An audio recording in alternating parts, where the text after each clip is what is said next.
I've got it pulled up here. I already had it something prepared because I had a few other things I was going to add in All real right, quick. go ahead. So during last session, we departed from the Wind Orc City, Wind Orc Tent City. Um, we talked briefly with Bruce Tarl and his mother. Um, Ma Tarl seemed to be, if not maybe on the mend, at least temporarily. After her encounter with the shamans. Bruce expressed his gratefulness for our help and says that he would meet us in Sweetwater. The Quills additionally gave their thanks and explained that they're heading back to the Temple of Tamarai, north of Carbine.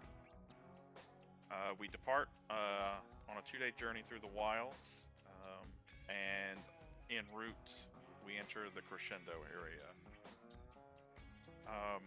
As we near Duggar Gray's domain, the place is inundated with traps everywhere. Tripwires, spike pits, noisemakers, clear signs of paranoia and obsessive preparation, which is, all signs indicate, from the note that we found that he was being hunted, pursued relentlessly by DIE. We get through his perimeter for the most part, with the exception of one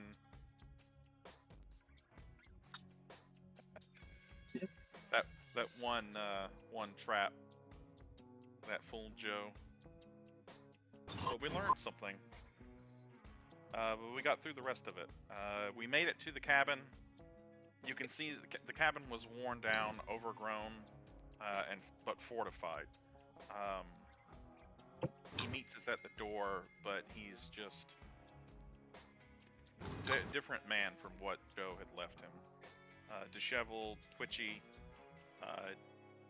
It's like something was wrong with his memory, like something worsened with age, isolation, spiritual strain.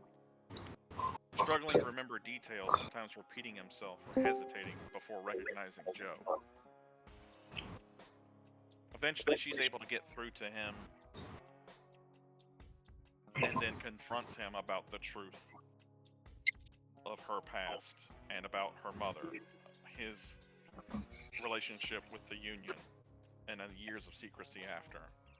And finally reveals his story after some intense persuasion that he was a DIE agent, and much like Wells has told us, that they are made into weapons, not people. He met Mirabelle during an escort mission for Union scientists studying Ethereum. After being bitten by a werebear during this mission, he unknowingly passed the lycanthropic curse to Mirabelle, and there was something in here, didn't she change and slaughter like a whole group of people? Yeah. And the blame got passed to Duggar for that, which is why they were coming after him, in addition to his lycanthropic blood. She was pregnant, and they sought help from the Fae via the Wind Orcs. And they saved Joe's life, but at the cost of taking Mirabelle as payment. Duggar confesses his guilt, but tells Joe she's the only thing in his life he's been proud of. You were the only good thing I ever did. And at that moment, in that embrace between the two, thanks Paul, Duggar is shot through the head by DIE agents who have made it into the area. Evil DM. No, DIE. You misspelled it. Remember who the real enemy is. So, yeah. we fight them. They are proving to be problematic, especially with being in the crescendo and casting spells. But they're using ambush tactics, smoke bombs, poison blades.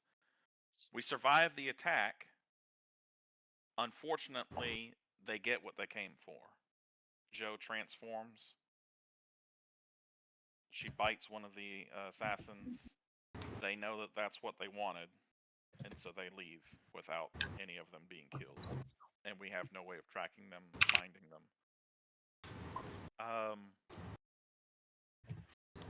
And now they have, like I said, a sample of the lycanthropic curse.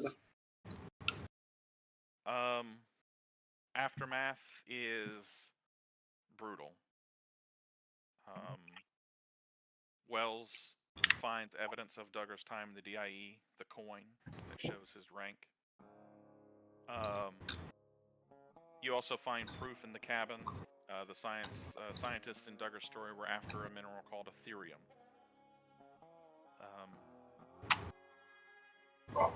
We grieve together. It's a tragic moment for all of us. We hold a burial nearby under a grove behind the cabin. And in a thoughtless moment, Lucrezia casts a spell, a simple prestidigitation just to help Joe clean the dishes. And in that, it gets morphed to the crescendo into a greater restoration that does more than just heal wounds. It heals lapses in everybody's memory of Lyra and any others who may have been taken by the void. And that is like a splash of cold water on everybody.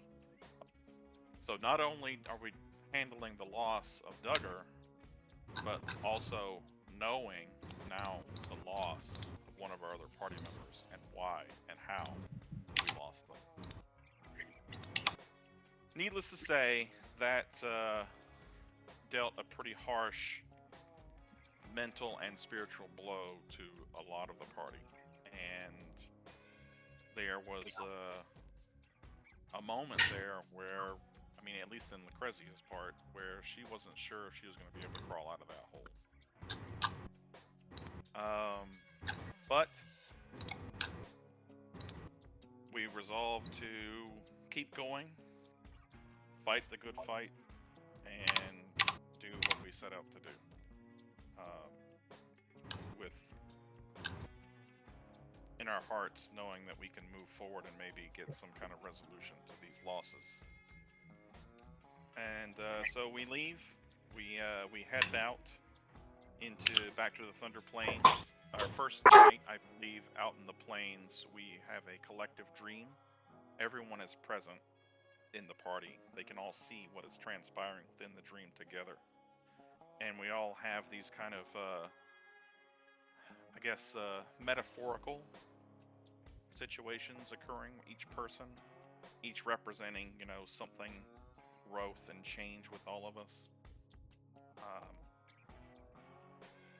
But I think that helps raise spirits collectively amongst the group. Continuing on, we near Sweetwater, and I just made a little note here just as a reminder for what we're doing here. So Deputy Sarah Bellows, Sweetwater is willing to offer aid via the Rancher Syndicate, but will refuse until a new alderman is selected. And they are favoring a gentleman by the name of Tobias Trouserbottom.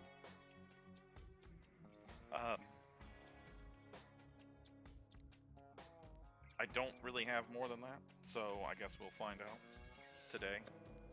Sorry, that was Tobias what bottom? Trouserbottom. Trouserbottom. What's his name? Trouser bottom. No way. As we approach Sweetwater, Liggy will want to say something to the rest of the group, but all can introduce Sweetwater before then, unless someone's immediately going to talk to us.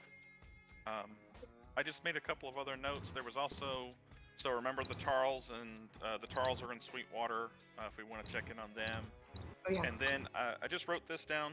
I don't know if this will matter, but there's the blight affecting the Auroch herds west of town. I don't know if that's impacting the town itself. Maybe because I don't know how far their ranch lands extend. And that's it.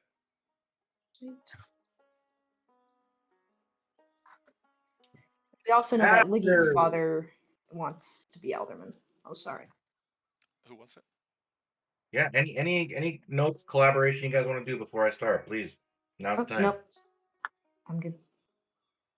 Are you So sure? just as we approach, just as we approach the town, Liggy will kind of like right up in front of the group, and he'll kind of just holler at everyone and be like, "All right, folks. As you know, with the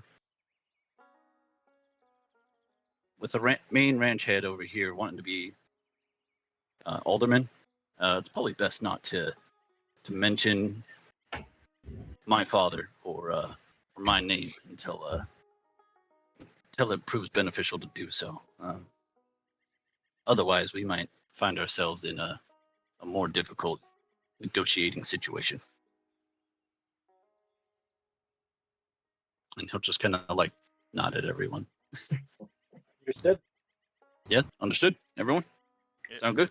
Good, good. Mm-hmm. After days of rough terrain and wide windswept plains and endless sky, the land begins to soften. The brittle scrub gives way to thickened, greener pastures, the kind that sway in the breeze like a chorus of whispers.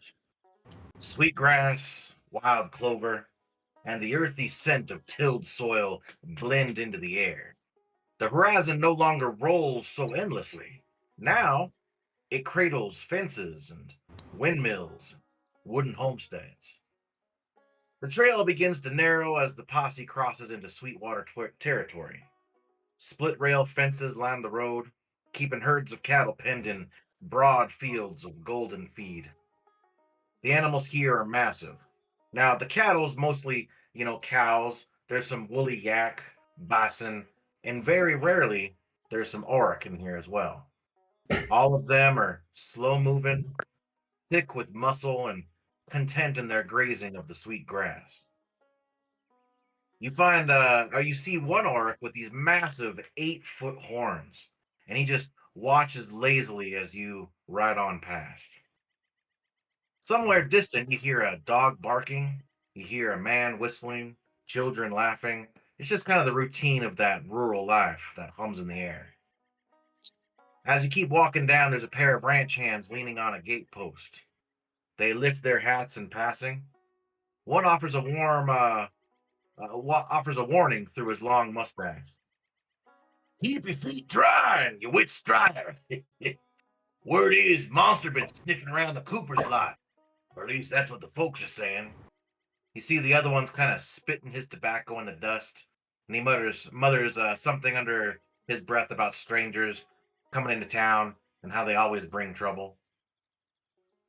As the group continues on, small farmhouses dot the countryside like freckles on a smiling face. Children are herding goats across the road. You see a weathered woman. She's selling wildflower honey from a wagon. Folks aren't really waving at you much, but they definitely are watching. Their cautious eyes beneath wide brim hats kind of measure you all up with practiced suspicion. These are people who keep to themselves, and you can tell they prefer it that way. Then, after one more bend in the road, the town itself comes into view. Stone and timber buildings huddle close around the central square, worn by dust and years of prairie wind. The largest structure is the saloon. It's a 2-story frame and a stable annex, giving it kind of a sense of pride of the town, right? Smoke curls lazily from chimneys. Wagons are tied up. Horses drink from troughs. It's a town built not for show, but mostly for function, and definitely for endurance. I'm going to go ahead and open up the Sweetwater channels here. That is if I just didn't close them all. That's great. You know, I was just digging for that Sweetwater channel. That's right. All right, there you guys go. If you look at the map, you guys are coming in from the north there, from the very top, making your way down.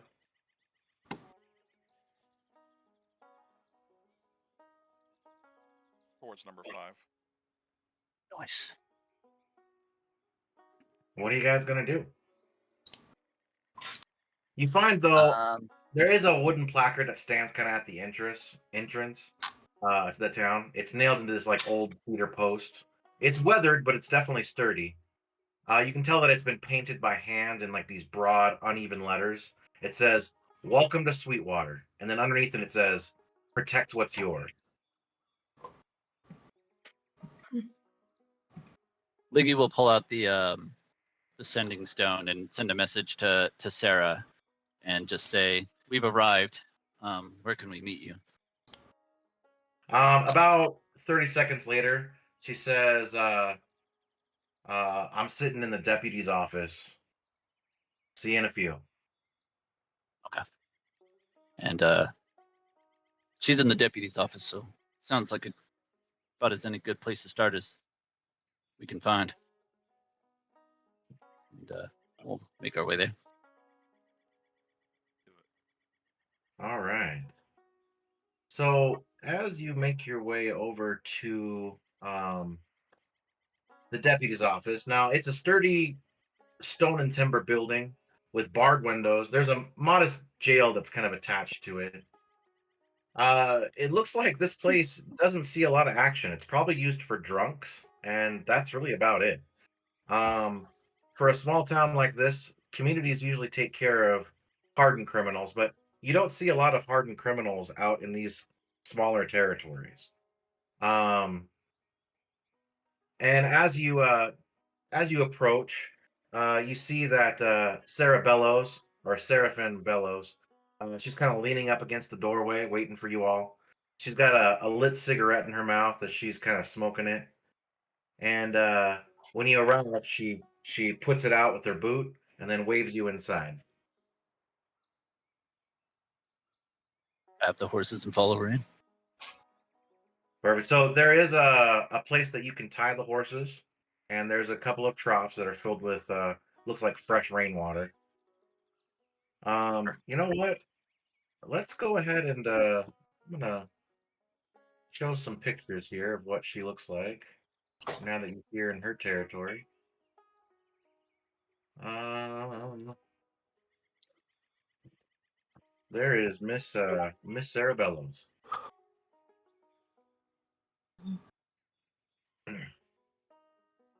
She all looks at you and says, "Huh, took you long enough.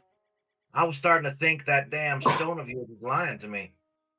She kind of smirks a little bit. "I'll tell you what, you guys are a sight for sore eyes, all of you. Sweetwater's about one bad decision away from eating itself alive, and if we don't get these ranchers pointing the same direction, I think Carbine's going to fall before it hears the next thunder coming." She kind of points to the stools that she set aside. It looks like she's only got 4 of them, so 2 of you are going to have to stand. And she moves behind the desk and sits down. "Now, Boone has got your rooms ready over at the boot. I told him to keep the beds clean, but that was 5 days ago, so no promises." um, hmm. She kind of thinks and gets a little dour in the face. Um, Look, I'm not gonna sugarcoat things out here. Um, that badge that acting sheriff Mallory gave you. Well, as far as I'm concerned, him giving that to you means that you're one of us. So while you're here, make sure you're not giving that badge a bad name. That's gonna be my first rule. Number two, golly, there's a lot going on. I don't even know where to start. Well, I guess I'll just start with my formalities. How was your all? How was the trip? Were you able to talk to the Windorks? Yeah, Yeah, we they'll eat were. us. All right. Is that it? Is that all the information you're going to give me? What do you want to know? Well, I don't know. Like, what are the numbers? And at this point, I almost forgot. I'm so sorry. House of Thunder has finished setting up his horse, and he kind of walks in last, and he waves to Sarah. Sarah nods to him. And then he kind of like just stands behind Joe. He's just watching everything, not really sure what to do. um, all right. Well, I see you brought one of them with you. Is that all we're getting? Joe, you want to make introductions? Well, Sure. howdy. And she kind of rubs her hands on her pants and walks over to Howes and offers a hand. And he like looks down and then looks over to Joe for like some advice and then looks back at the hand and gives her a handshake. And she's like, yeah, I'm Sarah Bellows. And he goes, Howls of Thunder. No, Howls of Flutter. Sorry. That was my bad. Paul's Oh, bad. damn. Howls of Slaughter. And she goes, all right, Howls of Slaughter. And then she looks over to your group again. So only the one? Or are we getting more? Well, Joe will turn to Hal's, also asking him to kind of like sharpen up. Because I don't know exact I don't. numbers. What- Well, Hal's, why don't you tell her just about how many do you think we've got? I mean, Thunder uh, Plains, the orcs of the Thunder five, Plains are warriors, and they're willing to five help. tribes, scout parties, strong warriors. Mm. They join us to Carbine when time come. And then he speaks over in Windork and is like, if you can translate for me, that would be better. I don't. What do you want me to do? Like, what? I think that she wants to know numbers, and she wants to know how much power. We don't have that information yet. We won't be able to figure that out for at least a week. All right, I I can pass it along. But House, be confident in yourself. I know that common ain't your first language and all that, but we understand you. You just speak proud. You know what you're saying. Okay, he looks back over to Sarah and he like kind of like bolsters up a bit and he's just like, many warrior come when time needed. Mhm. And like Sarah, that's enough for Sarah, and she's like, all right. She looks back over to your group. Um, so a couple of things. Um, one is that Tobias, he's not taking any visitors. Something he's on edge. He's kind of spooked or something. I'm not sure what's going on, but he's not really wanting to do anything. In fact, uh, one of the ranchers out here goes by the name of Cooper, Dell Cooper. You know, he was in my office 3 days ago saying that something's tearing apart his herd. So we brought this up to Tobias, and Tobias said that he's going to put it on the next meeting. He wasn't even called an emergency meeting, which is kind of odd. Like, I don't understand what's going on, but I know that Dell is in dire need of help at the moment. I'll tell you what, if you guys can ride out of here after you settle down at the end, go over there and help out Del Cooper. Or you help out the ranchers, show them that you guys are here to help. That might be a good introduction to the town. Well, it seems like what we're here to do. So All right. Well, offer how help about wherever we this? can. How about you all head over to the boot? It's the Muddy Boot. It's the saloon that you just passed when you came into town, and you guys get yourself set up. Make sure you meet up with Boone. He's the guy in charge over there. He's a small little halfling.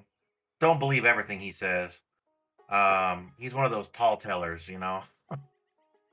Tall tale tellers? Tall tale tellers. There we go. That's a tongue twister if I've ever heard one. Uh, but yeah, reach out to Boone, have him set you up, and then when you're all ready to go, come back here and I'll have a map drawn for you. That'd be great, Sarah. Thank you. No Is problem. there anything else you can tell us about this Mr. Trouser Bottom? It sounds like Well, lately he's had a personality shift. He's keeping to himself more, but what's he typically like? So, well, Tobias, since I've known him, is a real good man. He's a stand-up character. He's the kind of person that, if you need help, golly, he's there to help you. Um, he was, he's a little famous around these parts for being the first person to train oryx and getting them to be tamed, which is no easy feat. Let me assure you. Those things are, well, first of all, they're massive, so they can't be broken like normal cattle.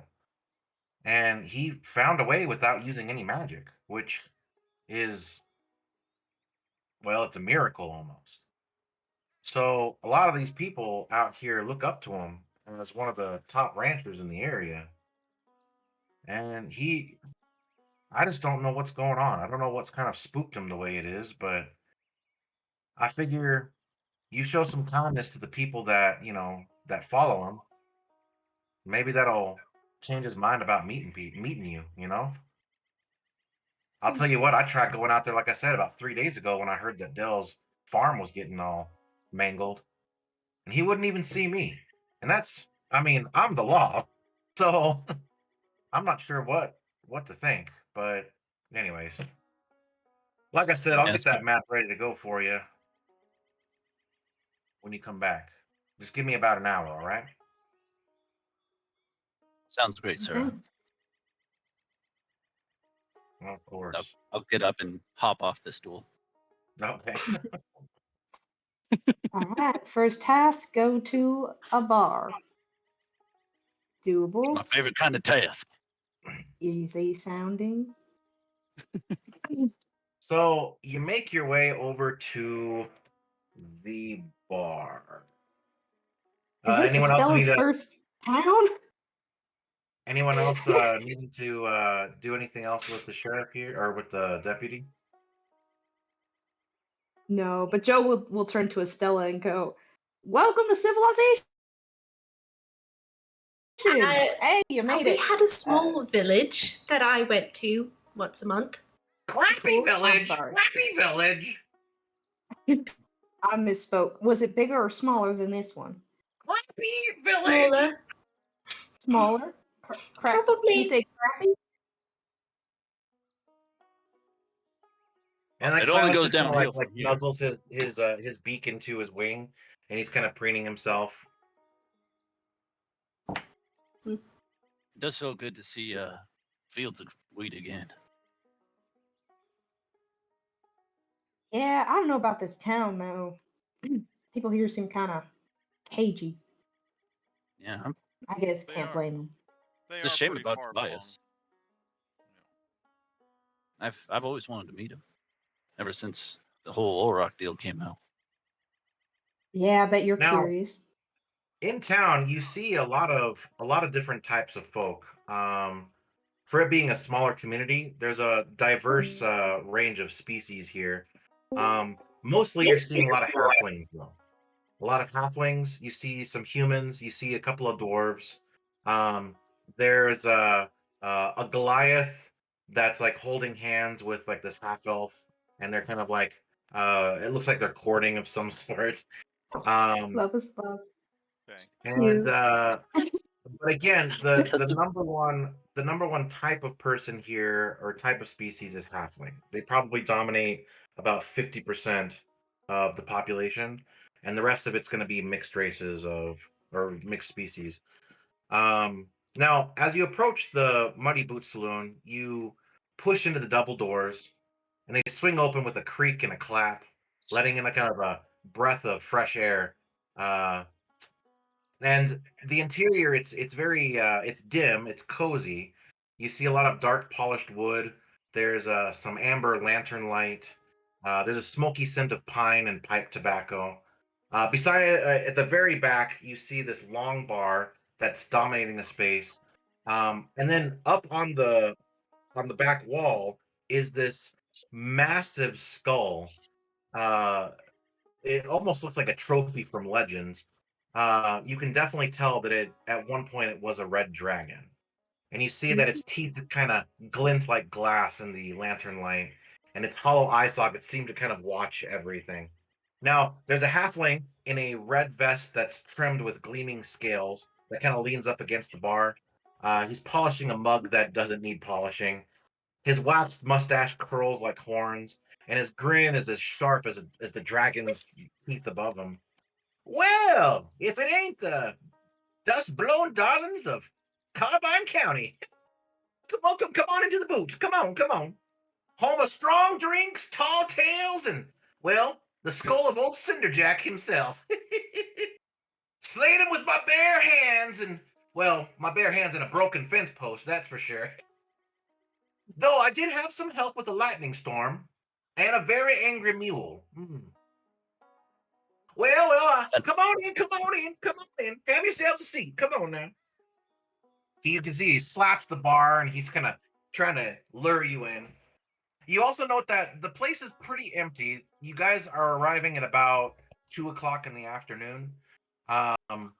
Everyone's out in the fields right now. So you do see two people. They're two halflings. They're a little bit older, but they are wearing kind of you've seen this type of uniform before. They're wearing like pith helmets and kind of like explorers gear. They look like they're a part of the Explorers League.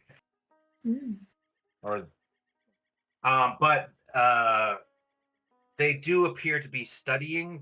One of them is drawing a map on a table, and the woman is drawing a map, and then the gentleman appears to be reading through some notes in a couple of books. So as you guys approach the bar, where are you guys going? I go right up to the bar, and All right. I'll say howdy, partner, in halfling. Howdy. He'll speak in halfling then to you. Howdy yourself. What'll it be? You looking for some whiskey? You looking for well, I mean, I've got some stew that's nice and thick, could probably stop a blade.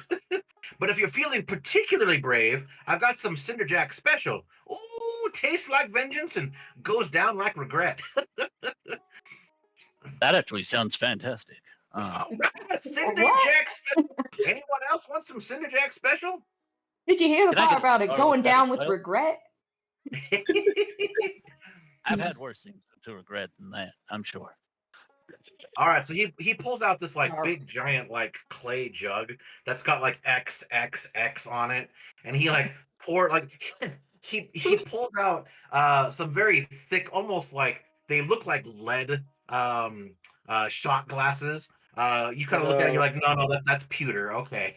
And he pours it into there, and there's kind of like a sizzle sound as they enter into the shot glass, and he hands it over to Liggy. Thank you, partner. And I shoot it down straight. Fantastic. So for the next hour, you roll all rolls with disadvantage, and you are drunk off of one shot of this stuff. And it literally burns going down. Like, in fact, it burns so good that you take 1 point of damage as well. Okay. Well, how does regret taste, Liggy? Tastes like regret, that's for sure. Yeah. After about 30 seconds, the alcohol enters your stream, and for the next hour, you're considered drunk. Perfect. All right. Well, so, yes, I've got your rooms upstairs. Deputy Bellows said that you'd be dropping by. Now, I took the liberty of changing the sheets myself. Thank you very much. You're welcome. You're welcome. And he hands over 4 room keys. Now, 2 of you are going to have to share rooms, so just keep that in mind. But outside of that, here's your 4 rooms. Enjoy. Thank you, sir. Of course. Thanks. Now that we're here, what can you tell us about Sweetwater? Oh, well, what do you want to know? Sweetwater's been around for, golly, about 50 years. We had.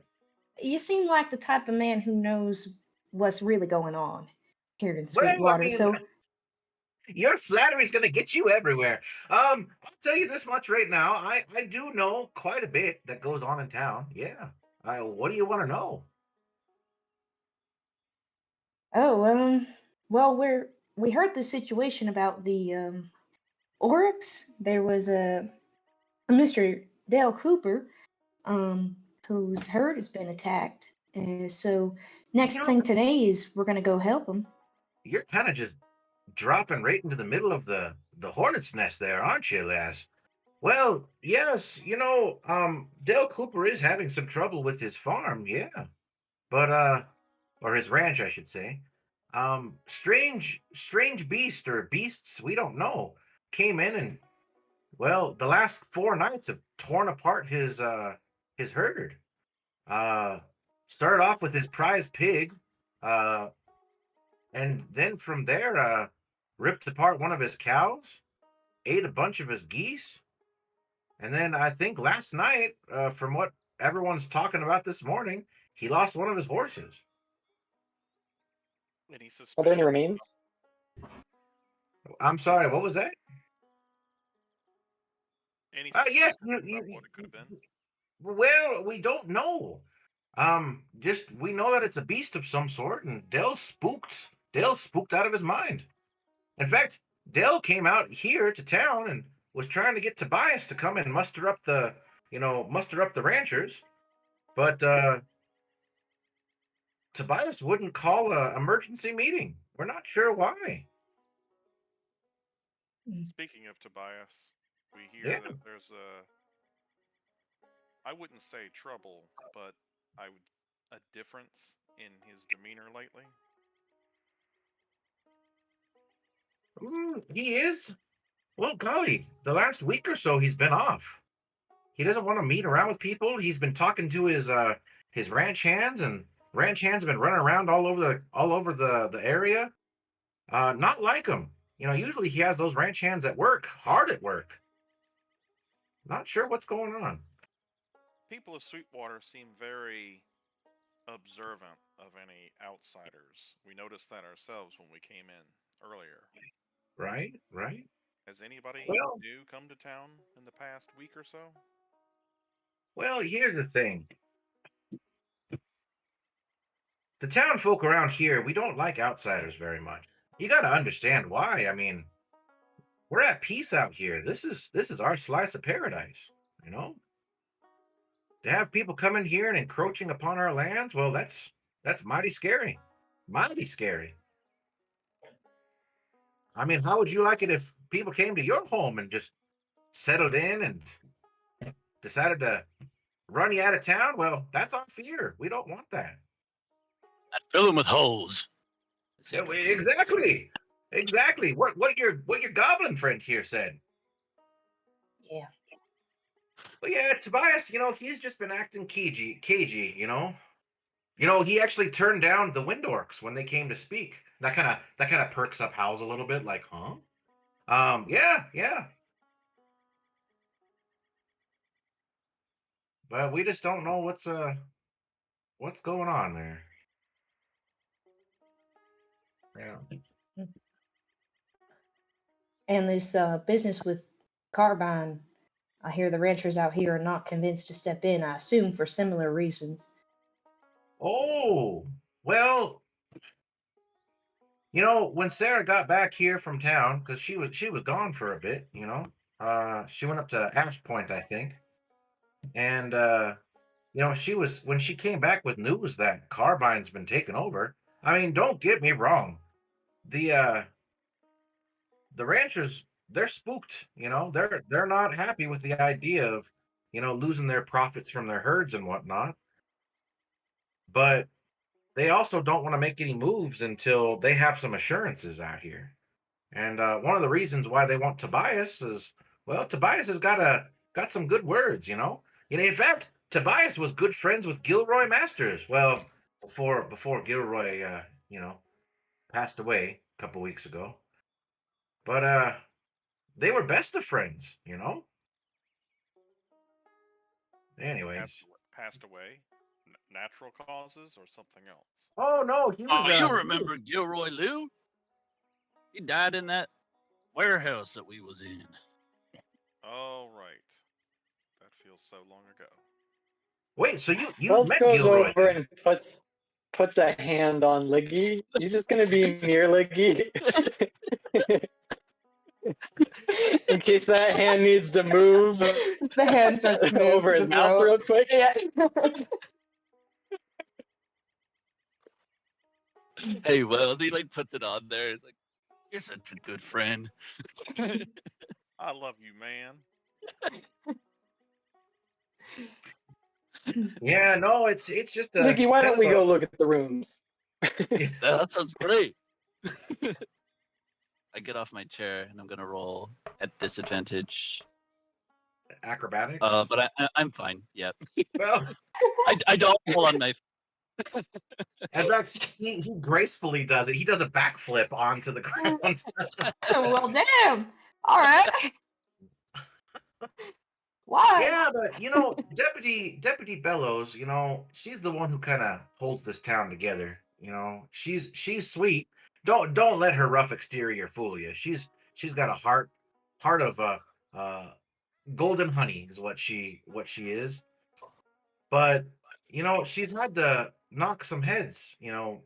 Gosh, lately, and folks are getting testy around here.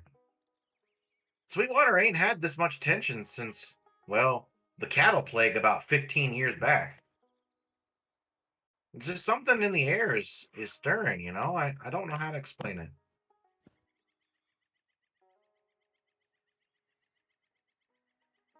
You don't think it has anything to do? We hear tales of plague, the Auroch herds to the west. Oh, well, I suppose there's a little bit, some of the cattle's getting sick, but that's just a normal thing. It's not to the point where it was like like I was saying, about 15 years back, we had this big plague, nearly wiped out about, gosh, 75% of our cattle. It was terrible. Now, you're always going to have sickness, and one of the other farmers, they've got some sickness going on, but it's manageable.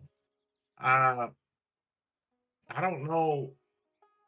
We haven't heard of anything. I don't. Yeah, there's no blight or no plagues. Just people living their lives.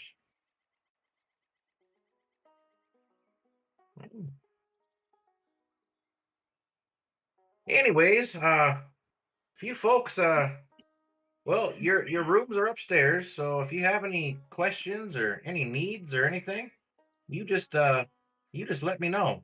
Oh, I thought I put my map of the place up here. Hold on one second, guys. Let me see if I can find the map. Is it nighttime? No, you're No, it's about like like 2. 2 or 3, yeah. Oh, okay. You're getting day drunk. Oh shit. Liggy It's in is Vegas, April. Liggy.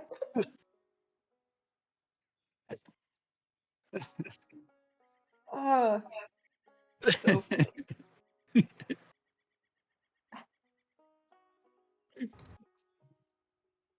All right. So what else you guys looking to do? I'd like to talk to the two older halflings in the back. Okay.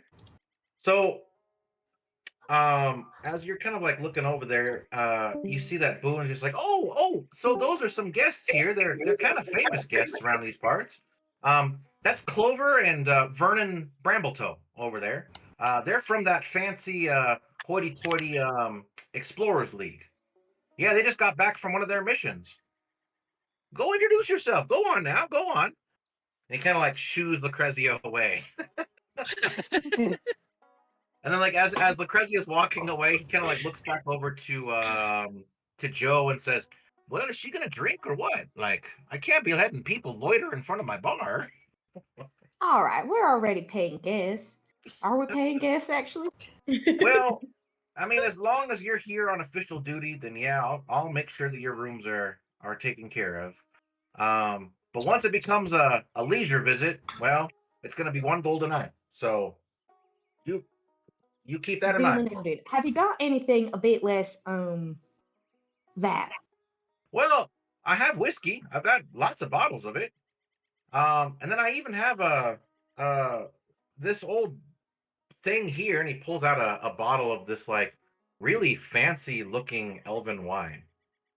Um, I've been saving this for a special occasion, but uh, gosh, if I let it sit any longer, I bet it's probably going to turn to vinegar. So, All right, tell you what, we'll, I don't know, go out, solve all the town's problems, and we'll come back and open up that elven wine. all right, sounds good. Now it is 100 gold for the bottle, but yeah, sure, we can do All that. right, maybe we won't do that. We'll see if we make any money. It was about to go to waste. What if we bring you a story so good it's worth, I don't know, 50 gold? A story? I don't believe that will work here the way it worked in the Windork camp, Joe. What? Are you helping or not? Oh yeah, no, she's right. She's right. It's not going to work that way. I'm not a Windork, so I don't trade in stories. Sorry. All right, enjoy your bottle of elven wine all Hardcore in your gold. lonesome. Hardcore. Sorry, union credits. It would be not 100 union credits. Oh goodness, it would be It's 1,000, right? 10,000. Yeah. Yeah. 1,000 to 10,000. It's 10,000. Joe No, starts it is. coughing. All right, I think whiskey's. We'll come back. We'll have a glass of whiskey. All right, sounds good. You can keep your So- elven wine. And actually, oh, that is not what the flippity flop is happening. What's your language, Paul? I will flipping not. What are you talking about?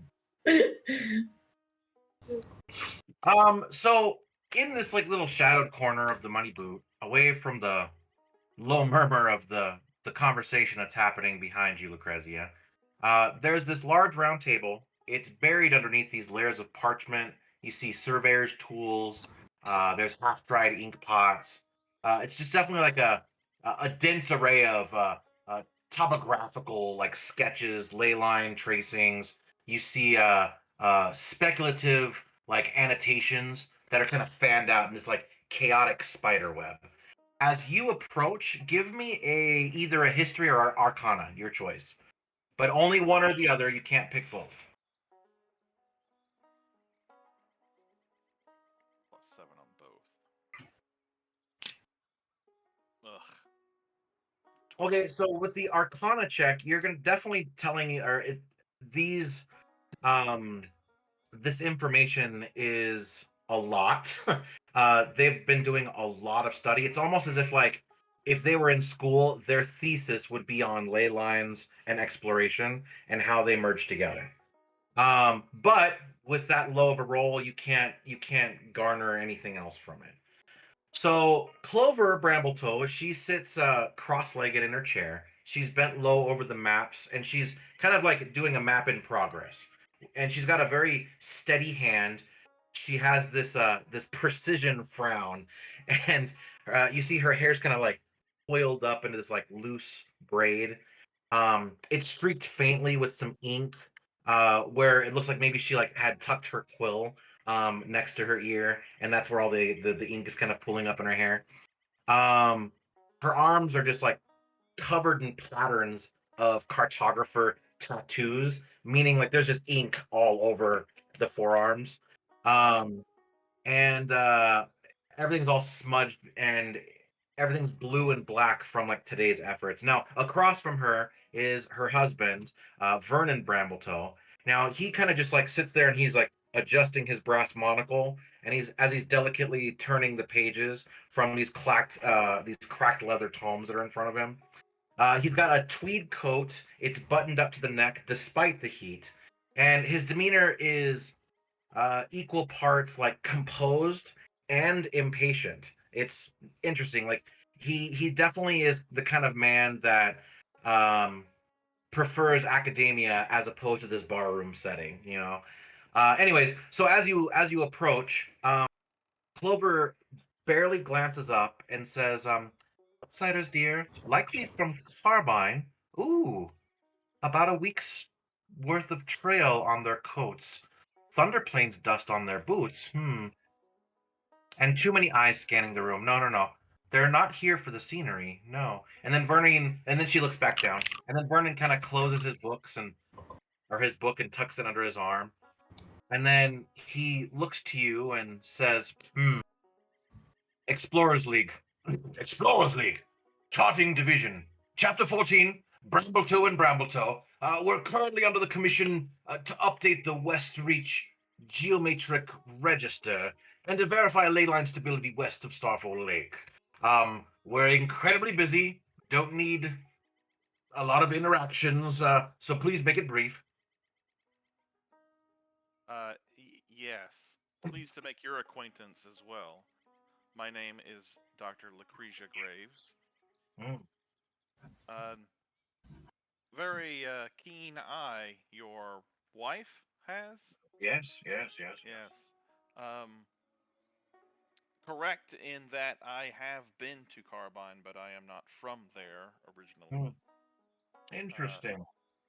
I actually come from across the mountains originally. And I've been looking to learn more of the crescendo, the ley line mapping and cartography of the area and how they influence the So region. Clover looks up from she stops. Let me revisit. So she stops. She puts down her quill inside the ink, and she slowly looks up. And her eyes are sharp, as if she's trying to like analyze you. And her tone is um slightly perked. Well, we've just returned from the Western Ridgelands. We lived 3 weeks among the Thalen Sil Korane. I guess roughly translated, that would be Elven Dreamwalkers. Rare tribe, semi-nomadic. Documenting them has been a first amongst our order. We're still sorting through the linguistic framework. Non-linear verb structures, fascinating creatures. Um, you say that you're interested in ley line work? She kind of gestures vaguely at the pile of notes and sketches of the ley lines. What questions do you have? This is why I hate this character.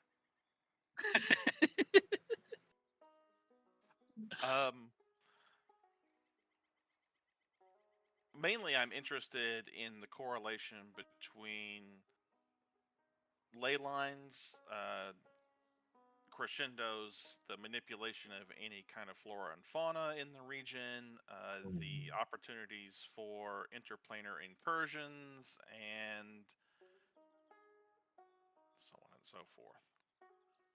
So, my theory is that the ley lines have existed for not thousands or hundreds of thousands of years, but for centuries. I feel that they are a new addition to our world, at least in the way that they're presenting themselves today. Now, we do have an understanding of how ley lines work, and this is ancient information that I'm sure you could find at any library. But the way things have shaped recently give me pause. It's as if something is changing them, awakening them. I'm not sure how I would categorize that. But yes, Almost. with ley lines comes pulses of magic, comes crescendos, comes descendos, if you've ever seen those before. I would not recommend a spellcaster such as yourself to walk into a descendo. You will be completely cut off from the weave. Um, outside of that, I'm sure you're familiar with the instability or the instability of how crescendos work. Yes. I am. Fascinating to see that these ley lines have been changing, growing even, over the course of at least the 50 years that we've been out here. So I'm not sure how to answer that question outside of the very nature of ley lines is chaotic. So your theory is you postulate that, let's say, for example, a normal course of events is a plane, a flat Okay. plane, and so now possibly something has something with weight, with gravitas, has kind of laid itself upon that plane to create kind of a well, and now you have things around being influenced by that, kind of like gravity, such as it was. Um, but that occurrence is recent, more recent than we originally suspect. She seems to be trying to like gather herself, and then she looks over to her husband Vernon for help, and he says, "Our theory is that, well, my dear, may I take one of your scribbles, one of your tossed aside maps?" And she looks to the ground and hops off of her chair and picks up one of the crumbled up pieces of paper that she had and hands it over to him. And he unfurls it and tries to straighten it out, and it is a map. It's a very poorly drawn like initial sketch of an area. You do see Starfall Lake on it, but then west of that is just kind of scribbled notes. And he says, "Imagine if this is the plane of existence you're talking about. Yes? Yes. Our theory," and he looks over to um well, no, he looks down and he pulls a match and strikes it, and then he sets it in the center of the map. And it takes a second for it to catch, but once it does, it starts to slowly burn out outwards. And he says, "Our theory is that magic, so forgive me, the ley lines are a reaction to something, much as this map is burning, is the same how we believe ley lines are reacting. It's like they're the far reaches of the flame as it's engulfing this map.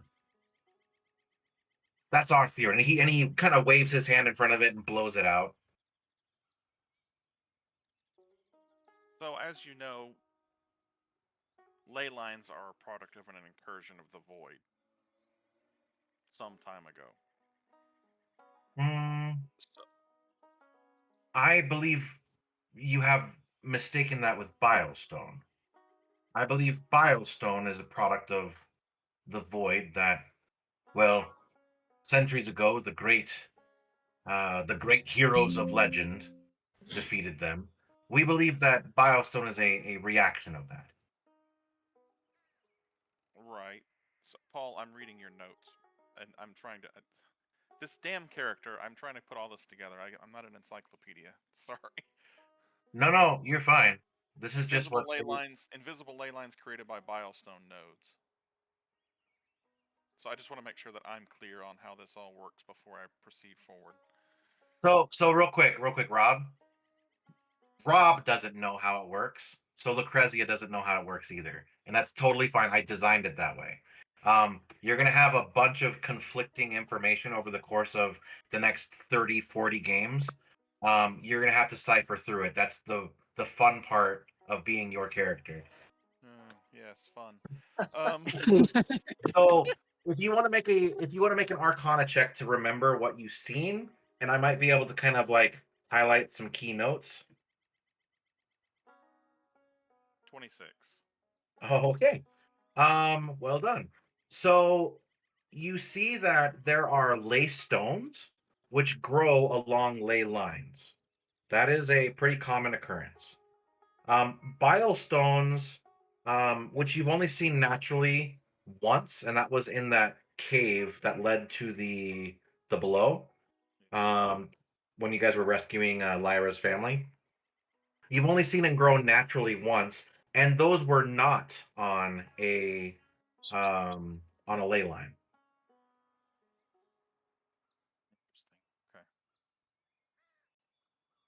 So what they'll do is they'll kind of explain that. They'll say, "Oh, are you thinking of bilestone or laystones?" Well, laystone traces the route, or at least that forms along the route of a ley line, correct? That yes, that is correct. Yes.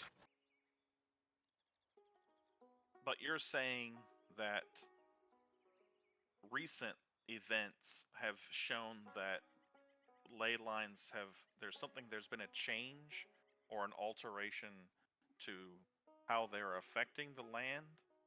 Clover will look up and kind of take it from here. She gives her husband a "I'll take it from here" kind of a look, and she says, "That's correct. Yes, we believe that something has altered the ley lines as of the last 300 to 400 years. We're not sure what it is, but I do know that these crescendos grow in strength and diminish in strength, which can only mean that the ley lines are either traveling or altering. We're not sure. And that's why we're out here. Oh, So, I guess the other thing that I could say is the reason for this work is um, we're hoping that we'll be able to get a lightning rail system out in these parts. But before we do that, we need to have accurate information as to how the ley lines are structured here. We wouldn't want a we wouldn't want a lightning rail to go straight through a crescendo only to have it just blow up or turn to bubbles or something. indeed. Um, so, what about the void? Incursions, breaches from the void. What do you Um, know of? I you have to forgive me. It's been years since I've been um at the academy. I do recall a brief stint when we were learning about necromancy. Uh, it was a day's worth of training where they talked about the void. Um, it's incredibly rare, and typically, any void knowledge has been locked up or, well, it's obviously taboo. We just, I don't know much about it, to be honest. I, I've I, recently, I hate to say it, and I don't mean to offend, so please don't think I am, but it's one of those like occult boogeymen that I just kind of avoided. which is understandable given its nature and effects, as it were. But I've recently gained a newfound interest in it. Hmm, Um, I theorize that the weave ley lines may not just be shifting, but wounded. hmm. That breaches into our reality from the void. Maybe the ley lines are reacting to that in such a way that where they affecting the land and those that live upon it in negative Like, ways more than they normally would be. white blood cells would inside of the body. They're Attacking ailments. Yes. interesting. You can see that he at this point will pick up a quill and some parchment and start taking some notes. Oh, well, this has given me plenty to think about. Clover dear, is there anything that I can get you while I'm up? And he hops off of his chair and starts making his way over to the bar. Oh, nothing, dear, nothing. Thank you so much. And he goes off and orders some stew. And you see this halfling, for the rest of you, this halfling hops, he kind of crawls up onto one of the stools next to you, and he orders 2 bowls of the stew and some hot tea. To which Boone says, "Ah, very well," and he goes and assembles those things together. All right. Oh, Boone, Meanwhile, did you say? Liggy, Oh, sorry. Liggy and Wells are hobbling up the stairs. Um, what are you guys gonna do? As we get to the rooms, the goo would just be like, "Wells, I'm so hungry now." You think they have any tacos up there? No, he said he had stew. I'll What kind get of you stew some do you stew. have? Oh, that'd be great. I didn't think Let's that have you. that shot would do me in like that. That's crazy stuff. I'm glad it was you rather than me. Here, and he'll hand you a canteen and be like, Oh, finish thanks. finish this off. Oh, I drink it, and as I do so, like about half of it goes in my mouth, and the other half like goes down my chin. Oh shit! Yeah. Oh, sorry about that.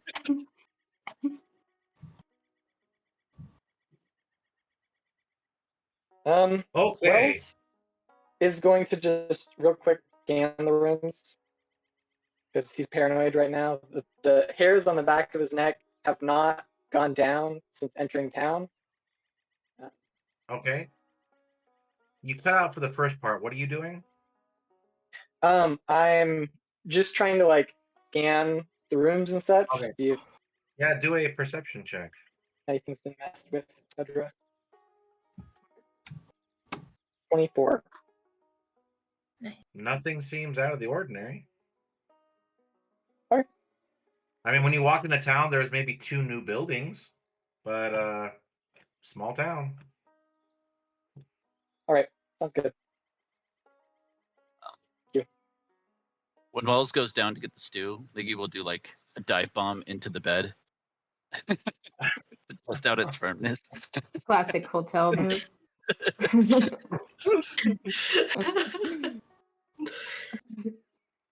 And when he comes back up, he'll just be like starfished onto the. This is really comfy, Wells. This has got to be the best bed I've ever laid on. Wells isn't he like he's not even there. You're just like talking to the air. Yeah. Oh,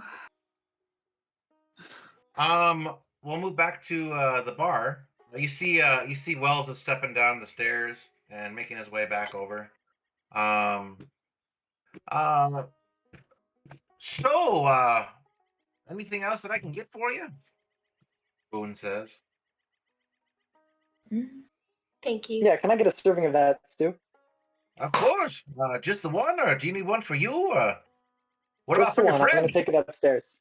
Oh, okay. Well, this will definitely sober him up.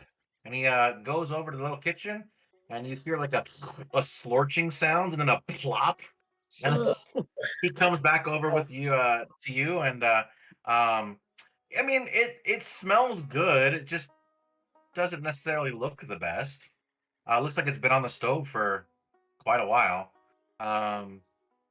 You could imagine that the edges of the cauldron are probably burned, and what you're getting is the slop from the center. Yeah. Anyways, he hands it over and says, "All right, there you are. Now the first meal is free, but any other meals you want from today, well, gonna have to charge you about 10 union marks per meal." Understood. My And he handed generous it of all. you. All right. Mr. Boone, could I just get a tea with 3 sugars? Yes. I'll have to boil up the water, but yeah, I'll get that set up for you. And he goes and pulls up a big giant kettle, sets it up on the fire in the back, and that's about it. Anything else you guys would like to do? Oh, well, I'll hand that over to Lucrezia. It's not for Joe. Sure. After about 10 minutes, yeah. Somebody has After been about- paying attention. About 10 minutes, yeah, you got like a nice herbal tea. 3 sugars. Damn. She knows. Girls now be I'm watching embarrassed. you. Well, she'll take it from you and she'll say, "Thank you, Josephine." And she'll taste sure. it, and she'll be like, "Impressive." You noticed. Blushes. What? I don't know what you're talking about. That's how I always take my tea.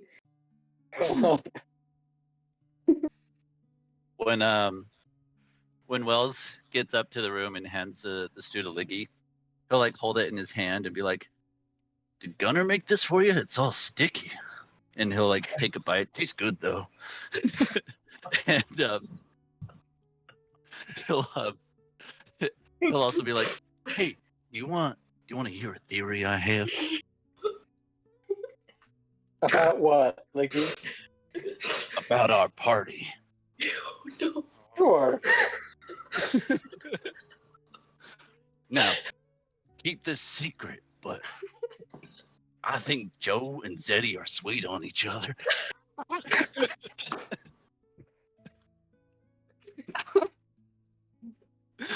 Understood.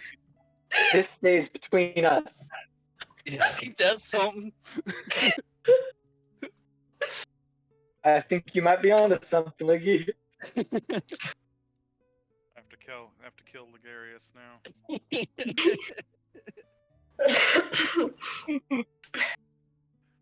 And then he'll just eat that whole stew and just like, yeah, I thought I was pretty clever thinking that.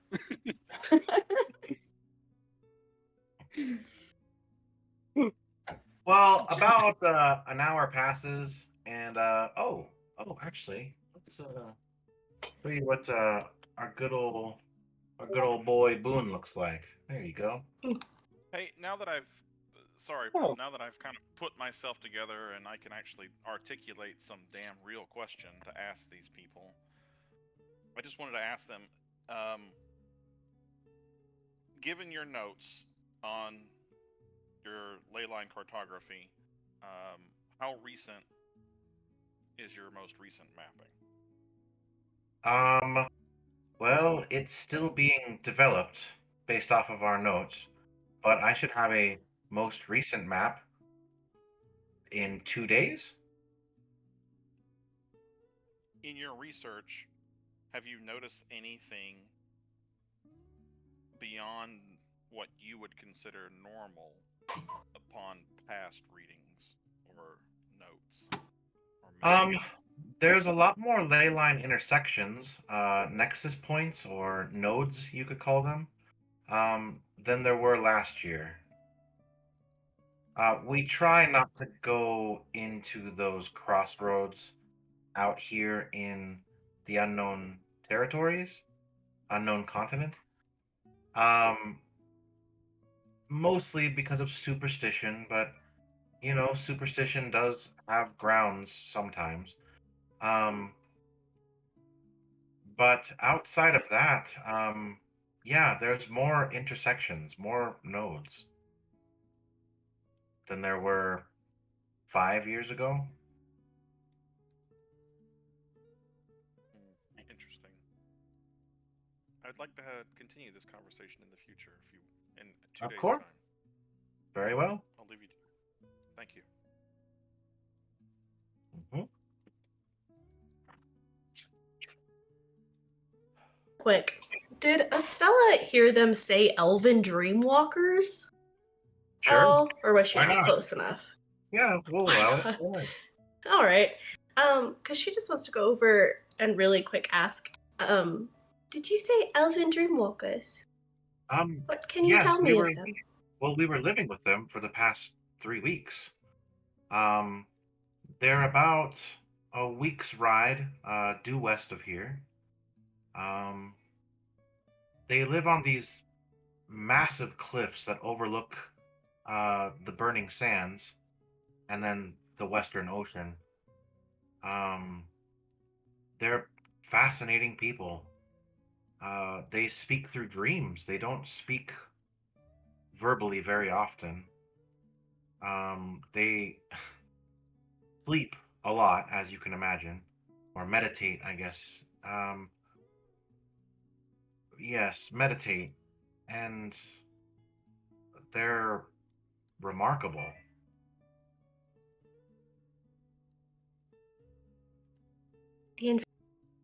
I heard you say elven dreamwalkers, and I'm not really from around here, so I was curious. Thank you. And then Estella will run back over to Friend, because that's now her safety person. And she's scared. There's a lot of people here. I mean, comparatively, yeah. Yeah. For her, This it's is a like- lot of people. It's like the But going biggest to the city she's first ever been restaurant to. after COVID, yeah. Yeah. There's so many people here. None of them For are real. expats. Mm-hmm. How many people out here? I'm scared. So an hour goes by. Liggy, you sober up. That meal definitely helped. What are you guys gonna do? Guess we better get that map from Sarah. My head hurts. Shit. You need some water, friend? I had some water. So did the ground earlier. All Don't right, think that's how you're too much supposed to drink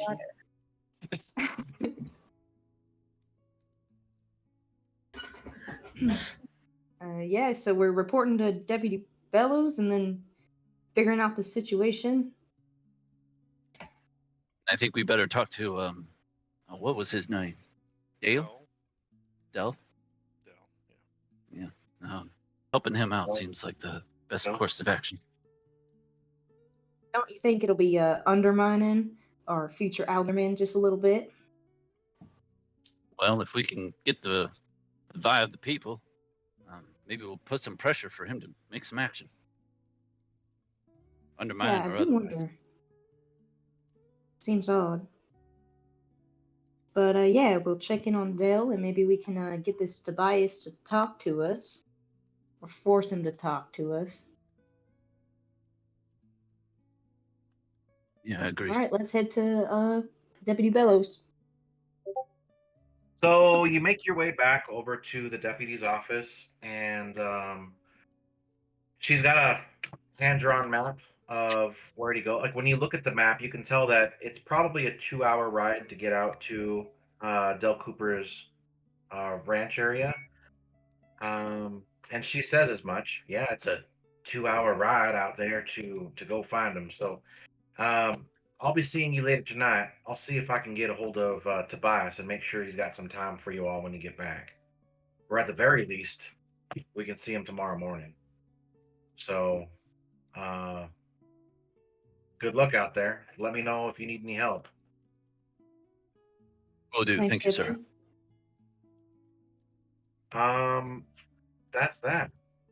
So you all mount the horses and you start making your way out of town. Now, the road out of Sweetwater, it kind of curls gently through the ranch lands just before it begins to rise. Now, subtly at first, then it kind of rises with purpose as you're heading towards this massive mountain in the back. The mountain's very jagged looking, kind of like a silhouette in the far distance. Now, the sun at this point is a little bit lower. You're looking at about 4 o'clock or so, 3 or 4, casting these shadows all over the fields of the wild grass and the cattle trails. But as you approach the point on the map where you believe you're getting close to Del Cooper's spread, his area, the terrain here, it begins to change a little bit. Now, the grass here is patchy. It's off color. Some of it leans towards like a gray-green color, and it's in patches. You see that some of the soil is cracked as if it was like sun blasted, even though the weather's been pretty mild out here. You see that birds don't really fly overhead, and even the wind feels a little hushed. Now, the ranch itself is modest. You've got one long house with smoke that's kind of drifting lazily out of the chimney. There's a barn that's slouched with age, and there's this wide paddock that should be full of cattle, but it's not. And you see a man waiting by the gate, his arms are crossed, and he's kind of just looking out towards the mountains. Dust, it clings to his coat like it's grown roots. He turns to you as you approach, and his face is hollowed by exhaustion. His eyes are kind of darting between the all the riders. And he kind of shouts out, "You're from town?" You hear about that thing killing my stock? That's right. Well, it's about time that Tobias did something.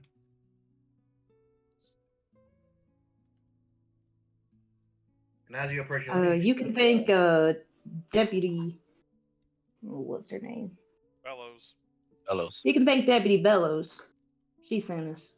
Well, as long as someone's here to help me out, I swear. Let me show you what this man looks like real quick. Was the change in terrain pretty dramatic? Like, pretty clean? Like, it's Yeah. good? There's a... not? Correct.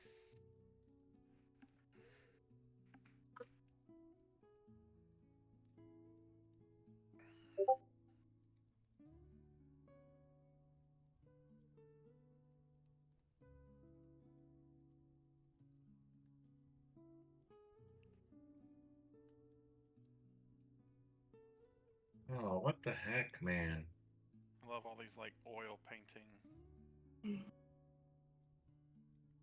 Yeah, that's funny because I specifically told ChatGPT to generate it just like that. Yeah. That's great. Well, I'm glad you can get yours to do what you asked it to do. There we go. I also pay for the upgrade. So I have the like super modded upgrade version. And then I also have, so with the upgraded version, you can like create all these files and projects, and anything that you write inside the project, it remembers. Otherwise, it doesn't remember everything and is just a jumbled mess. Yeah, I've got plus. Oh, okay. Well, maybe you're There's just no doing it wrong. resources. I probably am. So you approach. All right. So Deputy Bellews, you say, huh? Well, I just need some help. Please. Getting tired of these things running rampant around here. Have you seen what it is that's attacking your cattle? There was like a flicker of green lightning out near the lake, like real far off. You see? And then it's just like after that little lightning, things got crazy. Whatever's attacking my herd it's not natural. It's a big thing. Big thing like that ought to gorge itself. At least half a you'd think that it would kill the beasts and take it off to whatever lair or whatever, but this just kills it and leaves my herd and my carcass behind. There's barely any blood. Sometimes just a smear here or there, some bones cracked clean through. I don't Do you get mind it. if we took a look? Oh yeah. Yeah, where's your of course. most recent incident? Go ahead. What, Liggy? And just where's the most recent incident? You mind leading the way? Sure. He kind of gives you free reign, and he kind of points out locations that his herd's been attacked in. Go ahead and you guys get to pick on whether you're going to use survival, investigation, or arcana/nature. One of those three. I will help friend do with survival because you have a +6, right? Yeah. So go ahead and roll that with advantage there, friend. Okie dokie. I'm happy to help Stella also with whatever she's trying to do. Nice. Can do survival. Oh, okay. So with the survival check, now you see that there are tracks. They're wide and they're heavy, and they're also massively clawed. But they change partway through, kind of like the creature, it might be injured or it's needing to shift its weight for some reason. The stride, it's really wrong for a natural predator.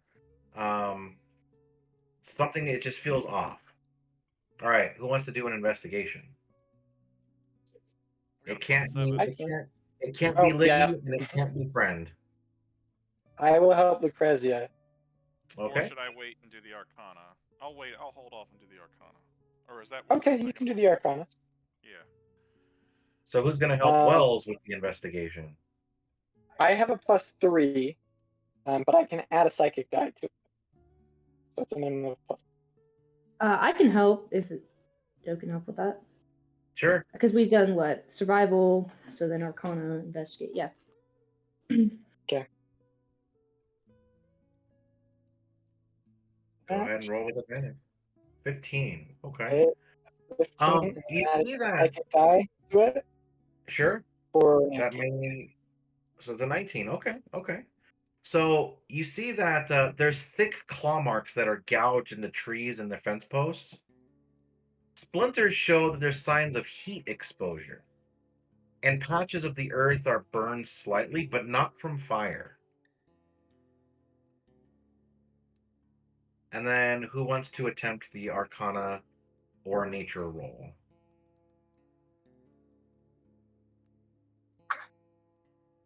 I can help Lucrezia with the Arcana. Unfortunately, you've already used your Oh. roll up for with Liggy doing the survival check. No, that was friend. That was friend. Oh, I see. Do Okay, anything. so sorry. 24. All right. Arcana. Now, there is a faint residue that coats some of the grass and broken boards that are glowing slightly green as you're kind of looking. And when you focus on them, you immediately kind of like go to your hand as if like you're expecting it to burn, but it doesn't. It does, however, smell of sulfur and ozone. It's not just blood. So it's not blood that you're seeing, but it's like almost like a bilestone tainted blood.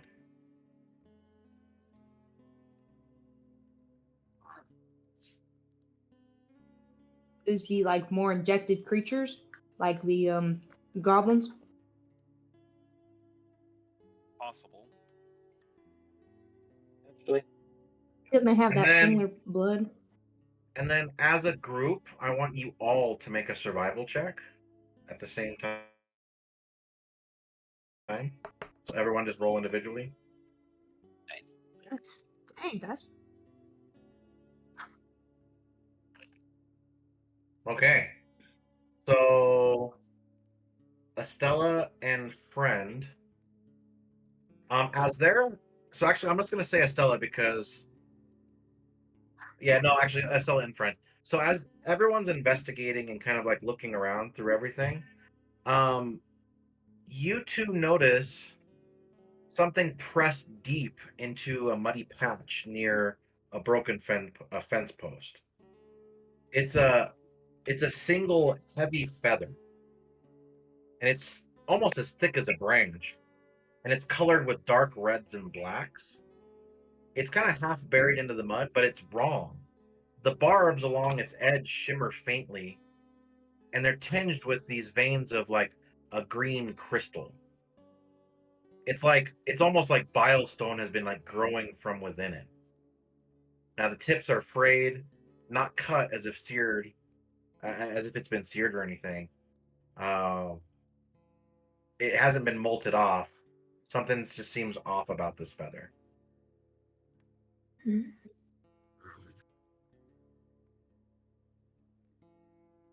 I do like a nature check or an animal handling check to try to see if I. You can do a nature check, yes. Okay. I'll give you guidance. Take another d4. See if that helps.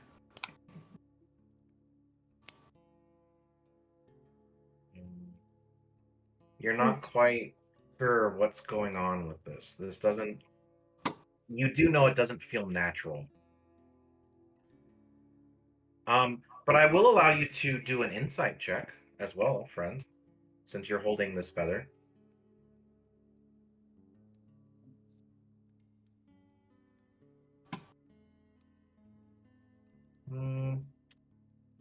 And then go ahead and roll that guidance.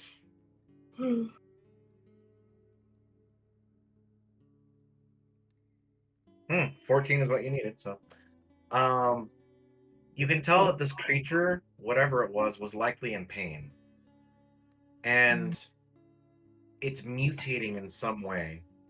And as it's mutating, it's molting while it's doing so. So, it's not just hunting; it might be lashing out in confusion or maybe desperation.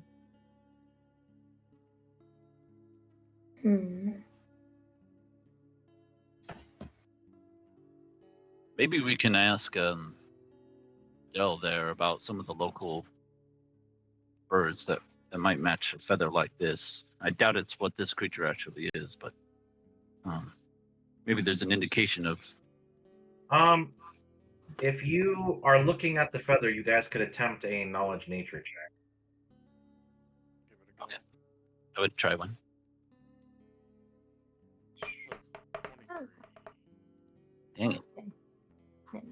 Lucrezia, so this is an owlbear feather, or at least it once was. Ooh. But there is, in your recorded history, there is no owlbear that grows crystals through its quills. So something has mutated this creature on a very fundamental level.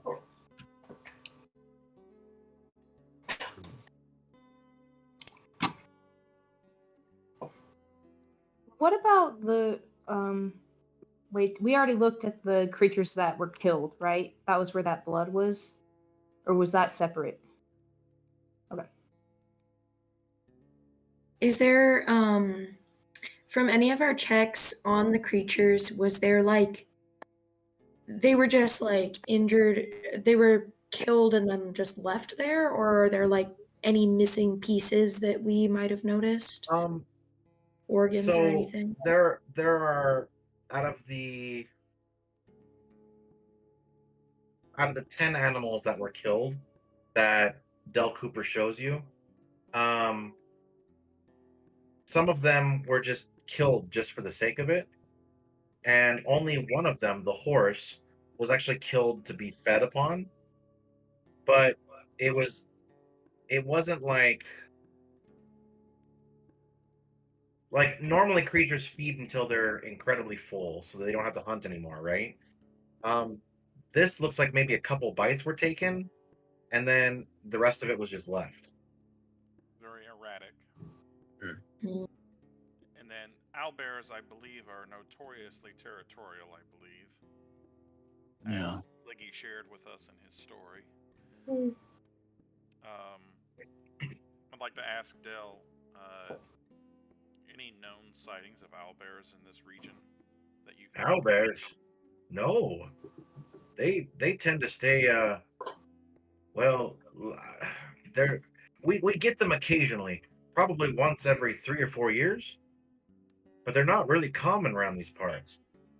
They're common all the way up to the northwest, but not here. Is that closer to the mountain, Paul? So you guys are like, as you can see in the picture, you guys are pretty close to the mountain. The way he's describing it is like way past the mountain. Okay. I see. You said something about a flash of green as well. Yes. It was like a flicker of green lightning out near the lake, real far off. But it lit the sky like a midday for a blink. It was as bright as midday out in the darkness, and night after that, nothing. But that's when my first kill happened. I'm gonna pull out our map that we have. I don't know if I need like the regional map or whatever. Can he show me where, approximately? He points off to the due west. Now, let me see what map you guys have real quick. I'm looking at the Howling Steps. Yep.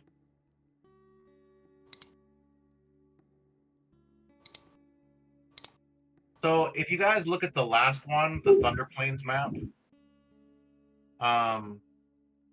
so right in, actually, let's see if I can do this. Yeah, if you look at the Thunder Plains map, Where he is approximately is between Sweetwater and that first tree that's there. Mm. He's like pretty close to that lake, and where Okay. he's showing the lightning happened was in the lake, like that next hex over. Oh wow. Okay. Mhm. And so he continues. I'm telling you that green lightning was like a bad omen, because after that green lightning, all the hell broke loose around these parts. At least in my cattle. Estella's gonna turn to the party and kind of whisper and be like, "Is this anything like what you all saw with Chinoa? Could it be related?" I don't think Chinoa really dealt in Bilestone. Mm. Her efforts were more natural. Or No, she did have that artifact that was made out the of artifact Bilestone. was Bilestone. Yeah. That's Yeah. right. Yes. So it could be very similar. Do you remember how it looked when we got over there? Like how the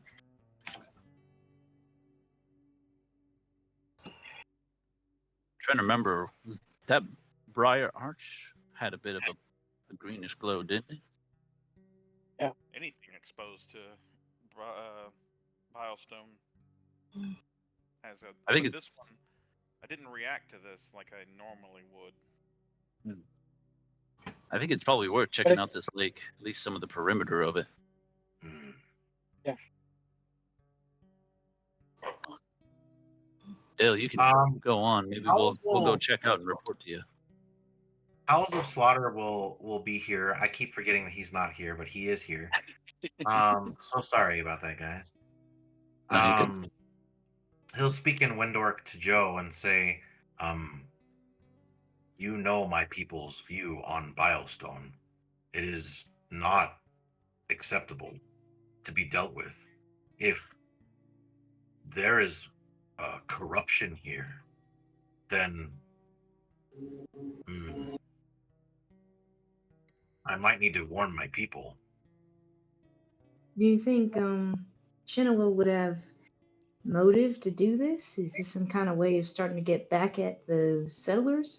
He makes like an exasperated sigh. I don't know how Chenoa thinks. Art of Thunder. Chenoa thinks how Chenoa thinks. I only think like House of Slaughter. But Chenoa does deal with Bilestone, as you call it. So this could be a sign. It could not be. I don't know. But I think I need to warn my people to make sure they do not come to Sweetwater until this is resolved. Do you want to confirm that it's her first, or do you want to go now? I will return tomorrow.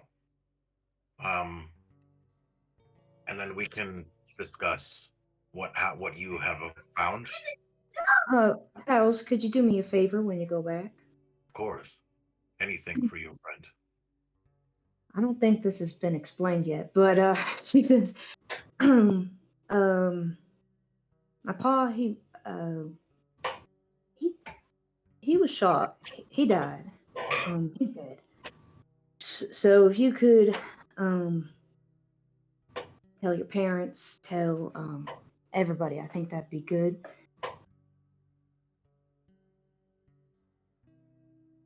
Are you okay, friend? Yeah.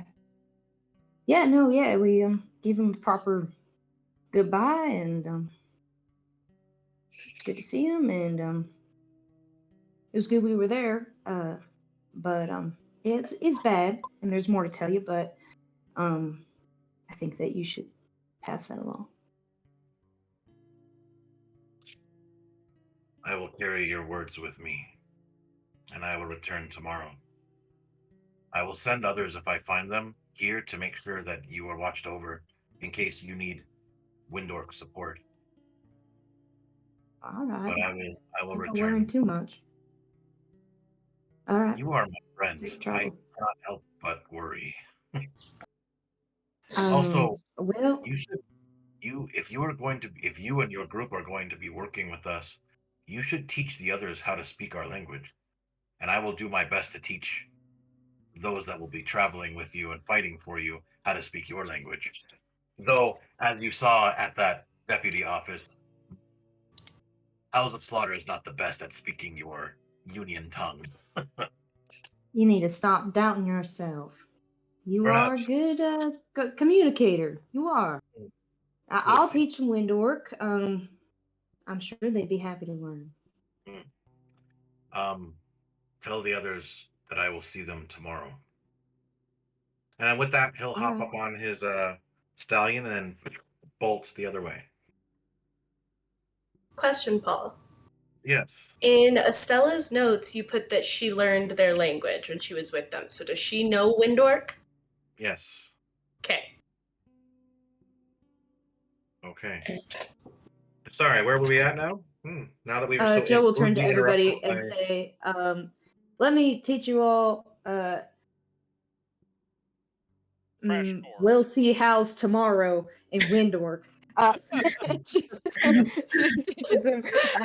teaches them we'll see house tomorrow. And you see you know it's a little different with the subject and the verb, and yeah, well that's how you say it. And we'll see house tomorrow. If this does have to do with Chenua, the Windork's got to know. So Makes sense. there's that. Thank you. Let's see if we can resolve this before he leaves. Yeah, maybe. We go I- check out that lake. I'd like to see if we can find any tracks or something. Let's make a separate survival or investigation check to pick up the trail. Could I also try and I want to see if I can get that feather to bait. See if you can sniff something off of it. I've never done this with him before, but Ooh. Okay, so let's do this. Let's do an animal handle check. Okay. And Bait will kind of like waddle over. let's see. Animal handling. Bait will try to 17. Bait will try to bite the feather, and you're like, no, Bait, no. And then like you just like kind of like waft it in front of his snout, and he sniffs, and you will have advantage on your survival check to find the tracks. Perfect. All roll survival. I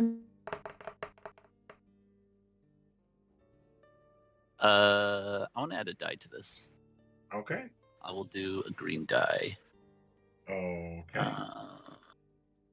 What's the green die again? Is that a D8? D8. D8.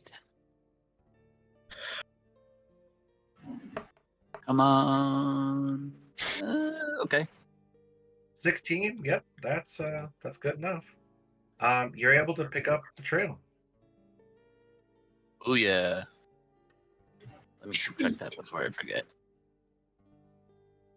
Before we head out, Paul, did any of the animals have any burn marks or any similar like heat markings? Heat that we've noticed in marking? other, No, like singed fur or something like that? Yes. They would have kind of like a bilestone radiation burn. Yeah. Yeah, so getting close to this probably causes some problems. Is the ground Yeah. still that kind of that cracked and discolored? Correct. Friend, We're gonna what go. do you make of this? I'll point at the. Did you already?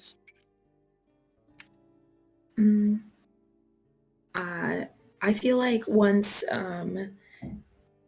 since Friend found the feather and then we were able to point out that it is an owl bear, Friend is like very sad to know that this creature is like suffering, because it's its mutation, which we've seen in the past, causes so much pain. And then knowing it's on an innocent creature is just like causing Friend a bit of pain and sadness in that. And so they're kind of like wrapping their head around the fact that they're going to probably have to go help this animal find peace, and the only way that they can think of. With the way that everything looks, they're also kind of put off by it because everything isn't natural. So Friend is just kind of like watching everything and just kind of like seems a little put off by it, I would say. Doesn't really have much to say about it, is just kind of like, I don't know if they're still holding on to the feather, but they're just kind of like more kind of confused and like kind of think about like how this has happened, and if someone did this to the creature, then they're going to be pretty upset about that too. But for now, they're just kind of thinking about what's the easiest and fastest way to put a owl bear out of its pain, which is going to be really hard. We could medicine check it above table and see if there's anything. It's probably not, but we could do that first. We don't have to. Oh, well, Greater unless you guys could restoration. murder us. Yeah, we just gotta do some wild magic again. Yeah. I'm like, Way. I'll prestidigitate it. This works it might last not be time. enough, but I have wizard. lesser restoration. So I do too. yeah. That's what I'm going to do from now on. I'm just That's going to wave a my good hand idea. and say, "You're cured," and it's just going to work. Traveling That's how it picture. That's what it says right here in my notes. Oh. Okay. Well, you guys follow the trail through the Sweetwater woods, which are kind of like caressing the lake. The wind that's blowing in from the west is actually very cool because the lake is nearby. As you leave the immediate area, you see that the wildlife kind of returns. The fauna returns. You see birds and catch a couple of glimpses of rabbits that hurriedly run over into their burrows.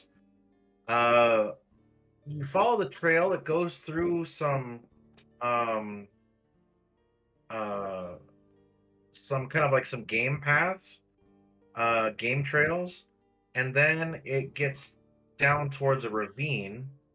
And when you are kind of like looking over the ravine, you hear that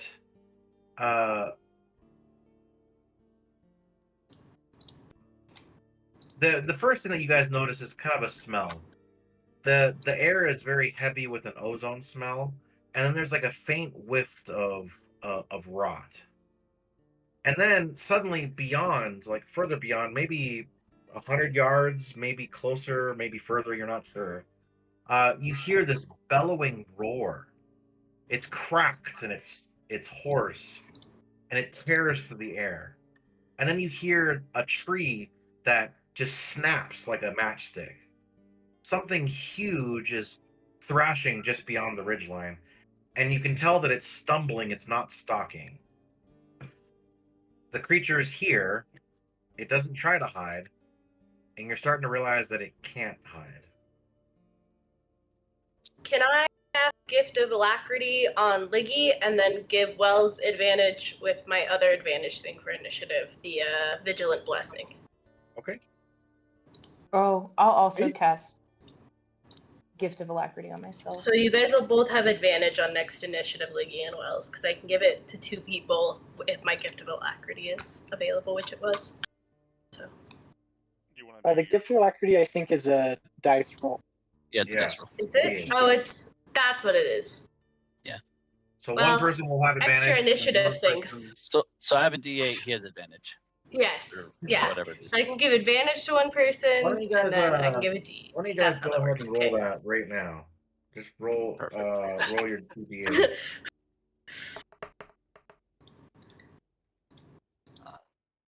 have to remember the rank. Plus the D8. It's a dirty 20 for me. Wait, We're Oh. rolling initiative. initiative or No, D8? I just said roll a d8. Just Oh, the sorry. D8 for the Okay. gift of alacrity. Well, no, I mean if you guys want to roll initiative, you can. Go ahead. Wait, Uh-oh. I don't want Sorry. to. Oh. I'll re-roll it if it happens, if it needs to. Yeah. So you have a 5, Joe, and you have a 4, Liggy. Okay. Yep. And Estella has a 24 to initiative. So yeah, you guys let's go ahead and start this session. Oh, we are rolling initiative. Oh, I guess we are.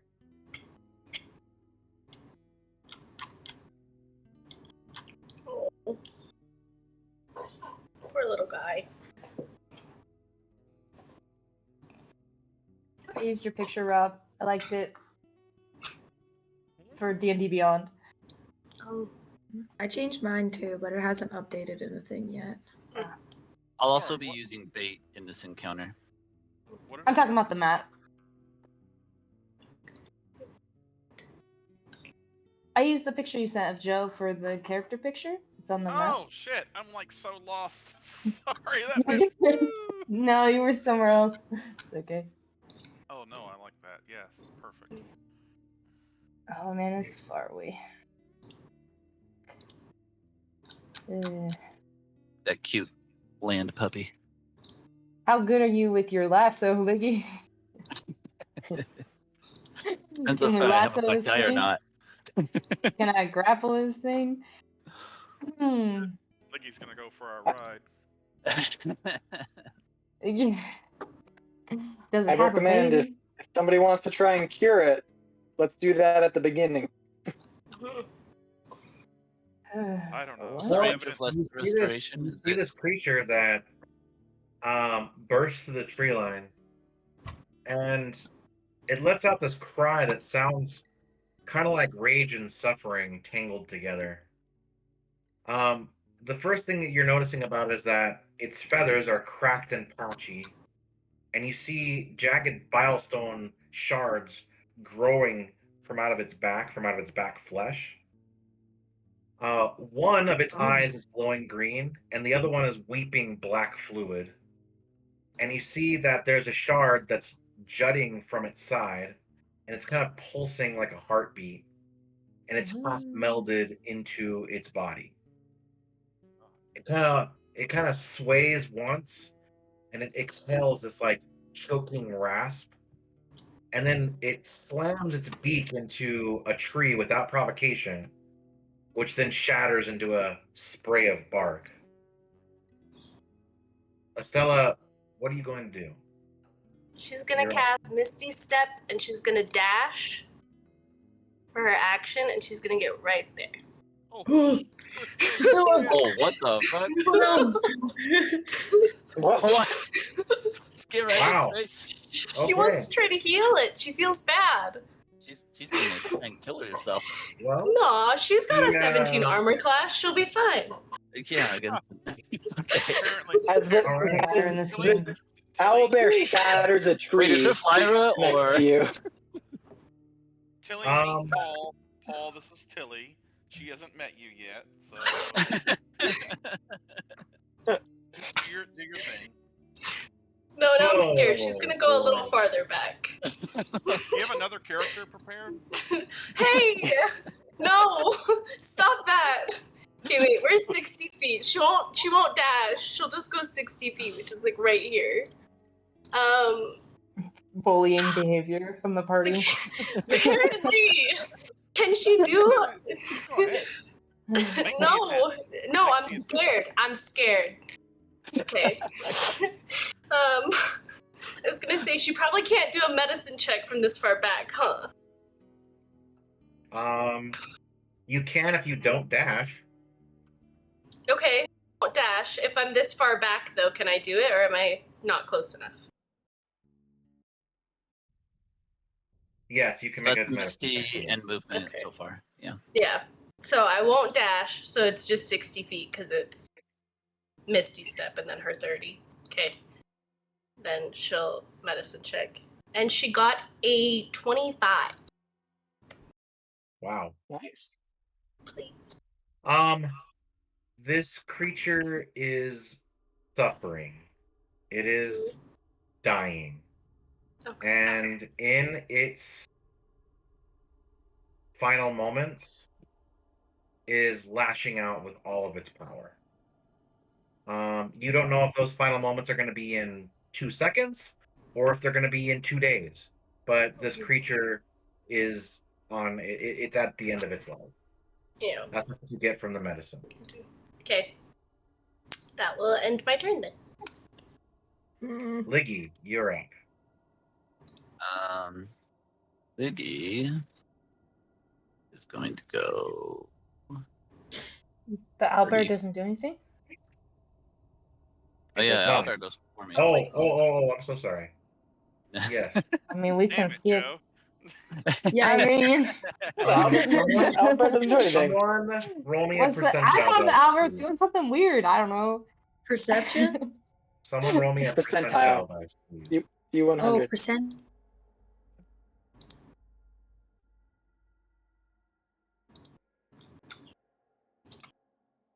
Who's doing that? I'm assuming that's you, Luca. I got it. I'm not responsible for the outcome, though. A 34. Luca froze again. Yeah.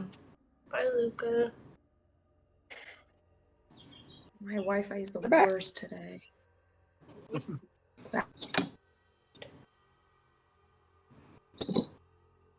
is this music? Okay, so the owlbear is going to let out this bellowing roar. As it does, this black ichor is like pouring out of its mouth and onto the ground. I need, well, the only person in range is Estella. I need you to make a wisdom save.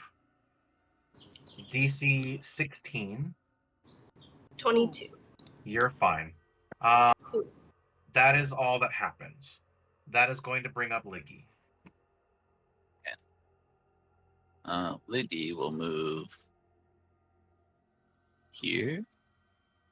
As he moves, he'll kind of like gesture to the people. We saving this thing? I don't believe we can. Mm, It's dying. Okay. Then I'll also move bait. He's gonna burrow. And he has 40 feet of movement, so he'll stay burrowed right there. And then Liggy will take a shot. And I will use Hunter's Mark on it. So I only need one.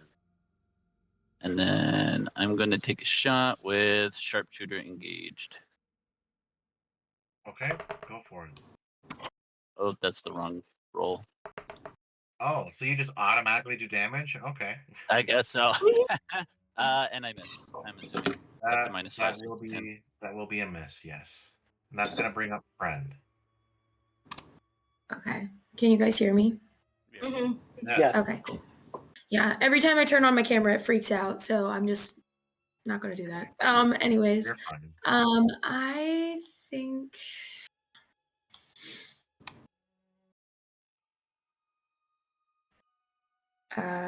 transform into a brown bear. And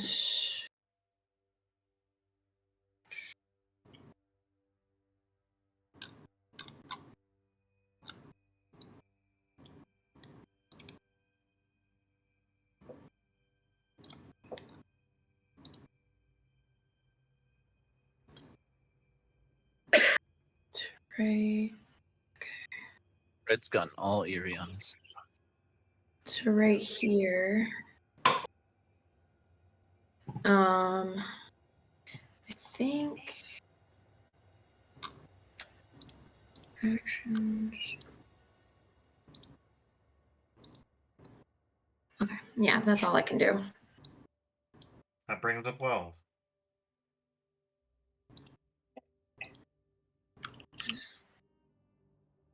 I think Wells is gonna mutter under his breath, "We have another Joe," and start running after Stella.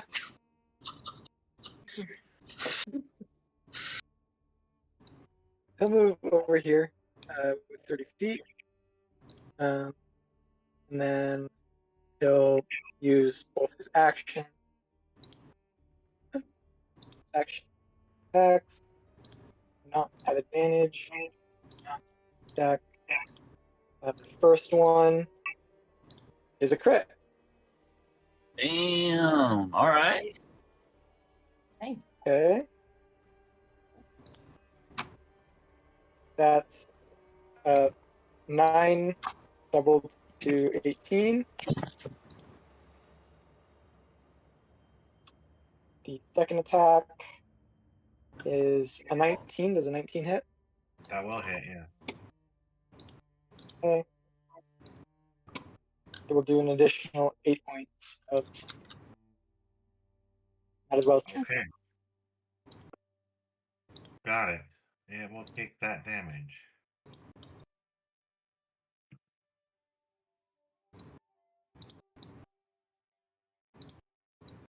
As the psychic blades like pierce into its flesh, more sputterings of this black ichor begins to pour out of it. Lucrezia. Boy, let's see how far away.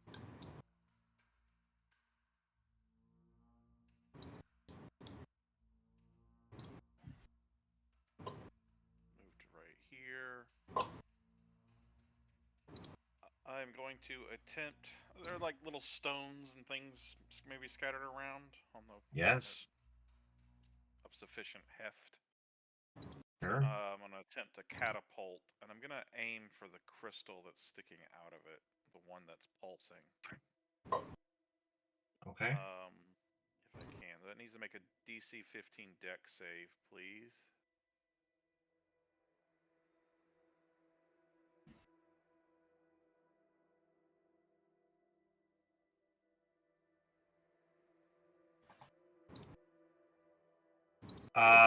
It gets a 14, so it misses. Cool. That'll be 10 damage. Okay.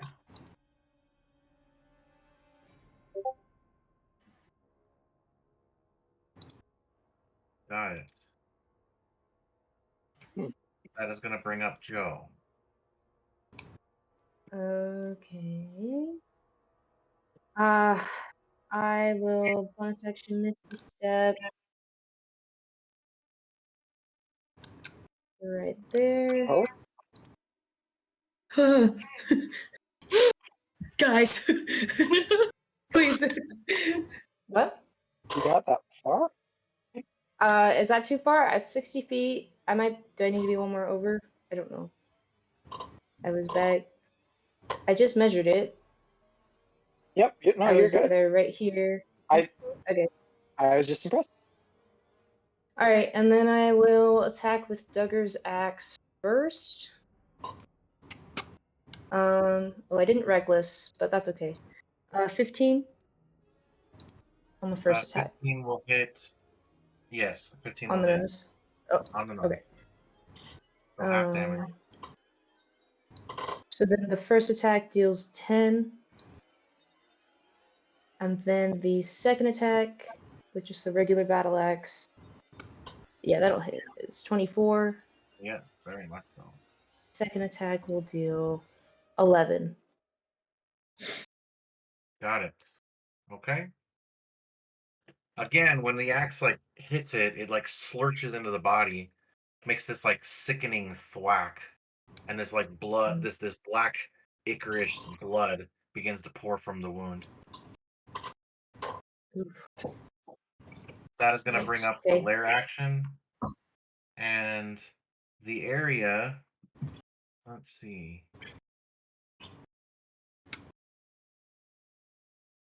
The owlbear lets out another horrific roar.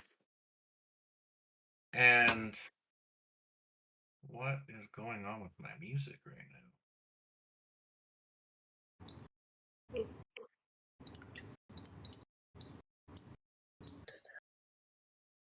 guess I just need to redo this.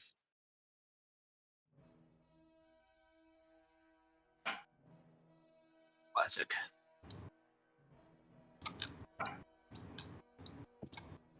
So I need everyone on the map to make a dexterity saving throw. Oh, The whole map. Damn. Is this something I can see or no? No, you're not anticipating this. Sorry, I pressed the wrong thing. It was a check, opposed to a throw. So I really liked that first roll better. Lucrezia and Liggy, you're noticing that as like this roar like reverberates throughout the area, it has this rippling effect on the earth, and it's almost as if like the roots and the grass and the vines are lashing out at everyone. For this next turn, you are bound in place for just one round only, and you both take 3 points of slashing damage from these roots. Yikes. And that'll be top of the round with Estella. Okay.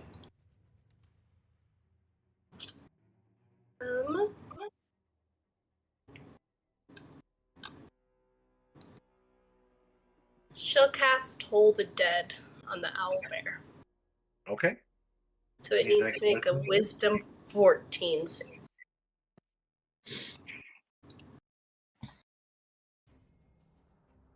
It will fail. Okay.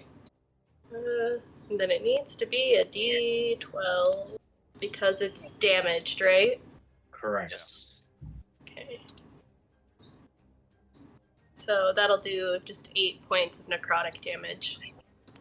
Got it. It will take Nice. 8 points of necrotic damage. This is going she's to bring. Oh, go ahead. Sorry. Oh, I was just gonna say she's gonna move back just a little bit Okay. in case she needs to heal anyone.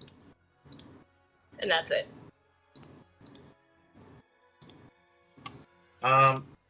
The creature will go. The corrupted owlbear is going to do its multi-attack on Joe. This multi-attack is going to, with its bite attack, it will hit an armor class of 25. Oof. Doesn't hit. Get out of here.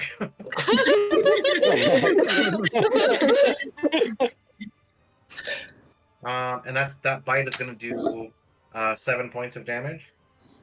And then it is going to do a claw attack. And it will hit an armor class of 16. It hits exactly, so it'll be halved. Okay, so instead of it doing damage, it's going to pull you into a bear hug. Ha ha ha. And you are now grappled, meaning you can't leave the spot unless you do a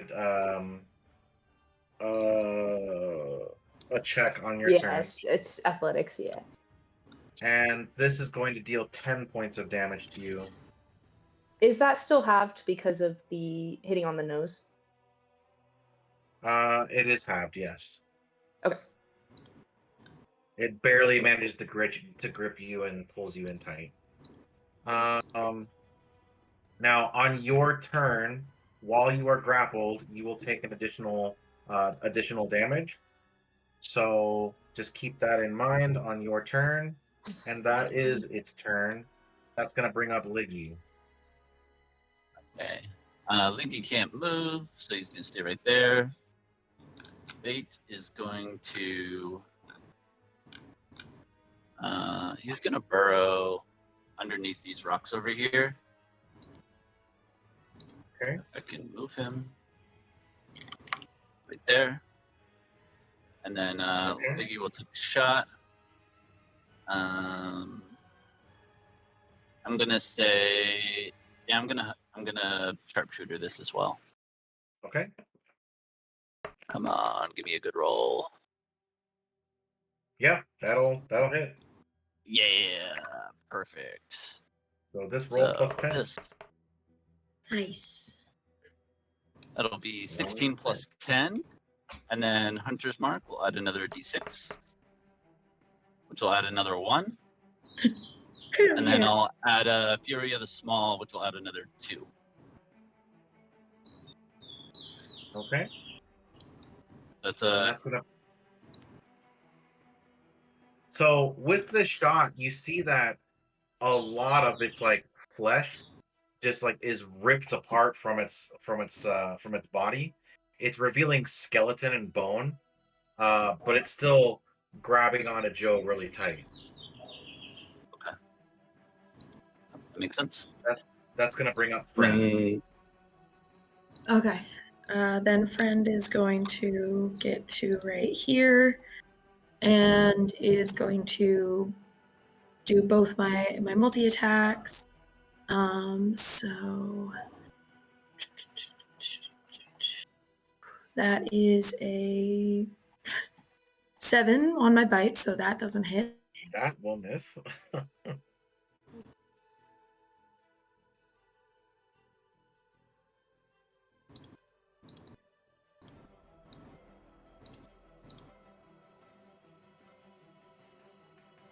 But a 17 will hit.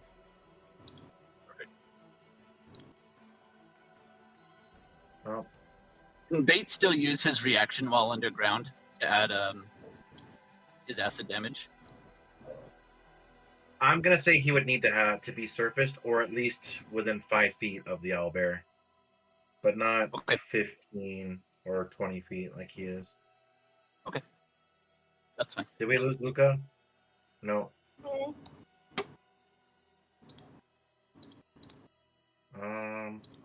One. So 2 points plus their strength modifier, which I think is 5. 7 points of damage. Can you guys hear me? Yeah. Yeah, you know. There we. Ah, my Wi-Fi is so fucking bad right now. Sorry, guys. It's not your fault. Yeah. Unless it is your fault, and then. Yeah, I'm just repeatedly kicking my Wi-Fi box, just making it worse for myself. I don't have any extra things. So it's 2 plus what? 4 damage. 4. Okay, 6 points. So what you're noticing is as you slash off with your claws as a bear, Friend, you're ripping apart its flesh, and at this point, the creature that remains is the skeleton of this owlbear with this biostone still, these shards still attached to it.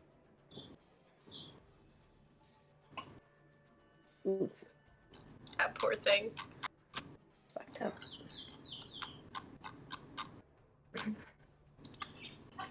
That's gonna bring up Wells. Right. 30.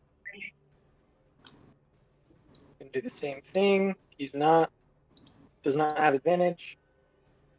Whoever hits.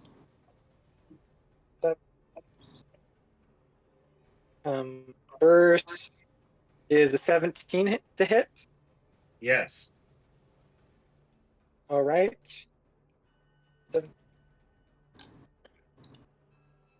6 plus 3, 9 points of psychic damage. All right. And we'll take its 9 Second points. attack is a 17 again. For 8.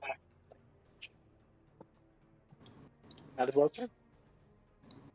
So with the psychic blades that they're like slamming the skeleton of this creature, because again, the flesh is melded off of it. It's all it is this skeleton with this biostone attached to it. When the psychic blades hit the skeleton, you can see they do normal damage, but it's like reverberating on this like green glow that's holding all of these bones together. Lucrezia, you're up.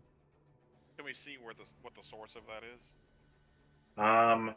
Make a perception check.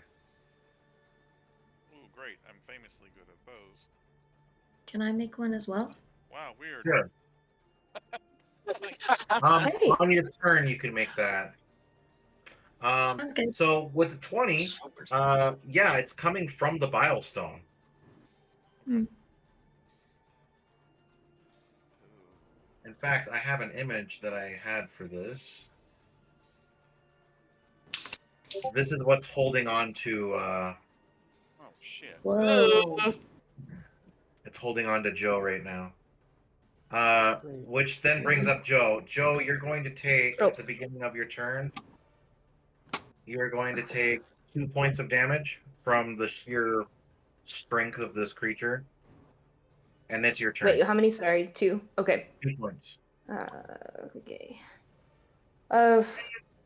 I will bonus action rage. Wait, was that my turn? Yeah, does No, Lucrezia go get ahead. to do I'm so anything? sorry. I'm so sorry. It's Lucrezia's turn. Lucrezia, you're bound though. That's right. Thank you. Then in that case, I will magic missile at 2nd level Okay. this remnant.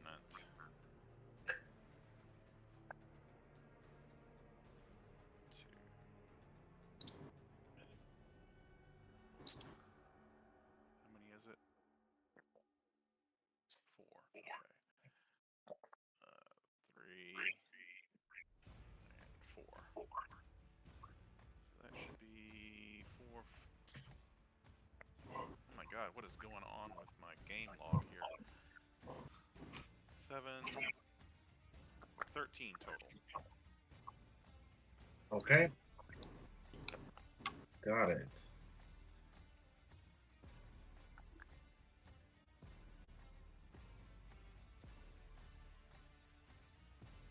Then that will bring up Joe. No worries. I will bonus action rage. This to get out of this. Is this some kind of like athletics check? It is an athletics check, yes. The DC is 16. Can I still attack if it's grappling me? Yes. Technically, the rules say that you can. All it does is immobilize you. That's it. So, or hold you in place. So you can still attack if you want. Okay. I'll stay there. Better me than anybody else. And I will. Should I reckless? No. What would Joe do? Sure. I think I'm raging now, so it's gonna be a reckless attack. Okay. First one with the battle axe is 21. That will hit. Go ahead. 6 plus 2, so 8 points of damage. Okay. And then the second one, I don't think so. It's only a 12. That will miss.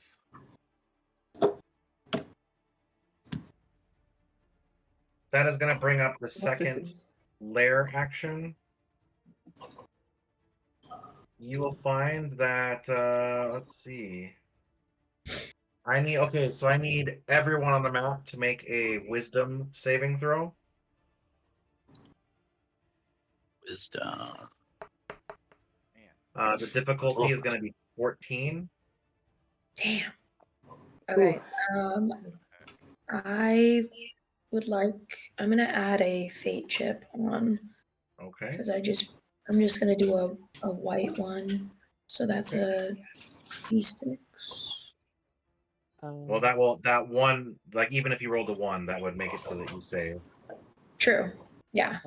Wells So, failed, perfect. but is going to use Shadow Memory to succeed. What's that? Wells failed with a 12, but he's going to use his reaction to succeed instead. Okay. Using the. So if you Bait. Yes. Sorry, Eight. Bait also needs to do a save, right? Correct. Or does he? Okay, let me roll that for him too. So it looks like Eight Lucrezia, crits. and Liggy, you are going to take 2d6 worth of psychic damage. So you're going to take 8 points of psychic damage each. And you will have disadvantage on your next saving throw. Damn. Okay. And that will then how this is represented is this skeleton version of this corrupted owlbear is gonna let out this scream that just emanates from the stones that are on its back. It just like again reverberates everywhere, and while you physically can't hear any screams from this creature, psychically you're hearing the bellowing roar as you take the psychic damage, and now you have that disadvantage. This is going to bring up a stone. Again. Hmm? Does anyone look rough? I'm okay. Okay. I'm good. I mean, I'm injured, but I'm okay. Okay. I am still gonna I'm just gonna do my channel divinity. So I'll do, where did it go? Twilight Sanctuary. You grant 1d6 plus 4 temp hit points, or you end one effect on a creature, causing it to be charmed or frightened. If you guys end it in your turn. She's also gonna move a little bit closer to That's 30 feet, right? there. Yeah. So Where are it's you like centering it? this on her. Should be right there. Yeah. So right now Joe and Friend are in it. So, and then I have to roll the 1d6. So you guys will get 6 temp hit points. Or no, 8 temp hit 8, points. right? 8 If you temporary. end your turn in it. Okay. Cool. Perfect. Sick. Has the that effect ended the grasping effect on us? Yeah, it was only one round. So your Yes. next turn, you're fine. So at the beginning of the new round, yeah. It ended at the end of your turn. Gotcha. Thank you. And that's So now the the end of my turn.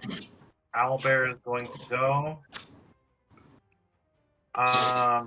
It's going to. So Joe, you decided to stay in the grapple, right? Yeah. It's going to dig its claw with one of its claws. It's going to dig its nails inside your back and then toss you. So make a dexterity saving throw. Now I can see this one, right? So here's what I'm going to say. Because you voluntarily stayed in the grapple, I'm going to say no because, well, actually, no, I'll give you. Yeah, I'll let you do it. I'll let you do it. Sure. I mean, you can do it.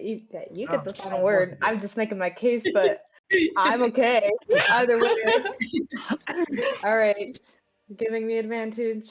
I mean, it says on dex against effects that you can see while not blinded, deafened, or incapacitated. Am I incapacitated? Right. So that works. Yep. No, you're not incapacitated. Okay. Well, it gave me a crit. Awesome. So, Go. So instead of taking the damage, you just simply get flung over here. right outside the circle. And then, Damn well, it. technically, you're 50-50 chance of being in the circle, but so that is That's okay. one of its attacks. Its second attack, its bite attack, it'll do on friend, Mm-hmm. and that will be it will completely miss, and then it is going to. Then the bile stone on its back is going to emit a faint pulse. Anyone within 15 feet, which is just Joe and Friend, let's have you make a wisdom save. Oh, and both of you guys succeeded. So yeah. Wait, what? So I didn't Friend, roll. Okay. no, good. sorry. So I meant from the previous ability. Oh. But Joe saves. Friend fails. So Friend, your next attack will be at disadvantage. Is that going to be both attacks I would take, or is it one of the attacks will be at disadvantage? Your first attack will be at disadvantage. Got it. Okay. And that will be its it will move there. And that will be its turn. And that's gonna bring up Liggy. Perfect. Liggy's gonna move here, Whoop. right there. I will take. Bait's gonna pop out on top of these rocks here, Okay. and then I will take my shot. Actually, how close is he? Yeah, I'm gonna move him within 5 feet of this bear here, like right there. Good bait. And It's a then baby. I'll take my shot. Actually, hang on, let me think. Nope, yeah, that's flanking, so that's what I want to do. So I'll take my shot. I will use sharpshooter. Ooh, that's gonna miss. And then Bait will take his hit.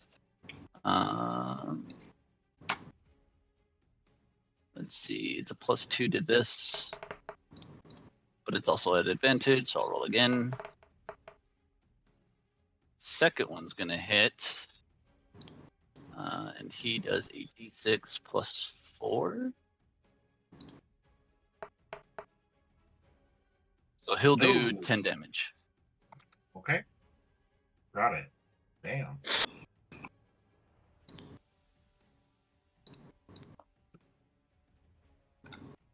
And then that that's my turn. brings up Friend. Okay. So Paul, you were saying it was based off of our last roll, like not the one that we had just done, but the one that was before when we all did the wisdom saves? Yeah. So Okay. you'll be rolling flat because you're flanking with me right now, or flanking with Bait for the first one.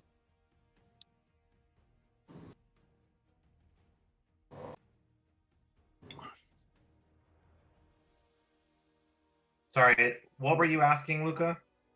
Yeah, because I had added the fate chip for the first roll, so it brought me up Right. to Exactly. So you don't have disadvantage on your saving throw, but you do have disadvantage on your first attack. However, since you are flanking, that cancels out the disadvantage for the first attack.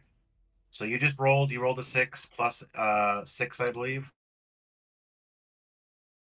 That's a 12. That will fail. So go ahead and roll your next attack with advantage.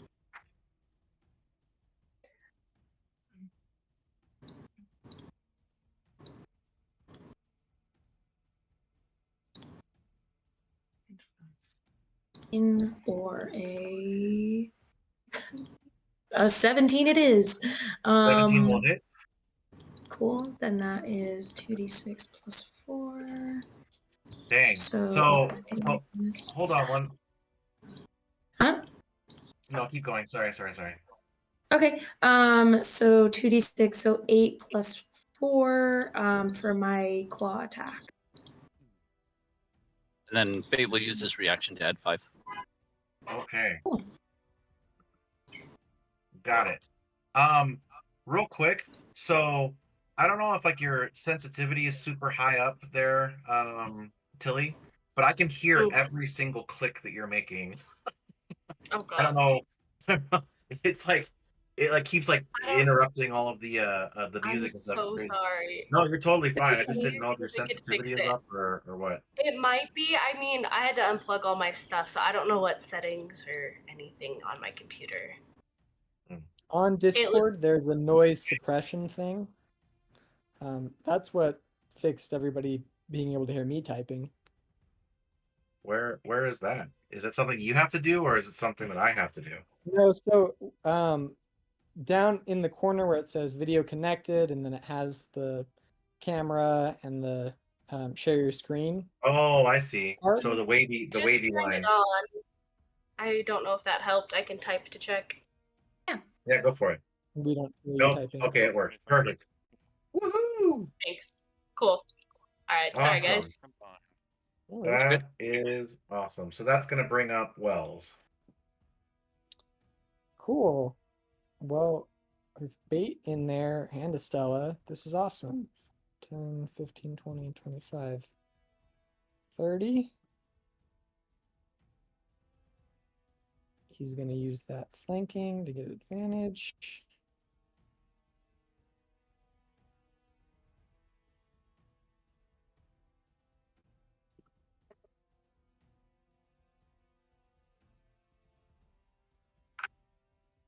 All right, 22 to hit. That will hit. Sneak him. That's 6 points of psychic damage. I'm not going to use the sneak attack on this one because I'm going to hopefully do it on the bonus attack.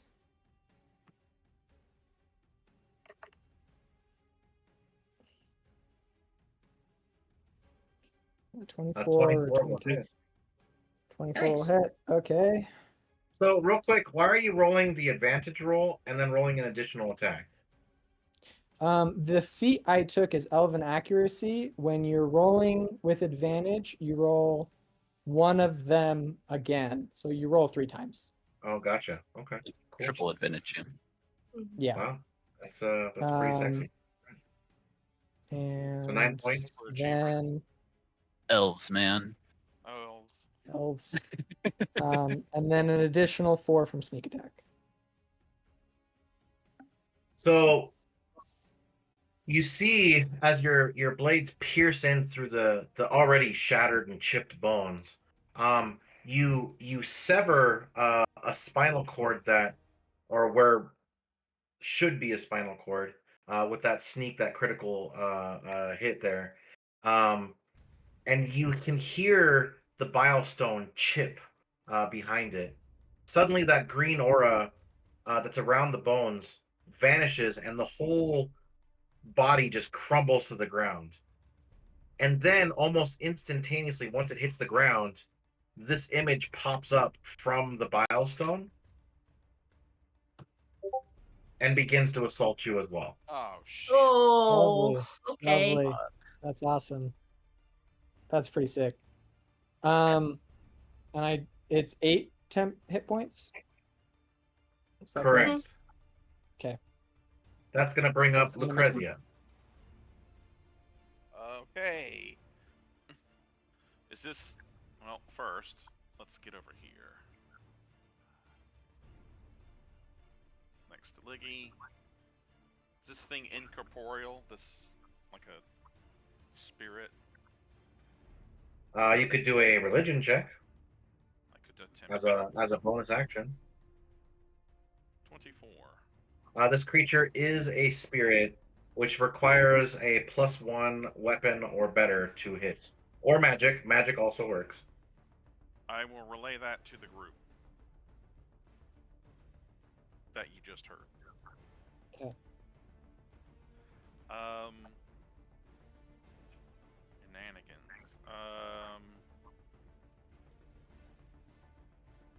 Magic missile again Okay. at 2nd level.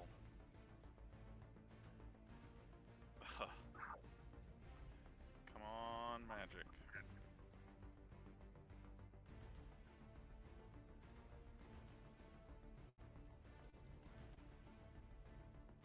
Uh,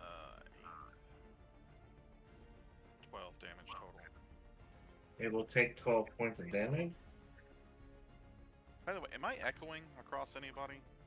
Nope, Just me then. Okay. just you. That's going to bring up Joe. Okay, I will drop my regular battle axe and probably get up from the ground. And then make my way here. I will take an attack with Duggar's axe, which is a +1. At advantage. Okay, 23. That will hit. And then 10, so 12 points of damage with his axe. Got it. And that's it. And then the 8 temporary hit points.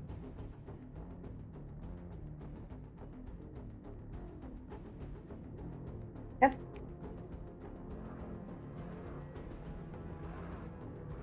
Okay. That will bring up the lair action.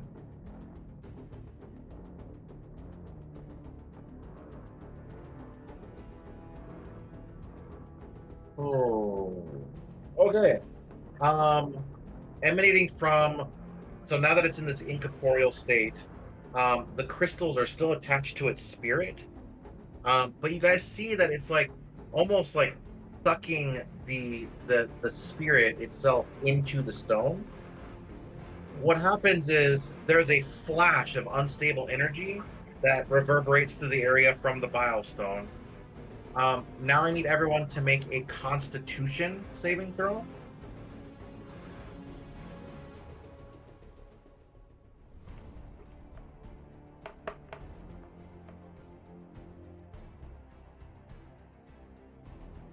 Liggy. This one is for bait. Wow, we rolled the same. Okay, so Wells is the only one that fails. Oof. Okay, so Wells, you are going to take 5 points of force damage from the. I'm sorry, radiant damage. You're flung back 15 feet, and you are blinded until the end of your next turn. I see. Okay. No, you don't. You definitely don't. That is going to bring up Estella. Beginning of round Okay. 4. She's gonna cast Fairy Fire on it. Okay. It will attempt to not. I believe that's a dexterity. 14 dex. 14 dex. That will be a failure with an 11. So it is now advantage to everyone who attempts to attack it. Sweet. And then that will end her turn. That's going to bring up Just the fine. owlbear. It is going to attack Estella, friend, and then some other stuff. So its attacks, the bite attack will go after Estella. It will hit an armor class of an armor class of 22. Yep, that'll hit. And then it will deal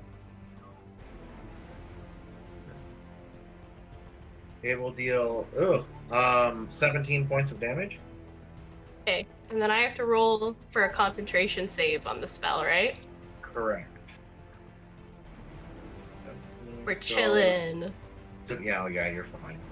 And then that is After where that first. Oh, I'll wait till the end. And then the second attack will be at friend. It will hit an armor class of 19. That hits. And it will deal 9 plus 4. It'll deal 13 points of damage to bear form friend. Okay. And then it is going to move into a frenzy, and it will get it's an extra attack, and then I need someone to roll a D100, please. Before it starts to frenzy, can I use my sentinel reaction on one of those 2 attacks and make an attack? Sure. Cool.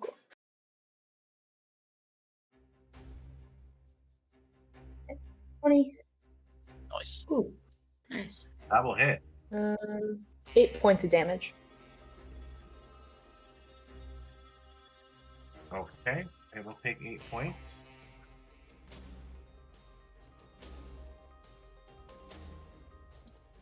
And then someone roll that D100 for me real quick. I can do it. Okay. 8. Whoa.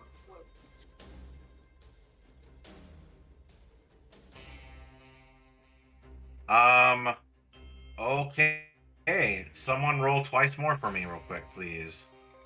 Oh, Uh-oh. D100. okay. Yeah, so Yes, 2. so roll 2 more D100s. Shit. Okay.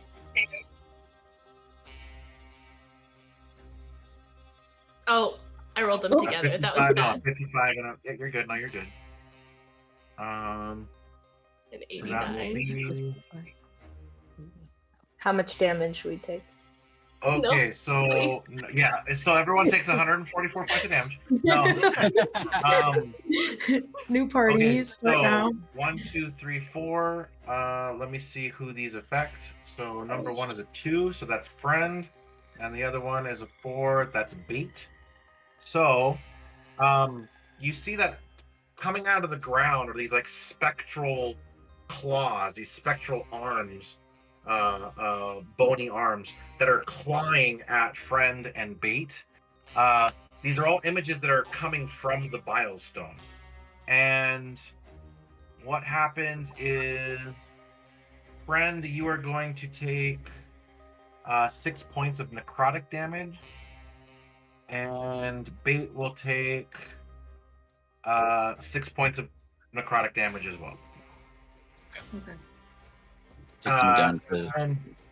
And then you guys all will hear, like, again, emanating psychically, this roar that happens, this spectral roar. That's gonna bring up Liggy. Oh, I'm sorry, hold on. And it did frenzy, so it does get its extra attack, and it will use that attack on, let's see, randomly 1, 2, 3, 4 on 3. That'll be Joe. It will 19, almost a crit. So that's a 25 to hit, and it's going to deal 12 points of damage. So your friend, or you're raging, so you take 6. And then that is its turn. Liggy, you're up. Perfect. It's still fairy fired, right? Mhm. It is fairy fired, yes. Perfect. I am going to sheet up. Come on, sheet. Oh my gosh. Sheet. Stay up, please. Thank you. Okay.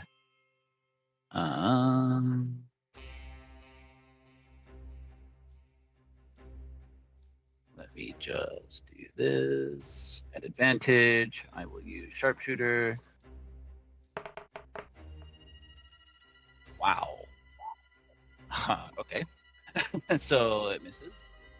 And then Leather's going to do an attack. You mean bait. Bait is Yeah, sorry, bait. Bait will also roll to attack. Advantage. Also, wow. Okay. So we both miss and stare at it sadly. And then bait is going to burrow where he is. Okay. That is going to bring up friend. Okay. So, what does... So you were saying that you can only hit it if you have like a +1 weapon? So... Yes, or a magical weapon. Okay. Magical weapon is what you need, yes. Okay, so under the impression that probably if I just attacked as a bear, it wouldn't do anything? Or wouldn't be as effective?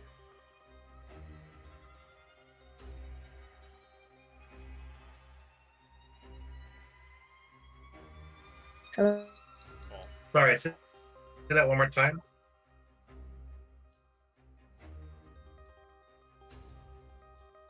Oh no. Luca was asking, will their attacks as a bear affect?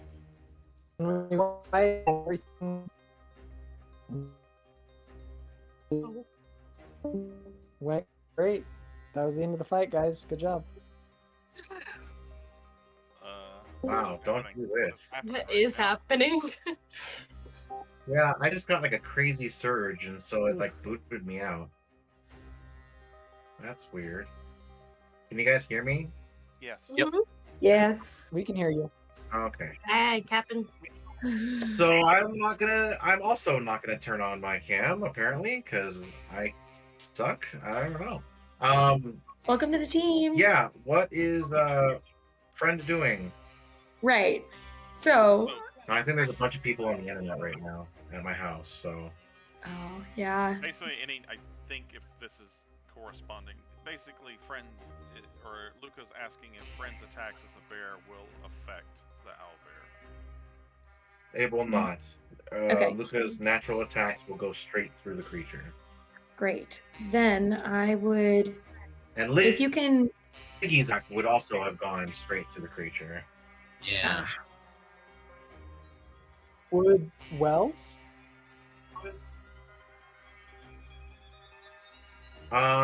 Yes, because they're technically not. Actually, no. Psychic damage would do. You'd still be able to hit with psychic. Okay. No, actually, I'm gonna rule it as it will not. You need to have a +1 weapon or better. A magical Okay. weapon.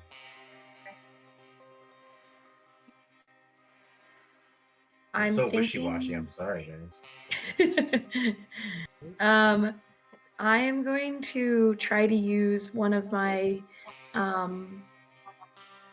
things from my pendant that Joe gave me. So the ancient wisdom, where I'm going to try to get Grandmother Oak to intervene on my behalf. It says that it requires my action. I just need to describe the assistance I seek and roll a percentage die, which that's like a D100, right? Yeah. Okay. And then a number equal or lower to my druid level times 2. Mother Oak will intervene. So, my druid level is 4. Wow, I have to roll really low. So yeah,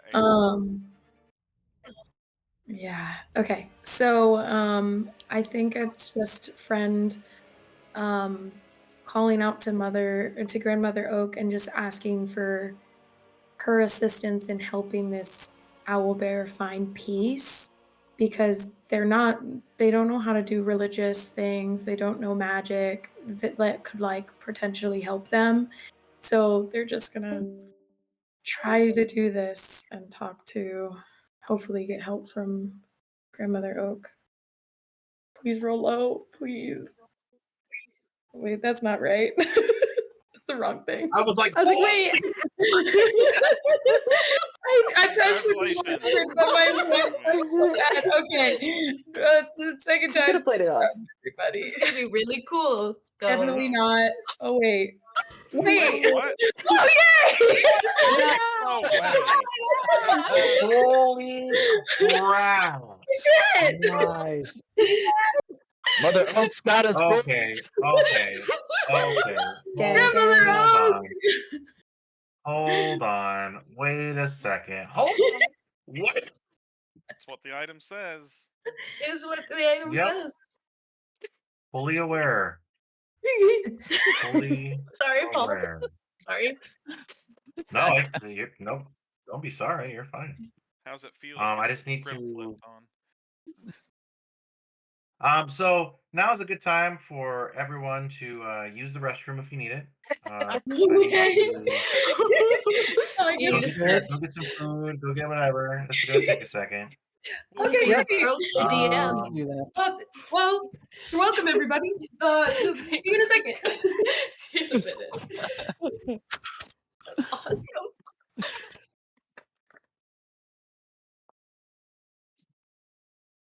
Oh my god.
Hey. Hello. Hello. Good times. Always That's awesome that just happened. One roll just throws the entire game. meant to be. Mhm. Nah, I love feels throwing right off though. the DM. Yeah. Feels right. Mhm. Very proud of you, by the way, remembering that 3 sugars thing. That was a very little Oh. tiny thing I only put in there one time. Of course I remember. What do you mean? Now I feel Kaylee like I writes need to down like. every single thing that Lucrezia says. Mhm. Now Joe Rob. wrote down the stuff Lucrezia said. Well, now Rob now has to double down and remember everything now, No, and it's like, no, oh, this is not a competition. This is not like when Joe got her gift. Okay. Rob's gonna need his own memory palace in a second here. fucker, I needed that shit like 10 years ago. Mm. I think it is so funny that I really didn't expect that to succeed because I had to roll less than a fucking 8. 10 out of 10 idea though. Thank you. Yeah. It was a great Seriously, idea, though. and it was was great great. timing for it. Mhm. Yes. Right around then, I was coming to the realization, I'm like, oh, I'm gonna sit and duck in this fight. I can't do shit. Yeah. I was like, unless friend de-transformed and like fought with I mean, Like like, I Thorn don't Whip know, or 'cause like something. I have Well, spell attacks, but they're like yeah. Maybe physical. Shillelagh. I don't Like, think I I don't know have if that you- one prepared. Yeah. This or So like is Thorn Whip, perfect. maybe. Thorn Whip, I do have Thorn Whip, Yeah, so Thorn like Whip maybe is a that one. cantrip. Oh, Yeah. okay. Yeah, but I would still have to de-transform, and I'm just like, Right. I'm a little nervous about being regular friend around a big creature. Oh, Fair sure. enough. So, but damn, I'm kind of excited about this. Me too. That's fucking awesome. Maybe we'll find out more about Mother Oak too for friend. That Yeah, would be cool. it'll be Is it really Grandmother Willow or interesting. Grandmother Oak? We get a random friend lore drop. There's Mhm. Grandmother Oak. Okay, okay. Grandmother Willow was the one from Pocahontas. Yes. That's where I'm getting that. I'm like, Very similar though. Uh-huh. Same thing. Yeah, There's just I mean that's how I imagine Grandmother Oak in my head. So Same, actually. great aunt. I'm able to capture the battle map on this recording too, so hopefully we're able to catch all that too. Oh, nice. Up in I my can see you guys bullying me into not going up to the bear at first. Rob. Technically, it wasn't bullying, it was cautious advisement. yeah. Mm. Aggressive, cautious advisement. Like, I was oh, like, oh dang.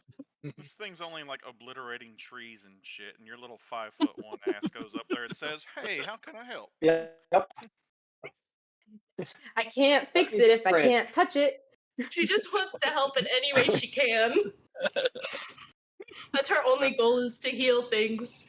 That's fair. But honestly, no, you're right. We should not remove your agency like that. So No, when I you're fine. die, I'm gonna say, go ahead. Okay, that's fair. it's such a Lucrezia response. It would Fine, if actually you be wanna die. hysterical and terrible if I had to make a third character. Paul, please don't. I don't want to. I have one. There was some flashbacks, I'll be real. It was Technically- like, oh.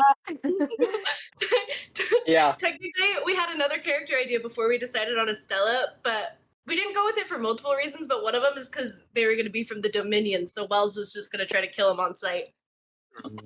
We were pretty sure. Oh, well, Mhm. maybe not. I don't know. Oh, Sorry, I can't hear you. What? Wells doesn't hate anybody from the Dominion. okay. He just used to work for the Union.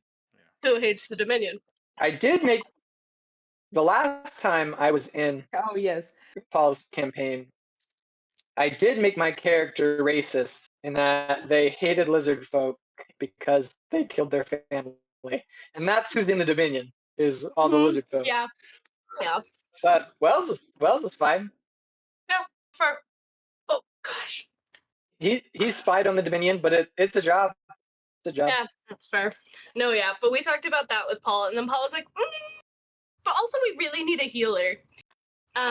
So Paul's worried about yeah, us all dying. I Yeah. feel like clerics are just clutch for so many. Also, he can Yeah. hit us way harder now. Also, Paul built her, and he did way better on the character sheet than I would have. So Yeah, Twilight Domain is epic. it's so fun Yep. too, and I get to fly at one of the levels.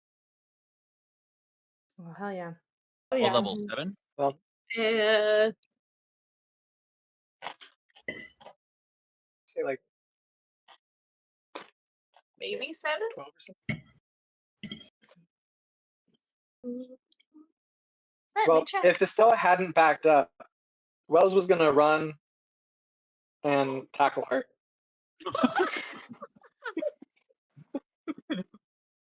Oh, how sweet. Like we She would have just met. dodged for sure. Uh-huh. hmm Let's see. Cut. Where do I get to fly? How are the Steps pets of adjusting? Night. Oh, Level 6. 6th level. So 2 levels. Were you asking me how my pets were adjusting, or you and Chandler? Oh, Nimbus is fine. He doesn't have a contained yard, so I've had to put a long lead on the porch. So he kind of hates that, but aside from that, And I know cats don't really do well with moves at start. So Binks actually does great with them, and so does Ponyo. Ponyo does great with them because he's just a clinger level 9,000. Like, he just has separation anxiety, so as long as he's near me, he's fine. If you take him away from me, there's issues, but as long as he's next to me, we're okay. Binks has moved with me 6 times, because I've moved every year since I was 18 at this point, so she's gosh. just really used to it. damn. Yeah, I'm tired. I just wanna. I really like this apartment. I hope me and my sister stay here for a while. Where are Right. you at again? Leighton. Okay. Yeah. Oh yeah, So not too far. no, it's like 10 minutes closer to my job than when we lived in Clinton, though, which is very That's cool. convenient because Yeah. driving to downtown 3 times a week is a lot sometimes. Mm-hmm. Yeah. Yeah, it's still pretty far. Yeah. Leighton still drive. Yeah. It could be worse. I lived in Payson and commuted to Sandy for a year. So that was a 53-minute drive Rough. one Ugh. way. So I drove like 2 hours a day for work. That's horrible. Yeah, That's it was horrible. really bad. I didn't like it. Mm.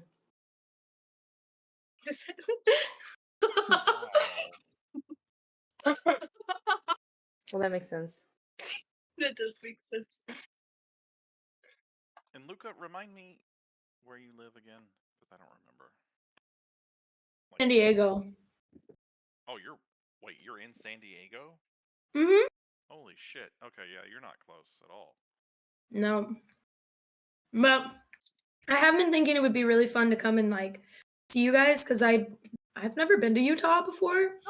That'd be so Um, fun. Yeah, and so I thought it would be really cool. We could do maybe like a in-person hangout or something, an in-person that. game.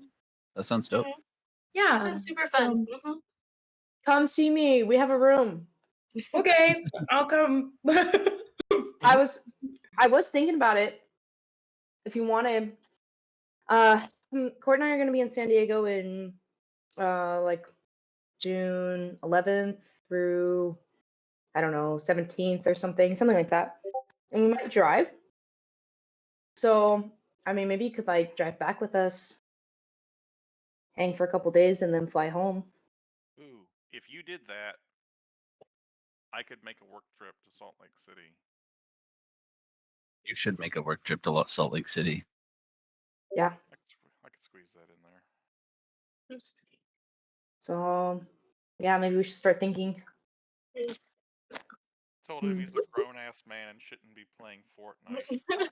Oh, also, Kaylee and Luca, my sister's contemplating having a Regency era girls' night. And she said, if you guys want to come, you're welcome. Luca, we were thinking maybe we could set up like a little laptop or like something where you can like chill on FaceTime while we watch Pride and Prejudice. You don't have to, but I Or wanna let now you you guys could know about come it. in person, and then we could have That that too. in person. We could do it in person, which would be pretty cool. So something to think about. My sister was gonna Yeah. make pumpkin pasties, and she's really good at it. Pumpkin pasties. We have them a lot. We have a book club, and we actually did a Victorian or like Regency/Victorian period books last summer. And we actually went and we had a Victorian picnic in the park, and she made like pumpkin pasties, and we brought teapots and teacups and stuff, and Oh, that's so cute. we have good times. We're just nerds. Yeah. Yeah. Nerds are the most fun though. Mhm. Oh. I get a good mix. I get a good mix of nerds, and then I have friends that like to go out, and I go out with them every 4 months. 'Cause that's all I can handle it. But I still do sometimes. In spurts. Yeah. Is it in just spurts. is just you and your sister now at your Mhm. apartment? It's Yeah. kind of nice. It's really nice. Well, and I mean, we're twins, so I think that makes it easier too, because it's just we're the exact same age, Comfortable. and we've grown up together our whole lives, and we Yeah. had separate rooms when we were kids, but we actually slept in the same room almost all the time. So Oh. yeah, She's like she's secretly pretty. swap out and fool us all. No, I don't. We look quite a bit different. Well, I think we do. Some people think we look exactly alike, and some people can tell the difference. I know our voice is pretty much the same, but she is 5 inches taller than me, so Mm. that is Yeah. a dead giveaway. But you are sitting down. It- Hmm? This is true. You're sitting. You are sitting down. We can't True. tell. Yeah. Right now, but yeah, kind of neat, fun stuff. I can't hear my Fun. I'm roommates glad you guys screaming moved at in. their video games anymore, which is nice. Oh, that's Thanks. nice. Yeah. There was some tea with it because Sarah's ex basically kicked us out way before we were planning on leaving, but Oh, is we that love what people. happened? Yeah, Oh, that's why yikes. it was so hectic. Well, he messaged us one night and he was like, "Can you guys tell me when you're coming over to like pack and stuff?" And we were like, "No, because we paid rent and like a bunch of our stuff is still there." And we just the way he said it was really I don't know how to put it. Like asshole. Like he was acting like an asshole. And so we were like, me and Sarah are both really stubborn. We get it from my dad, and we were both like, absolutely not. We're not telling you our comings and goings. It's not your business, especially when you're acting like this. And then we got back to the house, and he packed a bunch of our stuff. And then Tilly freaked out on him, and that was really fun. And then we had to get the rest of our stuff out, and now we're signing ourselves off the lease. So we were gonna pay for like a June to be nice, and now we're not paying for June to be nice because Yeah. Fuck Yeah. him. Fuck that guy. Yeah, fuck that guy. fuck that guy. Fuck Super that. fun stuff. I think I don't know if it was Luca and Kaylee or Luca and Kaylee in court because I'm in more than one group chat, but I kind of mentioned that it'd been hectic, and that was why. Jeez. Super fun. Hey, as long as you're okay now, it's all that matters. Oh yeah, we're chilling. Actually, we were really petty because Sarah was the last person to buy toilet paper, and they didn't have any other toilet paper in the house. And we were the only ones who had bought shower curtains or anything. So that night, when the whole thing went down, we took all of our stuff that we thought might be useful to them, including the toilet paper and the shower curtains and just anything Yeah. we thought they could use. And it was a really good time. I think there's silverware too. No, that's theirs. They can have it. It's gross. They're gross. What's up, Paul? Hey, Paul, you're back. You guys ready? Yeah, Yes. sorry. Pro ready. You're all good.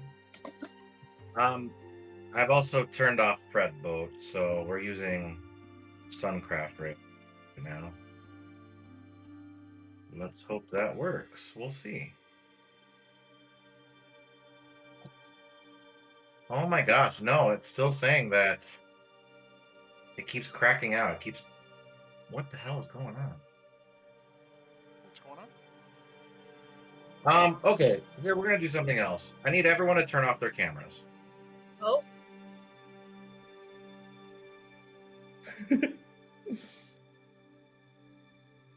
Let's see if this might help.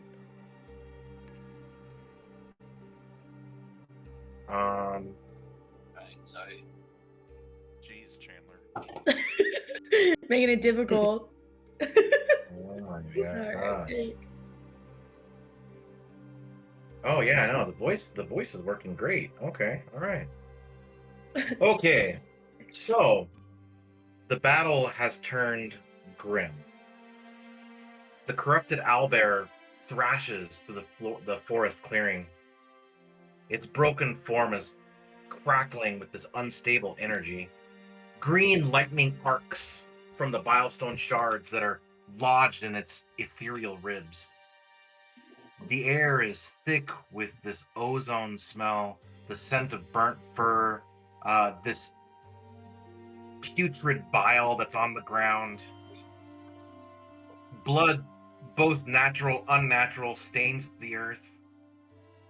And Friend, in their bear form, reverts back to friend form. Their wooden frame grabs onto the acorn that's around their neck. And a quiet call rises from their mouth, from within. And a pulse is sent through the root, through the wind, through the soil, to the very soul. A call to her. And for a heartbeat, the world stops. The wind halts, the trees still, the storm pauses its scream. Even the corrupted creature, wild-eyed and ethereal foam pouring out of its jaw, senses it, and it recoils. Then, from the canopy above, she arrives. A radiant shimmer cascades down between the branches, like sunlight catching on dew, but in reverse. Flowing upward and downward all at once, from the misted light steps a tall, graceful figure. Her form is woven of bark and blossom, her hair cascading like golden willow leaves, threaded with bloomed vines and glowing with faylight. Her eyes are vast, ancient, and filled with unfathomable love. Mother Oak, the archfey of renewal, the rooted crown, the gentle power in the grove, has come. She floats above the ruined battlefield, barefoot upon nothing, her arms outstretched. The very air grows still and fragrant, as if every flower for miles has dared to bloom in reverence. With one hand, she gestures downward, and the corrupt owlbear is trapped. A dome of woven green energy forms around the beast, not harsh, but inescapable. A perfect sphere of braided vines and light and silence. The creature howls, slamming against its prison, but the magic holds. Not of chains, but of harmony. It's utterly contained. And then Mother Oak closes her eyes. With her other hand, she conjures a storm of fire. And the fire blossoms inside the cage, not orange or not red-orange flame, but a white-hot, radiant fire, flecked with leaf and wind. No smoke rises from it, no scream escapes, only light. The corrupted owlbear, its rage, its pain, its bilestone core is cleansed, burned to pure white ash in the span of seconds. Then the fey magic fades. The cage unravels like spider silk in the breeze, and the ash drifts downward in slow spirals, whispering as it falls, not noise, but feeling, a quiet grief, a simple farewell. The clearing is silent now, no bird song, no movement, just the trees watching. Mother Oak turns to Friend. She glides towards them, not walking, but floating just above the scarred earth. And when she speaks, her voice, the creak of boughs, the hush of wind through leaves, the heartbeat of old soil. I'm so glad that I could help you, my child. I'm glad that you called me and that you remembered where you came from. You are doing exactly what I created you to do. You protect, you preserve, you choose. She brushes a hand gently across Friend's bark. A soft glow flickers in the touch. Not healing, but a blessing. You have come so far, my child, but you still have further to go. I know you can do it, my child, and I am proud of you. She smiles a vast, bittersweet smile, and then, like mist in the sunlight, she fades. Petals fall in her wake, and a sudden breeze stirs them, not a gust, but a caress. One by one, the trees begin to sigh again, and the forest breathes out in peace. The ash that was once inside that ball settles gently on the forest floor, and you start seeing that the grass begins to regrow. The posse stands in this quiet aftermath of divine intervention, and somewhere in the distance, you hear the birds begin to sing once again.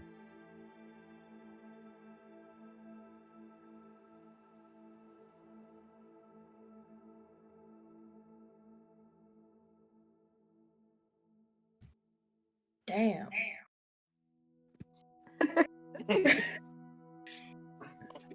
That's my grandma, yo. That's Friend's first curse word. Oh. Turning cameras back on. I guess we can Can try we it. come back? Yeah, you guys are back, yeah. Turn up. If I'm muted a little more often for a minute, it's because my sister went to the store and her dog is a little loud when she leaves. Okay. She'll settle down in a minute. I just have to give her enough treats.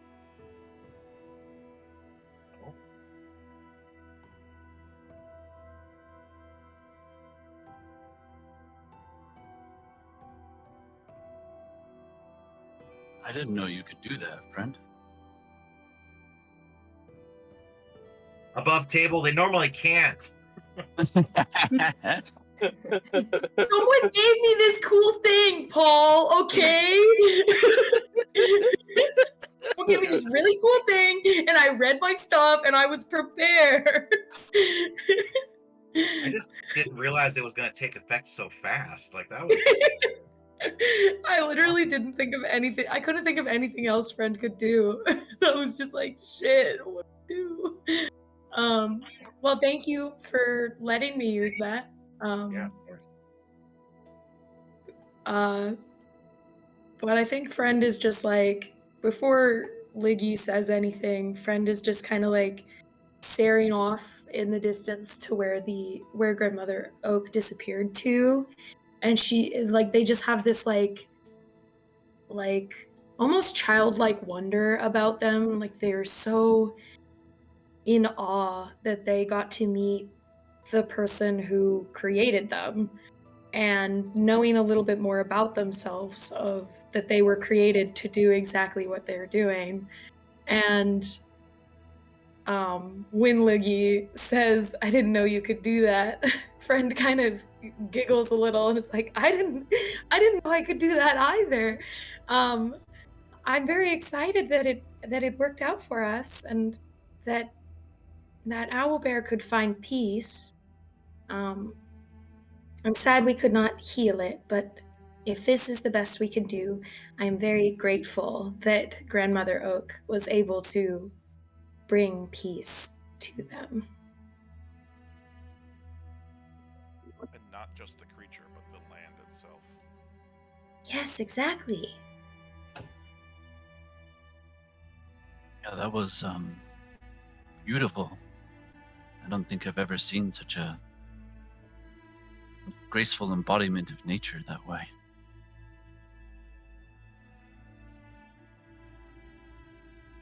You're truly Wells is amazing, kind of friend. stunned. Oh, go ahead. Oh, sorry.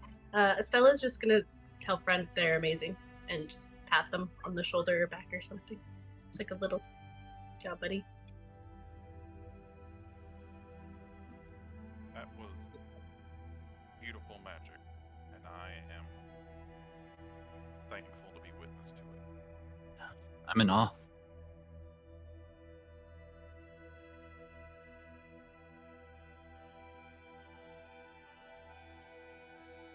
What now? Wells is gonna look around, like, to see if there are remains, or There if is white ash. That's it. The immediate threat is ended, but the question we all have to ask now is why did this happen in the first place? It's a remaining mystery for sure.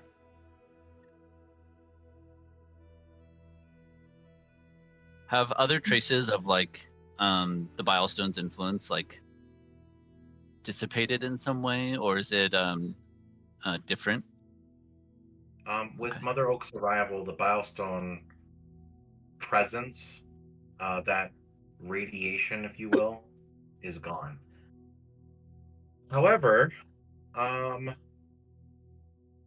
want Lucrezia to make either a nature or a arcana check. And I would like friend to also make a nature or arcana check, their choice. Okay. I'll do the Arcana. You And then I will. will Oh do. my god. I'll give friend guidance. Thank you. What does that add again? D4. You just add a Cool. D4. Okay. Man, I can really just give that around as much as I want. That feels That's wrong. a 16. So you can only do one person at a time because it is a Yeah. concentration check. Mm-hmm. But yes, you could do it as much as you want. It's my grandma. She's so cute. It's my grandma. Wow, she's so pretty. She was pretty.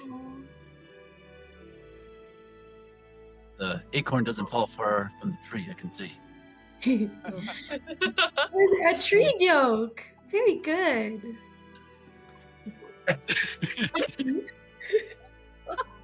A tree joke, very good. I love it. I love it. Okay. What I don't love is the fact that I can't see your rolls at the moment. So hold on one second, everyone. Awful. So Terrible, even. friend got a 16. And Lucrezia got an 8. Okay. So with the 16, oh crap.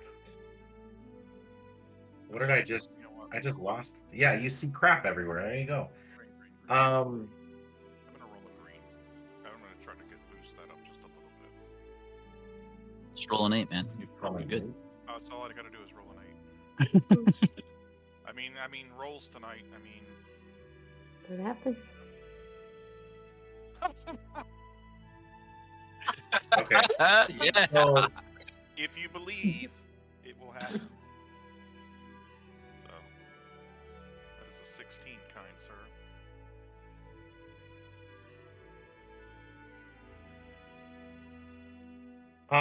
So Bilestone, by its nature, produces a radiation that is harmful to living creatures. Usually, Lucrezia, you can tell if Bilestone is active around you because it burns you, like it burns the sigil in your hand. However, this Bilestone wasn't doing any of that. It wasn't damaging you, and it didn't activate your sigil on your hand. Friend, you'll notice that this Bilestone, it wasn't reacting like Bilestone you've seen in the past. And I'll source the information I just gave to Lucrezia so that you know the same thing. It wasn't hurting anything outside of the creature that it was fused to.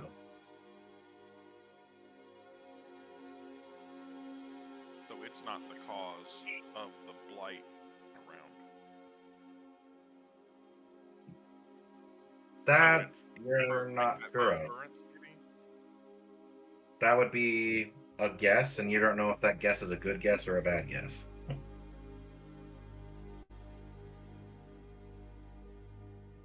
But the creature that was harming Del Cooper's herd is now dead.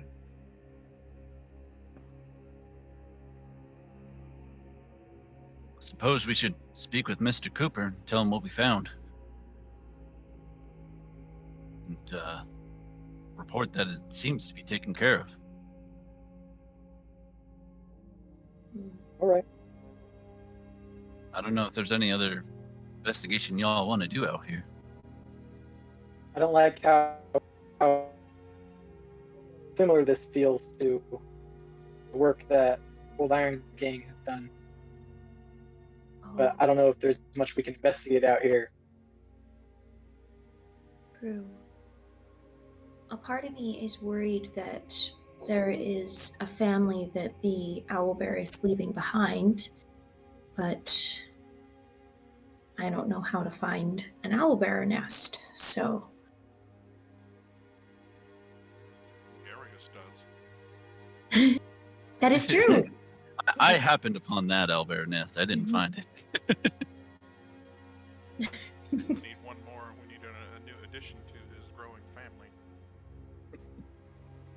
Honestly, that is kind of what I'm thinking about, but friend doesn't think about that. I suppose in this area, are there further tracks or indications of a den where this owlbear used to reside? You can make a survival check, I guess. Sure. Can I get your help? Yes, of course. Thank you. Let me get my window. Yeah. Survival advantage. Come on, dice. Oh, yeah, baby. Ooh. The 24 crit. Yippee! So you look at these tracks and you kind of follow them for a good 15 minutes, and you realize that the creature was just wandering. You don't think that there's a lair.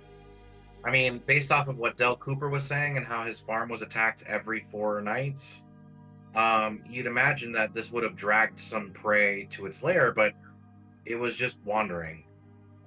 Most likely out of pain, out of confusion. Yeah. I was afraid as much. All Before right. we leave the site, Estella will go to where the owlbear died, and she'll do just like a little prayer over it, where it died, and then she'll Okay. rejoin the group. Are we near the lake? Where the missing- Yeah, you're about about a 10-minute walk from the lake. Yeah. Yeah, I'd be curious to go take a Why don't we look. stop by the lake and see if we can find signs of that lightning strike? Perhaps grab a sample of the water, see if there's more residue in there that someone else could investigate. You're reading my mind, Ligarius.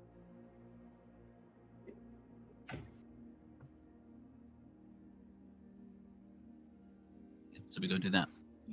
Away. Yep.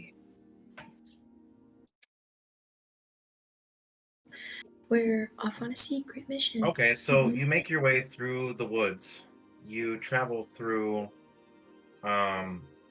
the trees, and you see that Starfall Lake, it's nestled between it's kind of cradled by this forest and this big giant lone mountain peak. From a distance, it kind of looks like just silver glass that's like resting upon a bowl of just this like beautiful velvet green, especially with where the sun's at the moment. It doesn't even look like this lake could even be muddy. It's just so serene, so beautiful. You see here and there that there's like smooth standing stones that kind of break the shoreline. You see that there's like weathered markers, kind of indicating like where in the lake you're at. And you can tell based off of these markers that you're approximately 2 hours away from Sweetwater. The air here, it's really cool, and you kind of get the idea that no matter what season it is, it remains this temperature, except maybe the winter time. It's almost sacred. You see that the birds, they don't sing too loudly out here. You don't see like any tracks of coyotes that get too close. It's almost like this place is that nature holds like reverence here. That it's just too peaceful, too sacred of a place. Mm. Okay. Beautiful. Josephine, do you know anything significant about this lake? Joe's in the middle of skipping a rock. Significant. It goes like 18 times. Yeah. Ooh. What? Significant. Sorry. I don't think I've ever been here before. It is beautiful. Seems exactly the type of thing Chenoa would like to corrupt. So there's that. But I don't know this place.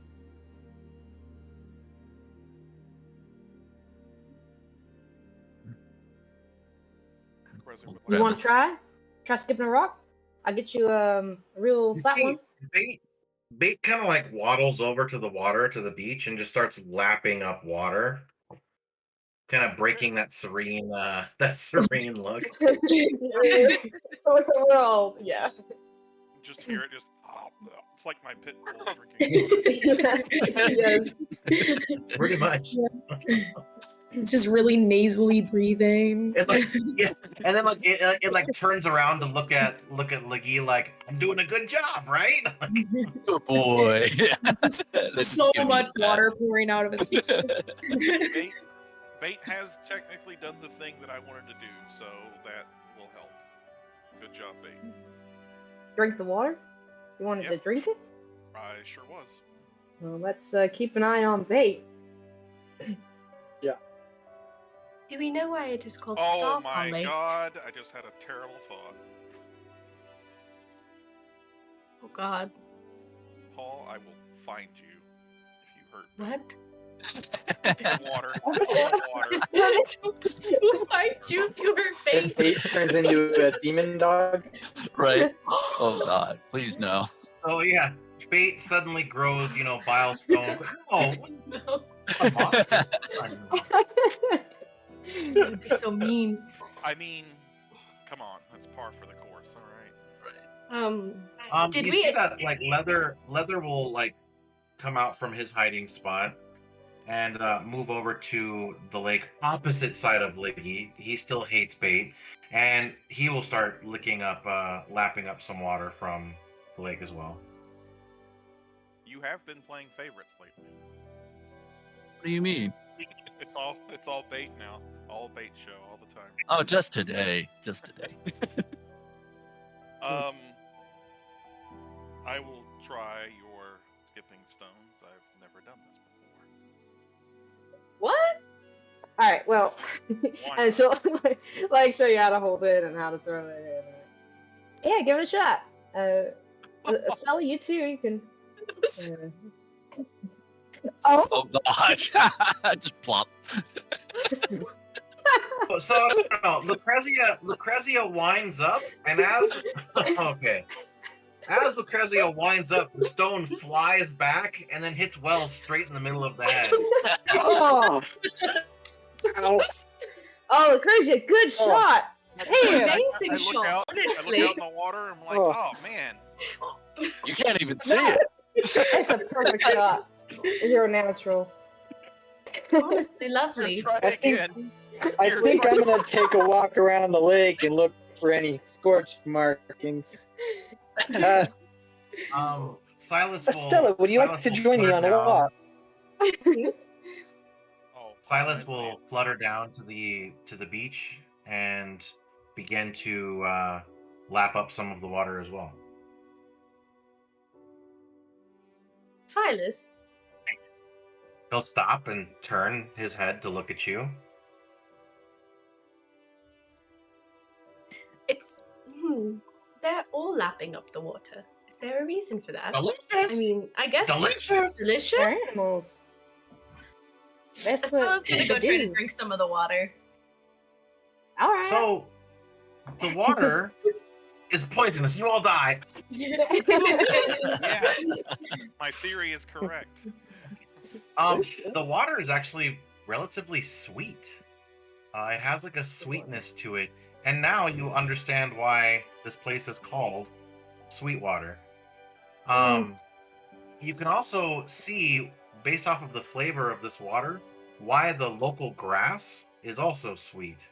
The water table, it saturates the area, and it just generates this naturally sweet flavor, and it all stems from the source of the water. Okay. I'll turn to hearing Mr. Wells. I'll turn to Josephine and Ligarius and friend and say, "Hey, why don't you come over here and look at this thing over here that I saw leaving?" Oh, what'd you see? Leaving Yeah, Wells and what is it? Estella. Did you find some more cool rocks? Yeah, just over there. Sure, Wells, I will join you, but I think needing a healer for being hit in the face with the stone is a little bit, well, that's not quite polite. But yes, I will go with you.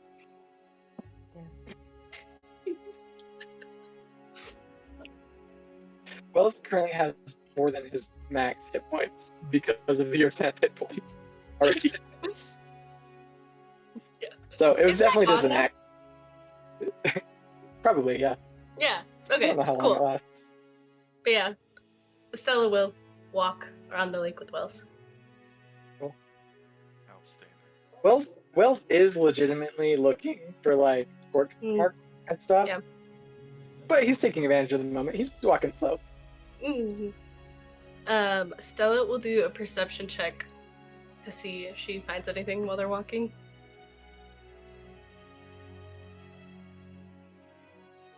Nat 20! I also got an at 20. Wow. What? Wow. That's You guys cool. are so perceptive. God. Did you find any cool rocks? I've been looking. Yeah. The glowing, pulsing green one.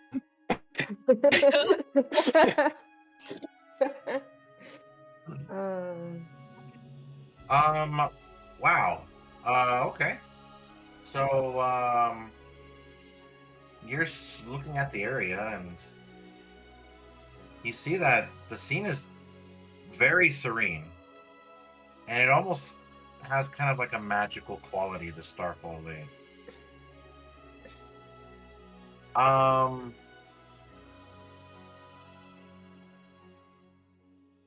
There is, however, floating, gosh, if a lake could have a reef, what would that be called? I don't even think It'd be like a lakes can sandbar, have maybe. reefs. The shoreline? Maybe a sandbar, sure. About 10, 15 feet away from the shoreline, you see these like almost translucent pods that are kind of like floating on these like translucent lily pads. There's about 20 of these lily pads, and there's only about 5 of these little pods. Stella will take off her normal like cape, throw it to the side, and then wade in to try to go grab one. Okay. See it. So you go and you grab some of this translucent pod, You gobble. It has kind of like a slimy feel, much like you would you'd see with like seaweed or something similar. But you have one of these pods. Okay. Is there It's about anything the about size the of like a walnut. Okay. It's just like a kind of just like a translucent seed, if you will. Okay. Wells will grab one of the lily pads, and just turn to Seth and be like, "We should take these back to have friends look them over." Yeah, they might know what they are. So good looking. So you take the seed, you take the lily pad, and you guys make your way back out to the shore. When they come back, Liggy's feet are just like in the water with his two pet friends as he's like just chilling. And he has a pipe going now at this point. All right. Josephine, can you Brenda, show if me you'd like, Sorry, go ahead. Brenda, if you would like to make a make a nature check. Okay. Do I get advantage at all on anything? I only get a plus No. 2. Okay. Then I will just do this regular. Doesn't hurt to ask. Yeah, I gotta shoot your shot. Okay, it's a dirty 20. That's pretty Go. good. I think you're chilling. So this pod is called a ghost seed. Ooh. When a person bites into it, and it's very soft. It's not like a hard shell. It's just a very soft membrane. But when you bite into it and ingest the fluid that's inside, it allows you to phase step once ever, Ooh. Ooh. Okay. or I guess We should go misty grab the step is what you rest. could call it. Ooh. We should collect all of these. Yes, friends, absolutely.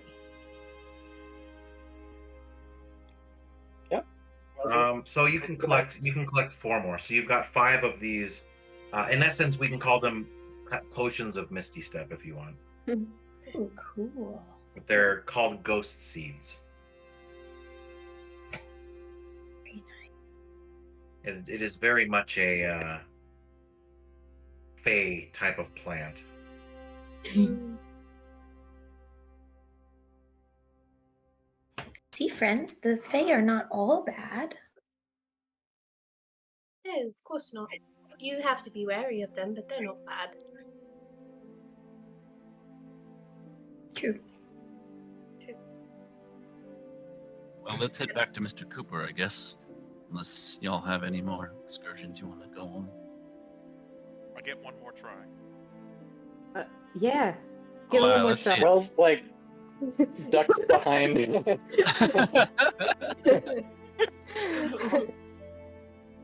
Josephine, can you show me how you do that throw one more time? Yeah, I'll help you this time. And she'll like take your hand and she'll like this. All right, and then As she hoped. Okay. manipulative. That's okay. That's okay.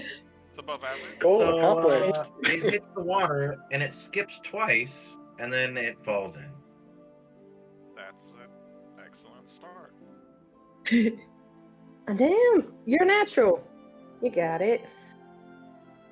I shall endeavor to do more. All right, as long as you're having fun. I've been giving some thought to there is power in names, and this place is called Starfall Lake, which makes me wonder how it was formed. When we return to town, I'd be interested to ask some people if they have any history of knowing how this place was formed. Just something curious, something falling from the heavens could have made this place the way it is, affected it in some way. A celestial body of something? Or... It's Rock? possible. It has been documented in the past. I would be curious as well. on this. If it has anything to do with the stars, that is. Absolutely. It's really small. And connection to the Fae. I would like to know as well. Yes. It seems this lake may have a lot of information to give us. What are you Paul, why are you mewing?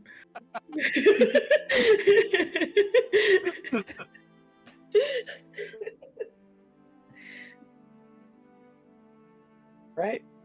We start heading back. Report to All the right. rancher. Kinda Put on nice your of everyone boots, to stay here. collect your thoughts, and start making your way back towards Del Cooper's ranch. Now, the sun is low by the time that you make your way back to Del's property. And the ranch looks quiet from the ridge. Almost a little too quiet. The cattle have all huddled near the barn. They're skittish, they're silent, right? And you see that smoke curls up from the chimney of the main house. There's a lantern that's swinging gently on the front porch. And when you approach, Del steps out. He's got a hat in one hand, and he's got his rusted rifle in the other. He squints at you all and then lowers the rifle without a word. Relief doesn't quite reach his face, only wariness. Well, is it done? Did you kill that thing? It's a bit more than a thing, I'm afraid. But it has been destroyed. You see that just relief just washes over his face, and he visibly just lets out a whole body sigh. By the dust and by the wind. I didn't even think. I just don't know what to think about all this mess. It's gonna be a while for me to recoup all this. Gosh, but you know what? You didn't save just my herd. You saved me. Hell, maybe you saved all of Sweetwater.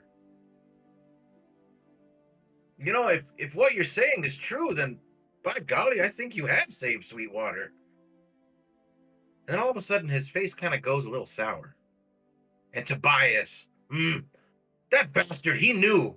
Maybe not all of it, but enough. Enough that he should have called a damn meeting.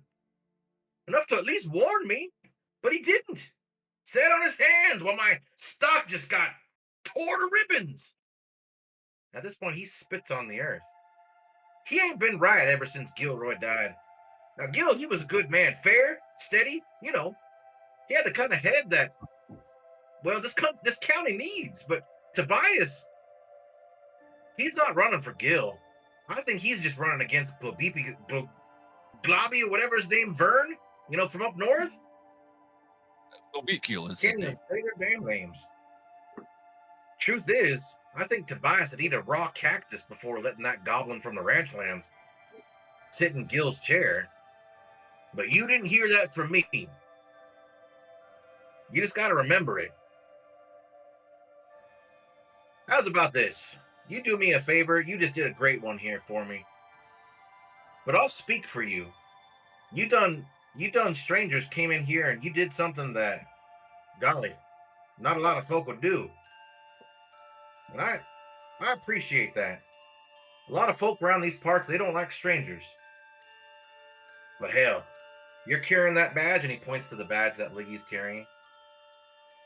I'll speak for you. If you need it. Folks listen to me. And they're going to listen a lot harder after tonight. Thank you. I don't know Say, if have you got a place to stay? Are you staying over at the boot, or can I offer maybe you some supper?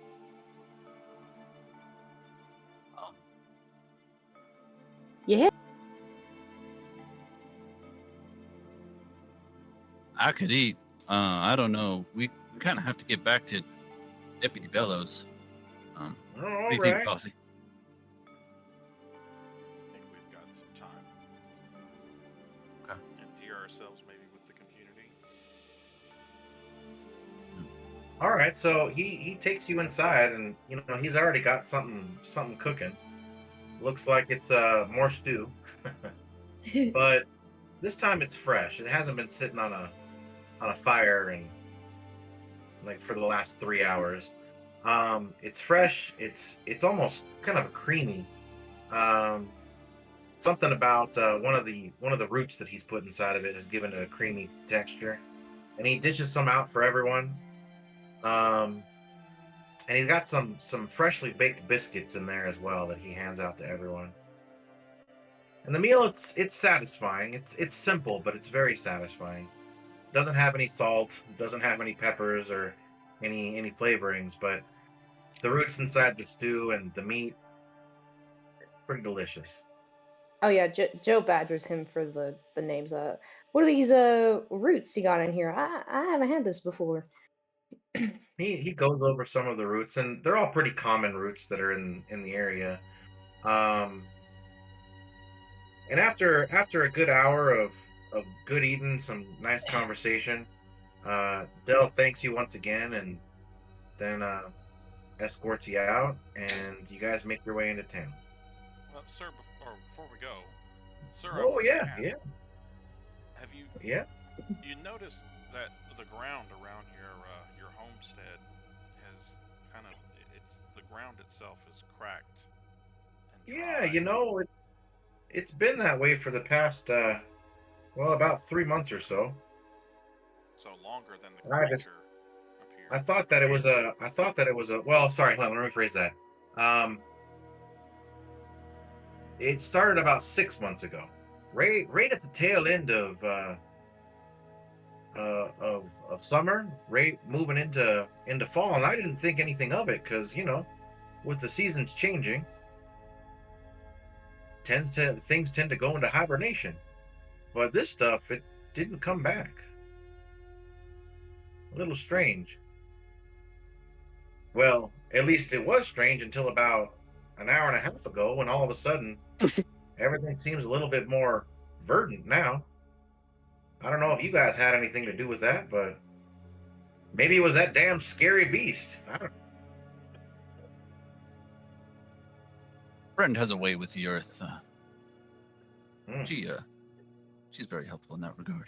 Well, he takes off his hat once more and kind of rings it in his hand and says, "Well, thank you, friend.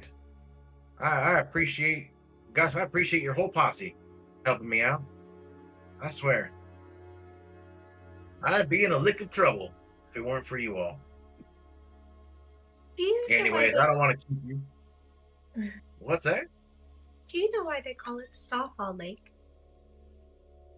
Is there a Oh, reason for the it's an name? old yeah, it's an old wind orc thing. When the wind orcs allowed us to set up around these parts, they told us that's what that name was. I guess it comes back from generations and generations.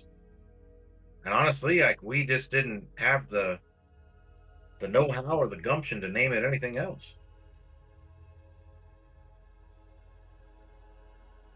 I've been here for a good 30 years, and it's always been called Starfall Lake.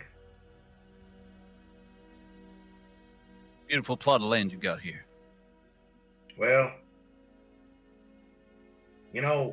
it's not much. Only a couple hundred acres, Not like some of the other ranches that are out here. But it's home, you know? And I'll tell you what, me and every other ranch out here, all these rancher, all these people, we fight for it. Because, well, by golly, it's worth fighting for. I mean, and he kind of like waves at the distant sun setting, and he says, when you look at all this grand splendor, it's kind of hard not to want to fight for it. I understand the sentiment. Thank you again for your hospitality. You've been most gracious. Yeah, of course. Appreciate you all. We'll be seeing each other. I'll probably be in town tomorrow. I look You all forward to have it. a good one. All right? Thank you. Likewise. He goes back inside and closes the door. Yeah.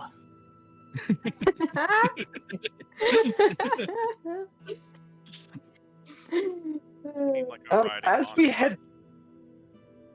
we head back, Wells is actually going to take some time before we get into town, and he's just going to bring up, hey, my memory's starting to come back. It's something doesn't sit right with me about that last fight.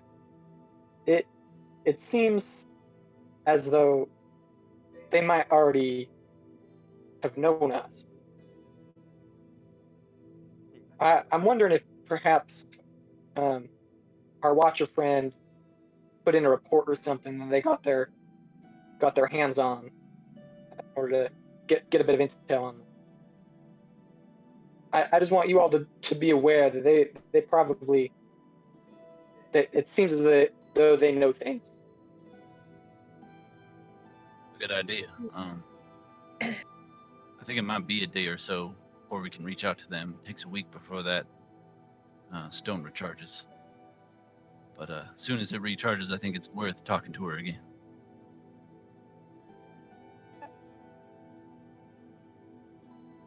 So are you saying that if it's possible if Tamara didn't know, that wouldn't have happened? I'm not saying that. I don't know where they're getting their information. I just want everybody to be aware, to be on guard, that Dai has gotten information on us somehow. Well, we ain't exactly hiding. So, good to know. Yeah. Speaking of, Joe, technically werewolves wear bears. Can't transform during a new moon, and we were on a new moon when you did transform, correct? Correct. And my tattoo started to glow, and I am from a temple that worships the moon and the stars in the sky. And then you transformed. Correct. And I was there and saw you transform, not under a new moon. You're like a walking moon goddess. I don't know. I was a little concerned. Not that I know much of this Dai, but would there be any reason that they would say, let's take the moon girl that made it so that weakness is not prevalent? Oh. Yeah, I mean, they'd have reason to take any of us, but I guess that would give them an edge with you. I mean... They'd have to go through a don't know. fire of bullets to get you. Tell you that. Appreciate that. I just was thinking and maybe wanted to bring it up a little bit. Truthfully, yeah, you're all kind of in danger at all times. So I try not to think on it too hard. But yeah, that's a good idea that you had. Yeah, that they probably might target you. Yeah. All right. Your friend who went missing, do you know if they left of their own accord? I don't. No. I'm gonna look at Wells. Lonnie, I do not think they would have been taken by Dai. We are a very small temple. It took me 2 years to get here. It is not as if we are well known. And Lonnie's robes were folded on the bottom of her bed when I found her room. So, while I don't know if she left of her own accord, it did not seem as if there was any fight. And considering who she is, she would have put up a fight if anyone had tried to take her. But now that begs another question. How many other moon-worshipping priests are in the region that the Union would have reached to? None. And I should mention the temple is gone as well. So I might be the last known one? What? Well, I didn't exactly come on this journey because I said let me go find someone. Time out. Oh no! So Silas begins flapping his wings very erratically and cawing really loud, as if like trying to stop Estella from talking. Oh, I believe I should shut up now. My bed has told me so, and I like to listen to him. What does your bird know that you don't? Many things. He always has. I just tend to listen. Quiet! And it's right about now that I'm going to do so. Another time, maybe. Apparently. I do not. I was Rob just does not adding want to let notes to his Yep. mental Rob does file. not want to let that go, but I guess I will. Oop. Didn't know I wasn't supposed to say that. No, you Yeah, can say yeah. whatever you want, but Silas literally Yeah. interrupted you as you were talking. Yeah. And she will listen to the bird.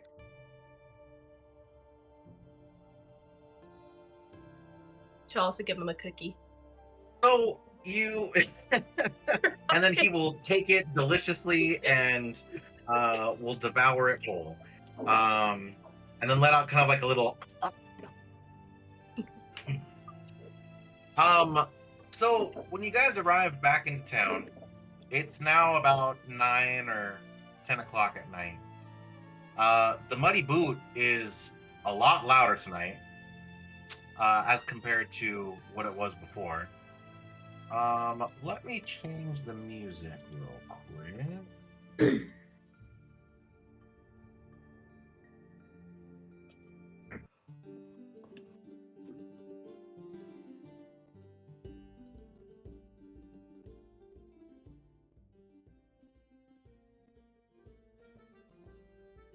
All right. So the Muddy Boot's a little bit louder tonight. It's got some light music with some fiddle and some laughter and a lot of bodies. Every table is packed. You see ranchers in dust-choked coats. You got farmers with weathered hands. You got windswept cow hands nursing drinks like they're lifelines. And the air buzzes with murmurs, clinks of glass, boots scuffing on the floorboards. But the moment your group walks in, the volume dips. It's almost like the whole room is like draws in like a big breath. You see heads turn. You see people quieting up their conversations. And they're all just watching you. And it's almost as if like they're not sure what to do. And you see Boone, who's sitting there behind his bar. He lets out a, and then all of a sudden all the conversations pick back up and there's more activity. Take some mail there, Boone. I'll say to him in Oh, of halfling. course. You want one of those Cinder Jack specials? Nah, that messed me up last time. I didn't appreciate that. Oh, I'd you like to almost get it fell in a on your different back way. there, friend. Hey, Yeah. say, about 3 hours ago, we heard something scream. Not quite a bear, not a man, not anything this side of reason. No. Gosh, after that, we didn't know if you were coming back. But heck, we knew you'd be gone out there, that you all went out there for us. So we waited, of course. We lit some lanterns, told the boys to keep their hats off indoors, and we prayed. Ain't many of us who do that anymore, but tonight, we did. But I'll tell you what, you are a sight for sore eyes. Whew. What the hell happened out there? I'm assuming you helped out the Cooper residents, yeah? You should have seen it, man. It was an owl bear. Skeletal mass. An It was owl bear? huge. Yeah, An corrupted owl by bear? Milestone. By Milestone? Yeah, it Really? was green and oh man, it was something to behold. Let me tell you. I think this Well, is all I'm worth far one left. elven wine. Elven wine, huh? Show him the feather. We have to see some proof before I get out that elven wine. Ah, yeah, the feather. Who has that? Friend? Friend head, I I think. think friend does, yeah. Oh, his friend there. Maybe you can even put the Friend? feather up on your wall. Oh no. His friend. Friend said Look that out. no. No, Oh, there you are. friend.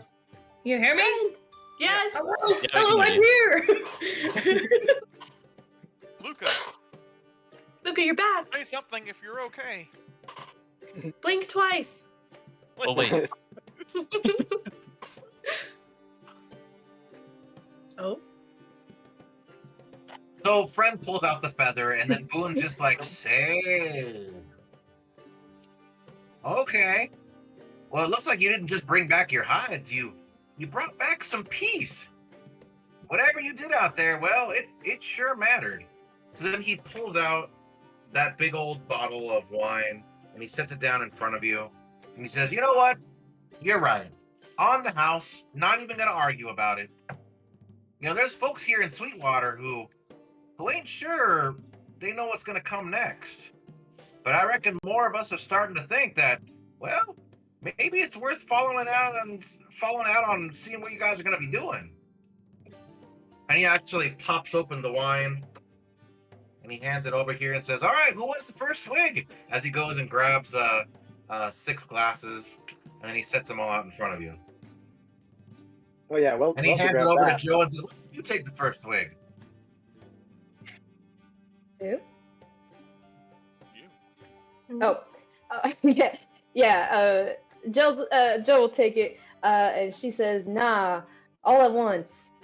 We cheers." Okay, sounds good. And he pours all the glasses. He grabs one for himself as well and pours them in there. Yeah. Of course. And he says, all right, I guess here goes to the good stuff. And he says, to making new friends and, well, for protecting this town. Salute. And he kind of clinks everyone's glass, and he takes a big drink. You all take a big drink. And you're not sure exactly how it happened, but yeah, this wine turned to vinegar quite some time ago. Ugh. And everyone at the same time is just like, oh! And then that's almost as bad as that dragon stuff, man.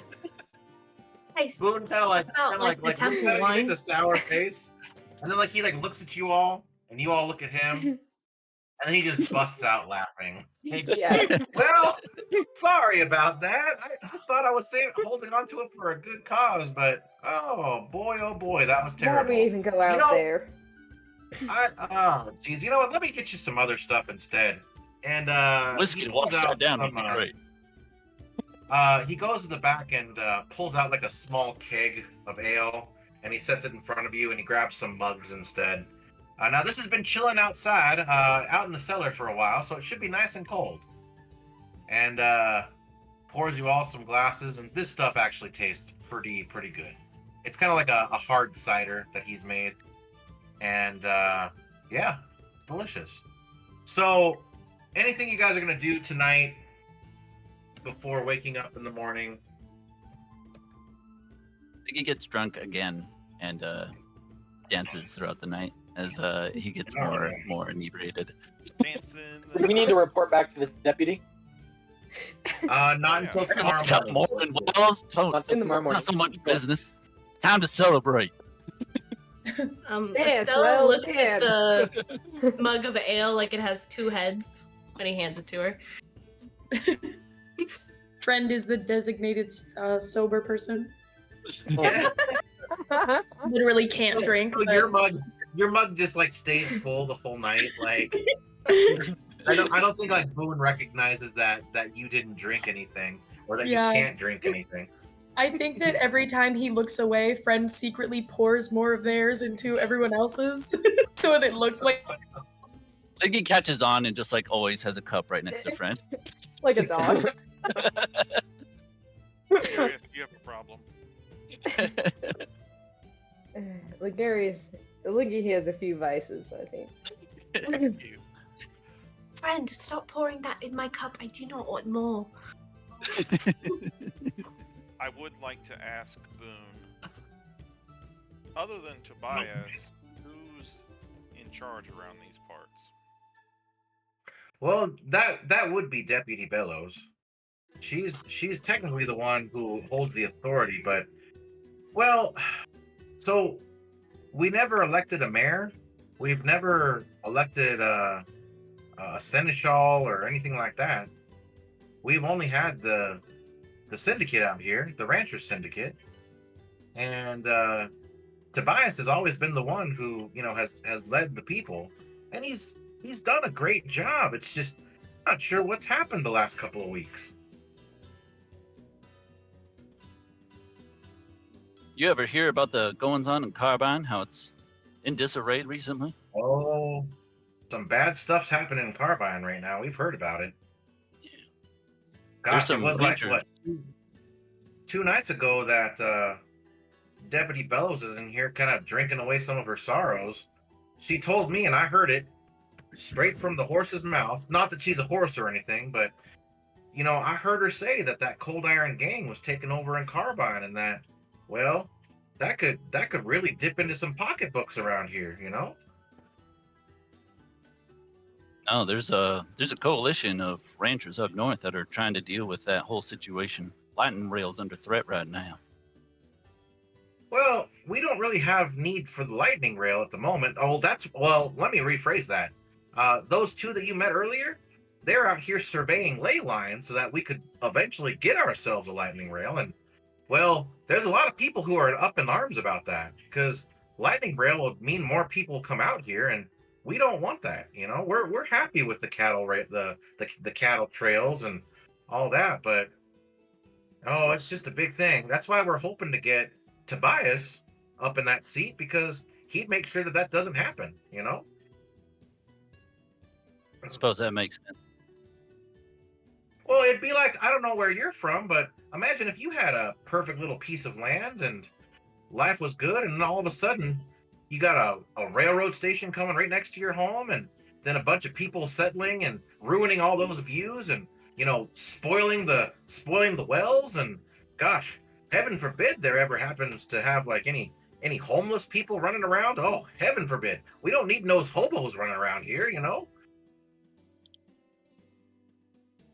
Yeah, I never thought about that way. Suppose I would just coming from it from the profit perspective in terms of, being able to sell your trades in other places and being able to, enrich your sales in that way. But I suppose if maintaining a small town has its own benefits as well. Yeah, but the way we've been doing business has been the same way that we've been doing business for 50 years. There's no need to change a perfect thing. We have everything that we need out here in this area. One thing you might want to keep in mind, sir, that the Cold Iron gang, if they're not stopped, they're not going to stop in Carbine. And you may find your way of life out here threatened by more than just hobos. Cold Iron gang's a lot worse than hobo. I'll tell you that much. So Wells, some guy, some grizzled old rancher, he's got some pale scars on his face, and he's got a pipe in his teeth. He kind of like rustles up next to you up at the bar, and he orders a drink, and then he looks over to you and your group, and he looks back to you and says, used to be we'd fight off coyotes, maybe even a hungry bear, but you all you went out and fought a goddamn nightmare. Now that right there is worth more than some coins, son. And he kind of slaps you on the back and kind of gives you a good nod and grabs his drink and heads over to a table. Okay. Well, it's starting to feel pretty good. Wells is kind of itching to start up a game of cards. Yeah, it's been a while. Withdrawals. As long as there's no money on the table, you already drained me once. I'll play. Come on, Liggy. We can split it. Split it. Strange luck today. You see an elderly woman. She's got some cloudy eyes. She's kind of like she's like weaving some hay twine at the bar, and she's like sitting pretty close to Friend, and she turns over to Friend and says, "Well, I felt it in my bones whenever that thing died. It's like the whole world was breathing down my neck. Whatever you did, thank you so much." She goes back to weaving her little hay hat or something. You're welcome. Although I must admit, it was not me. Technically, it was my grandmother Oak. But I did. Whoever it was, thank Thank you so much. Woohoo. I will tell her you said so. Thank you. Oh man. You see, there's a young kid. He's about 16 or so. He walks up to Liggy and kind of like kneels down. Well, actually, you're sitting up on it. So he like kind of like looks over and says, "Well, is it true what they say? That the beast glowed? That I heard that the land was screaming when it died. Is that true?" You see two other youths kind of follow up behind him. Oh yeah, it was true, all right. Thing was bigger than, gosh, it was half the size of this building must have been, and it glue with great. Get over here! Listen to the story. You got like two more youths kind of surrounding you. You're like, Yeah, "Oh, me You and got my one of the youths- yeah, one of the youths is like, tell us how it happened. Start from the beginning. Go from the beginning. I go back and recant it, and I like bring bait over as well, and like talk about how bait was there, and like digging through the ground, and we were shooting at it, and then all of a sudden it became ethereal. None of our weapons worked on it, and then all of a sudden, a great fey creature summoned by my friend hold on. here came. One second. Hold on. Hey, Iggy, get over here. Hear this story. Go ahead and start from the beginning there, sir. You got, I like, start three over more again. youths, What you'll notice though is like each time they bring new people, like every like 2, 3, 5 minutes, you keep getting more and more alcohol put in front of you. Yeah, and I just keep So getting by drunker the as it time that happens. you actually finish, the story, there's like 15 mugs in front of you, and you're just like, there's one girl who kind of walks up next to Estella, and says, "Miss, I lost 2 calves this last spring. Didn't say nothing. I thought it was wolves, but I'm wondering, do you think maybe it was because they got sick from the ground, like this owlbear creature?" I'm not sure. What did it look like when they had passed? Also, I'm so sorry to hear that you've lost your cattle. Well, it was just 2 little calves. It could have just been that maybe they were malnourished or something. They weren't latching or anything like that. So maybe they just died of hunger. But you never know. It could have been because of whatever was growing out there. You never know. It absolutely could have been. It's something to watch for. Is there anything that I could do to help? Well, no, because we've got more calves that were born. Of course, we were just curious about those 2.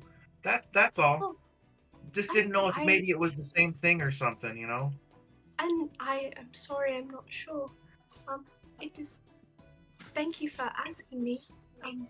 Lucrezia, you hear something off in the distance. You hear someone say, "Yeah, Tobias better start talking. If you ask me, he knows something. He knows something crooked right under the ridge for weeks." And another one's like, "Oh yeah, he didn't call that emergency meeting, so he's got to know something's up." We'd all like to talk to Tobias, that's for sure. Go ahead, Rob. And then I don't know Joe, how to- I don't know how to engage with country folk. so Great. Joe, you see something kind of strange. You see that there's a wind orc here, but he's dressed like a farmer, or like maybe like a cowboy, and he's talking to some other folk, and you kind of overhear him say something like, yeah, it's almost as if like well, when we heard that scream, you know, like I could have sworn that there were ghosts popping up all over the place." And like another man who's not a wind orc, just a human, he's like, "Yeah, I could see that. There's probably ghosts popping up all over because that scream was loud." And you hear one say, "Well, do you think that thing had bones, or was it all just that bilestone?" "Well, I don't know if it was the whole thing was bilestone. They were saying that. I mean, that goblin over there was saying that it was made of all bilestone." "Well, do you think maybe the bilestone is gonna like get into the ground and start spreading?" "Well, I don't know if it's gonna spread. Well, you should go ask those guys." All of Joe's same inside thoughts. I mean, she's not thinking much beyond that either. So she'll walk over. She'll give a wind orc greeting to the wind orc and introduce herself. Howdy, I'm sorry I couldn't help but overhear. You're curious about the creature? Oh, yeah, well, you ain't from around here. Heck, none of you are. But what you did, that sure was a reckoning happening.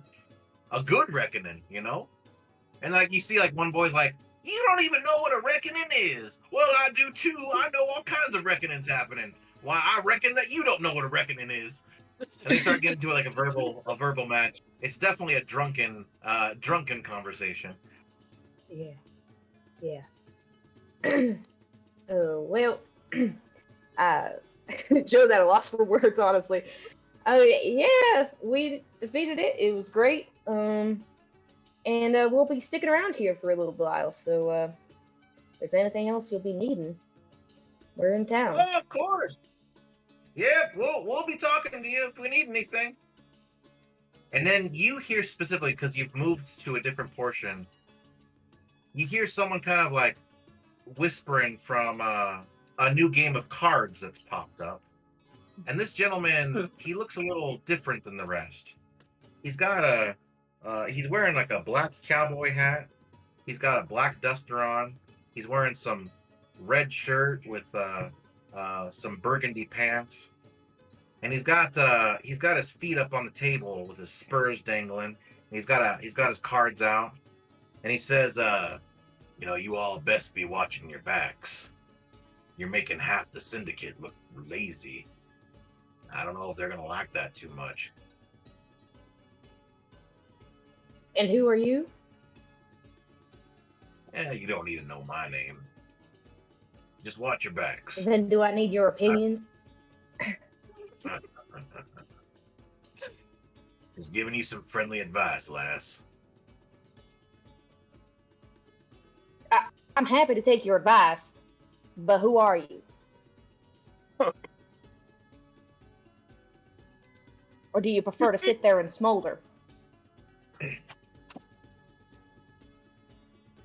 So he stands up, and you get a good look at him.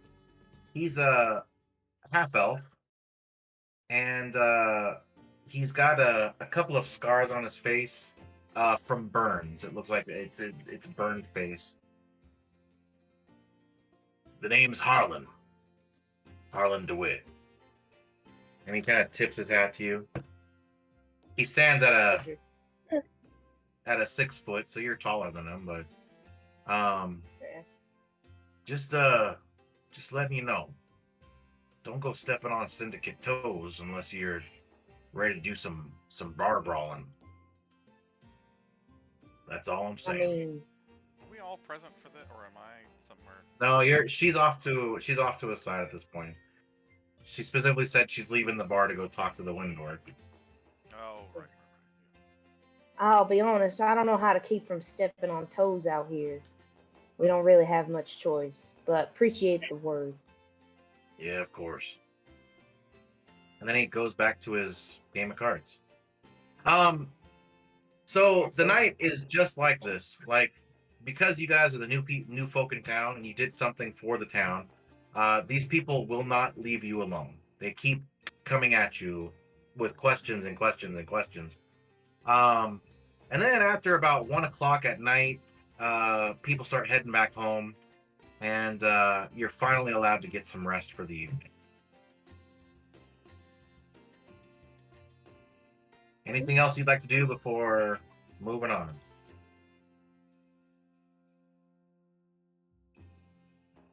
We never really designated rooms. Who's sleeping where? Ah, shit. I call friend. You call friend? I call friend. Or Stella calls friend. Perfect. I'll bunk with Liggy. Well, there's 4 rooms, so we only need one person to share, basically.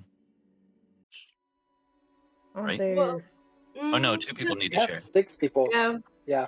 Yeah. Okay then, that's fine. Perfect. And I don't really do anything. As the night wears out, I stumble up to my room and promptly fall asleep and snore loudly. All right. Well, the next day comes along, and you're waking up to the smell of burnt bacon and grits and Maybe the smell of some very overdone eggs. And when you get down into the nitty gritty, you realize that all those smells are coming to fruition as you see burnt eggs and burnt bacon and some Oh, sloppy no. grit. And you see that Boone is just happy as can be serving this stuff up for you. And he's like, all right, well, here you go, everyone. Woo, you sure did cause a ruckus last night. I'll tell you what. And you see that in the back, you see a deputy, Sarah. She's sitting there, and she's sipping on some coffee that Boone poured for her, and then she starts chewing, and she says, "Boone, I love you to death, but when I have to chew my coffee, and he's like, "What? What? I thought you all liked that nitty gritty stuff." Anyways, Makes it I last got some longer. dishes to do, so he goes and heads out and starts doing some dishes. You can hear there's just a big giant loud clatter and bang coming from the kitchen. Probably because he hasn't done dishes in quite some time. And make me Sarah sad. kind of gets up and she goes to pick up the coffee, but then she has a second guess and she just leaves it there and walks over to your table. Well, I reckon that now's about time that we go and head over and speak with Tobias. Yeah? Word has it that everyone in town knows what you did last night, so that should put a nice little thorn in his boot. Yeah, no kidding. Is there anything we should Is be everyone? concerned about? Go ahead.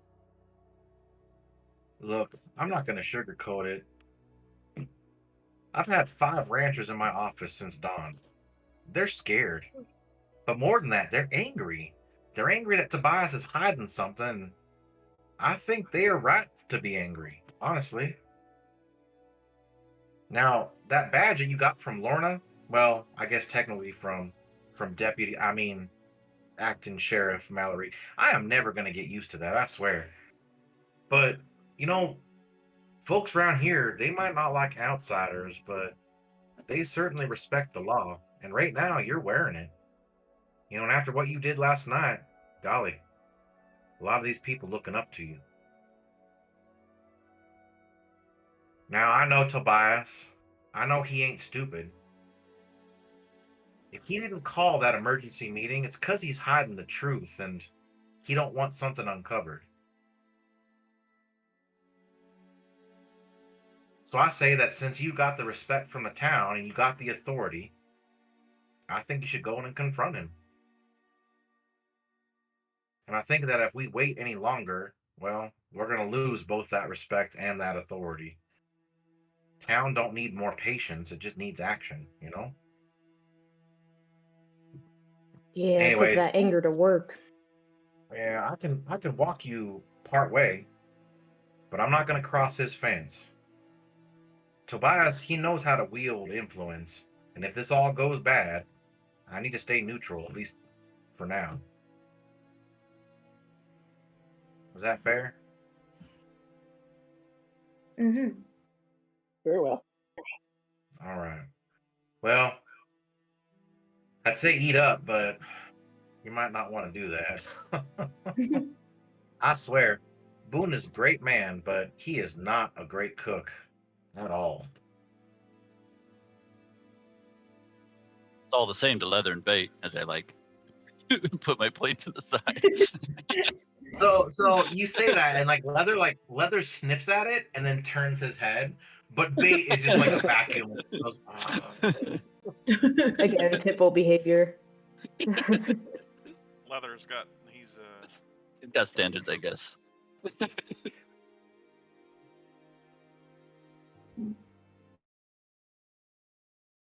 All right. Well, I have a sense of impending dread, but let's make our way over to a man who doesn't want to be seen or talked to, and convince him why he should talk to us. Agreed. people are inherently kind at heart. I mean, it cannot take too much to get him to speak with us.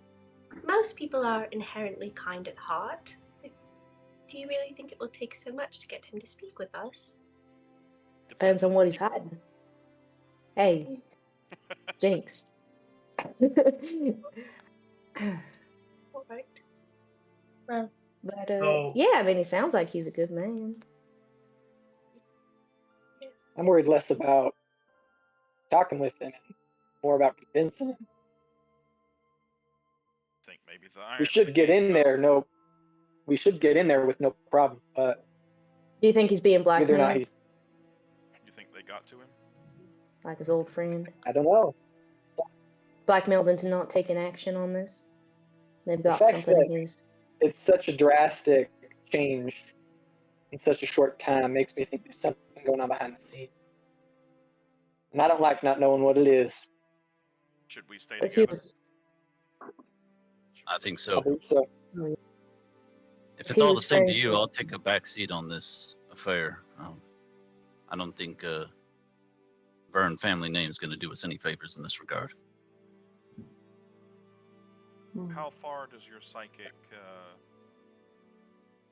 communication Mile. work? A mile? Do you want to stay Ligarius? Do you want to stay outside while we go in? I'll keep an eye out for sure. If you do that, I can make you invisible. I don't think that we need to do that.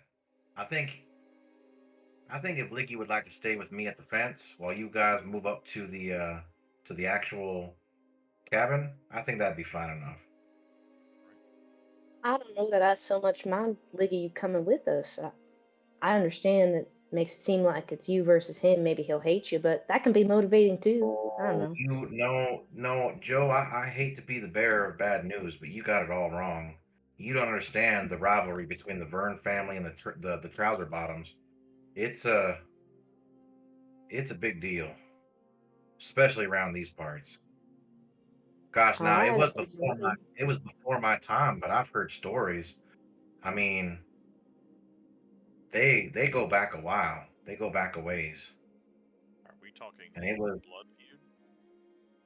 I mean, maybe it's not to that point, but I mean, it's on a very fine line.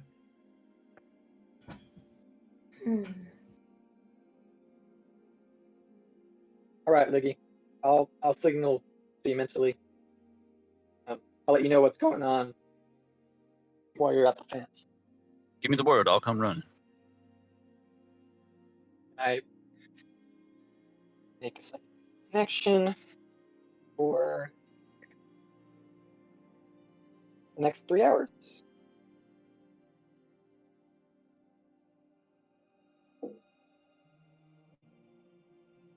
All right, so you make your way over to the Trouser Bottom Estate. Now, it's perched kind of on a slight overlook that overlooks the North Fields, I should say.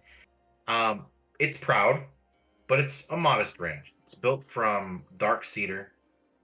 Has sturdy fences and fields. You can see that there's grazing all over. There's 4 of these massive beasts mixed in with bison and yak and a various assortment of cattle cows. The home itself is about 2 stories with an attic. It's got a wide porch, lookout loft, and you can see some nice wind chimes that are kind of like tingling along the on the outside of that porch. Now you see a man who apparently is fixing up some of his fences out there, and once once Deputy Sarah sees this, she kind of like grabs onto Liggy and holds him back, and you kind of stay at the corner of the fence while the rest of the posse moves to the center. And when he sees you approach, he takes off his ever-present white hat, and you can see that he's kind of a wiry halfling. He's got sun-darkened skin, steel gray sideburns and mustache, and this ever-present white hat. You can tell that he's prideful by the way he stands up to you all. and he looks to you and he says, "And I heard, now I heard you had something to do with helping out old Dale Cooper. Is that true?" Yes, sir.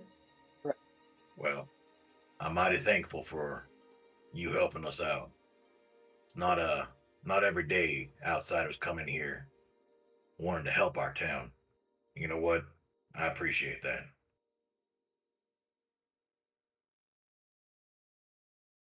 Is there something I can do to help you out?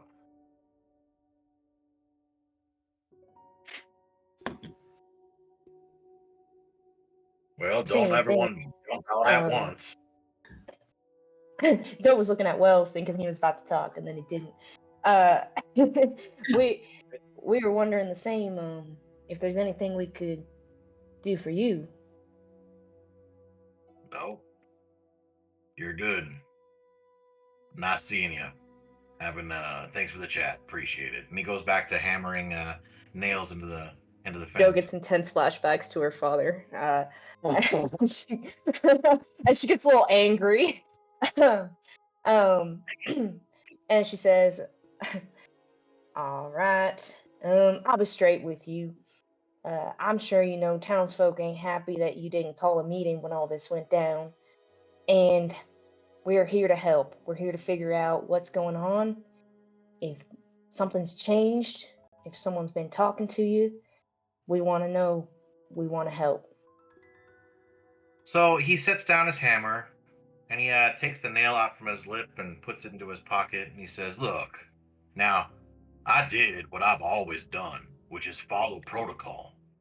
We don't call emergency meetings just because someone's seen a shadow in the dark, all right? There's got to be legitimate proof. So I did everything that I was supposed to." How much more proof did you want? How many more dead animals ripped apart and oozing at your doorstep did you need?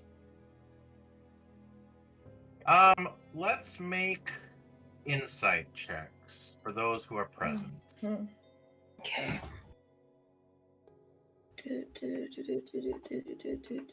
Oh. 16. Psychic guy for that. Nice job.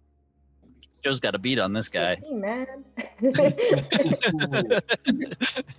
You're upset. Okay, so Joe and Estella, yeah, he's not telling you the truth. There is something that he's hiding.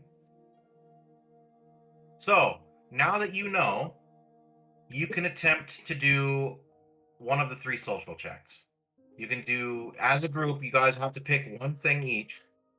Or sorry, you have to fill in the slots. One person needs to do persuasion. One group needs to do persuasion. Another one needs to do intimidation, and the other one needs to do deception. So figure out who's going to do what, who's going to help and assist with whatever, and then we can start the rolling in just a second. Okay. Very I'm bad. not here, right?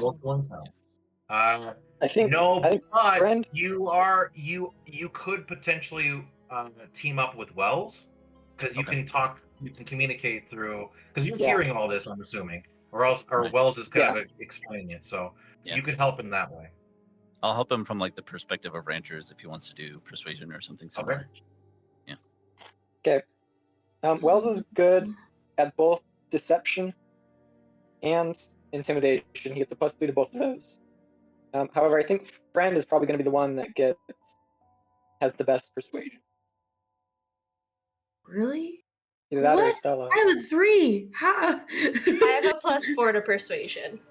Oh, that's much I better. have all negatives, so I'm happy to help whoever, or me and Lucretia can team up, Okay. and we can just do whatever we want. Oh man, I don't think that would be a bad idea. So why don't we have Estella take 1, friend take 1, and And Wells take 1. Mhm. Okay. I will help with whoever does intimidation. Okay, so we're gonna start with persuasion. Who's gonna roll persuasion? Estella. I can. So Estella, by yourself, you're gonna roll it. No, yeah, I will give my. Oh, No, I'll help. well, because you're With doing the the other check, right? Am I? Yeah. Do I need to do one? If Oh, you okay. could do intimidation. Yeah, Intimidation. Scary. Friend? Yes. Well, they can't do No. deception. I have a 3. Between Yes. deception and intimidation, they can just stand Get the there. shit out of him, Brad. They're not going to be able to lie. I guess I am yeah. kind of freaky. Point of Yeah. inquiry. Point of inquiry. Can Joe, with all of her 6'2" frame and this halfling guy, use her intimidation as a strength check? Maybe, I don't know. Oh, that's Or nice. something. Too. Or do you get bonuses to that if you're raging? So Sport rancher. I can help friend with the intimidation check. Friend can look intimidating without speaking. Yeah. True. Make your That eyes was my roll thought. like that one time. Remember that time Yeah. we saw the void? You're just holding on to your axe. Like, unfortunately, friend cannot control the color of their eyes. I have They are thaumaturgy, always so blue. technically I could cast thaumaturgy and do the intimidation if That's true. that would get you and me advantage at all from being a little creepy. Ooh, that's Yeah, true. we can do that. Armaturgy's pretty sick. Scary elf. So I can do that, and Okay. then friend can do So we'll have- persuasion. Yep. Let's do that. Okay. Might as well do Okay, so let's start with persuasion. Who's rolling? I guess I am. And take guidance. And guidance. Okay, Okay. guidance. And can Cool. Lucrezia help you or something? I can help with persuasion. I can. Okay. So advantage and So you add roll a at D4. advantage. Yep. Okay. So that takes out friend and Lucrezia from the other rolls. 21. Nice. Okay. So you attempt to plead, and he says, all right, fine. I was trying to prevent panic, all right? You think ranchers don't jump at shadows? You've never seen a stampede started by a rumor, have you? And this is where the intimidation comes in. So someone roll for intimidate. Okay. Oh. Okay, sorry, cat. And you can roll Oh. with advantage because, oh, you do. You always help. 13. I'm gonna use those silly the little DC, dice. no, Oh, the DC is 13. No. So what are you saying when he says this? oh. He's getting So kind of defensive. He says, "You've never seen a stampede started by a rumor, have you?" Stella's eyes will start to go a little bit, and she'll be like, "Are you absolutely serious? Do you think we were born yesterday? You're going to stand So he here and kind lie of- to us, and then And use you defensive." this. Oh, sorry. No, go ahead. No, go ahead. And then use defensive words to try to get us to stop questioning you, as if that will work. So he tightens his jaw and he looks away from you. You don't know what it's like trying to hold this whole damn place together. It's like you're holding it together with twine and spit. Well, all these union folk are hovering around like vultures. You think Dell's herd's the first thing that I've seen lost this season? No. And now comes the deception. Okay, that's Wells. With Liggy Liggy kind of him talking out. behind your ear, so that'll give you some advantage. And friend Yep. will give you guidance. Well, I got a nat 20. Oh, sick. Oh, damn. Liar McLiarson. Yep. Okay. Yeah, as he's So- talking about. Oh, go ahead. So at this point, you're kind of like pretending like, yeah, you know what? Actually, no, go ahead. Go ahead and say what you're going to say. Oh, I was just thinking, as he's talking about the difficulty of keeping everything together, Wells is gonna talk and bring up like his political aspirations, and use the fact that he's vying for alderman, and he's going to lie about the response that the townspeople are having to his inaction. He's going to say that several of them were talking about changing their votes. Thinking Globigio is real nice right now. Yep. Do you? No. You don't say that. I'm not there. I said that in his Oh, praise. okay, yeah. So you see that he studies you. He studies you, Wells, pretty carefully before he continues. Do you know what's going to happen if word gets out? Sweetwater turns into another damn Prospector's Ridge. Now, if you guys want, you can make a history check. Upon hearing Prospector's Ridge. History. Right. Uh, Go to history. yeah. Oh! Okay. Liggy got it. Was that everyone? Wells 20. Oh no, sorry, that was a deception. We're missing Wells got a Friend. 15. Well, no. Actually, I'm gonna say Friend doesn't know about this because they were born almost yesterday. So Liggy, you've heard your pa talk about Prospector's Ridge. So Prospector's Ridge was something that a town. It was a mining town, and they struck Bilestone big, and it took this small little region, and this was about 30 years ago, and people just poured into the region and just completely destroyed it. They overmined it. There was stories about mines collapsing because it was so overmined, people dying, and then eventually it just poof was gone. Everyone left because it was all dried up, and the area never looked the same. At least that's the story. You've never seen Prospector's Ridge on any maps or anything, but everyone knows the story. At least people who are from the ranchlands and from Sweetwater, they know the story of Prospector's Ridge and how it's bad news, and it was all because of this Bilestone rush. Anyways, he says Sweetwater turns into another damn Prospector's Ridge, and then it's almost as if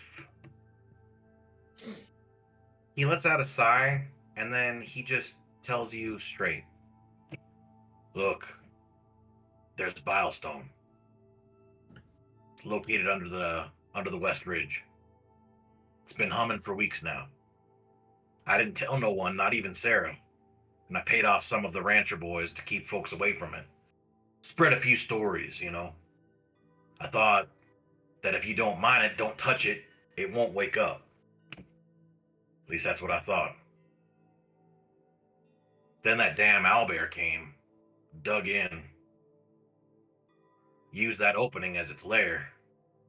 Huh. I figured it would just move on, but no. Just some dumb brute looking for a den, but it didn't. And now Dale's saying that it rotted from the inside out? The Windorks knew. They came sniffing around, said the land was feeling pain, that there was going to be a blat around here. Said that the ley line was weeping. Huh. I turned them away. Didn't want them running a carbine. Didn't want them to tell anyone about what they've heard. Finding out what we were all sitting on. Dell, he lost good steers because of me. All because I waited. I didn't want to lose Sweetwater too, All it takes is one whisper. Just one damn word that there's Bilestone in these hills. And we'll have the whole God's forsaken world at our doorstep. Prospectors, Union soldiers, scavengers, folks with pickaxes in their hands and not a lick of respect for the land under their boots. They'll come for the pie, and they'll burn the bakery down trying to get to it.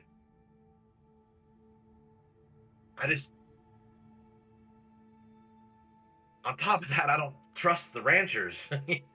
Half the ranchers out here just go digging it up for themselves. If they even catch a whiff, this land's the only thing keeping Sweetwater alive. And I'm trying to keep it quiet. I don't want it to turn into...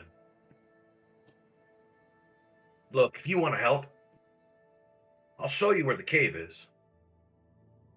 Maybe you can find a way to collapse it. Bury it deep.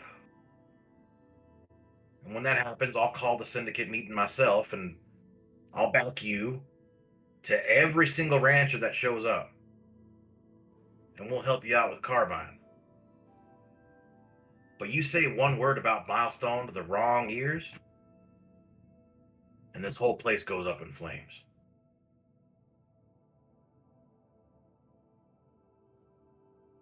Good.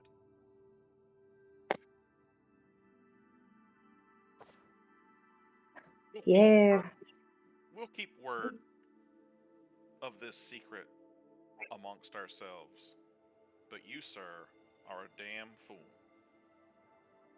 You are expected to be the one in charge of these people, these ranchers, and you tell us that you don't trust even them?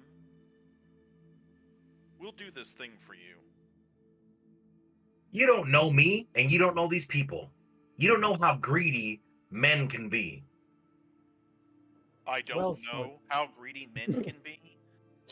Please, test that theory with me at your own leisure.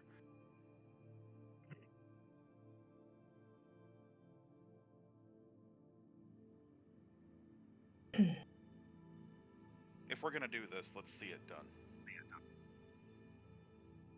Yeah, let's go now. All right. Well, we might as well.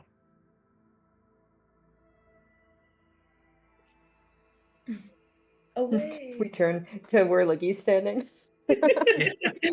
Pretty much that's where he begins leading you guys. Yeah. Well, And, so, like Liggy's this- not like, abort, walk away. Deputy Bellows kind of does. She kind of does one of those things. I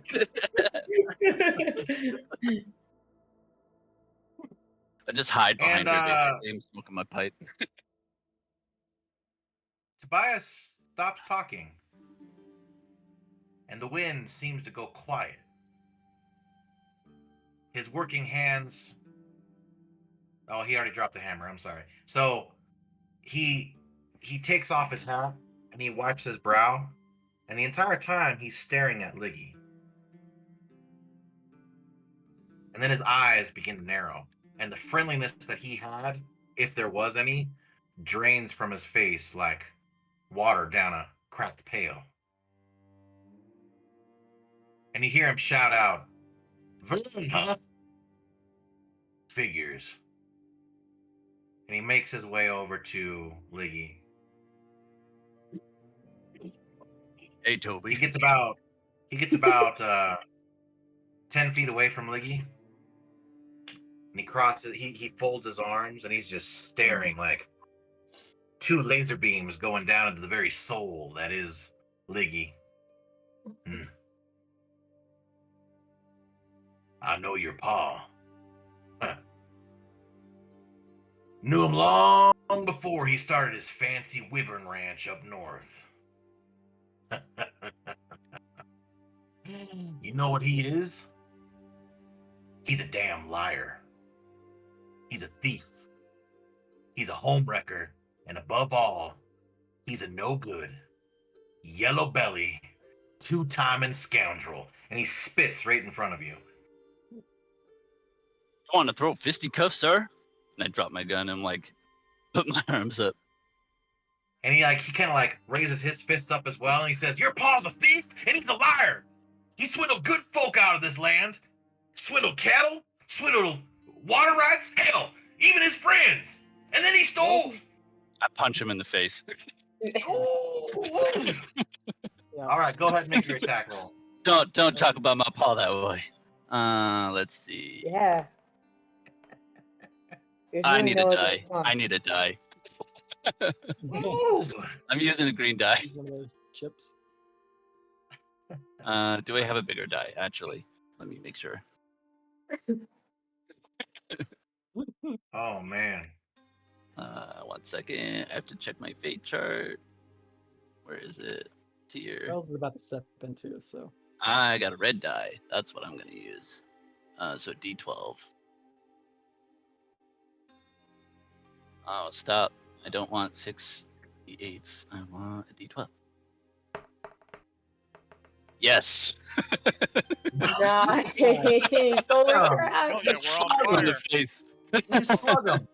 Enough that he stutters back a little bit, and he kind of bumps into Sarah, who like kind of holds him up, and then he shrugs her off, and he says, "You verms don't build things. You don't sow. You don't raise anything. That don't have teeth. All you do is take. If I'd known that you were here when you first rode into town, I would have had Sarah throw you back to the ranch lands myself."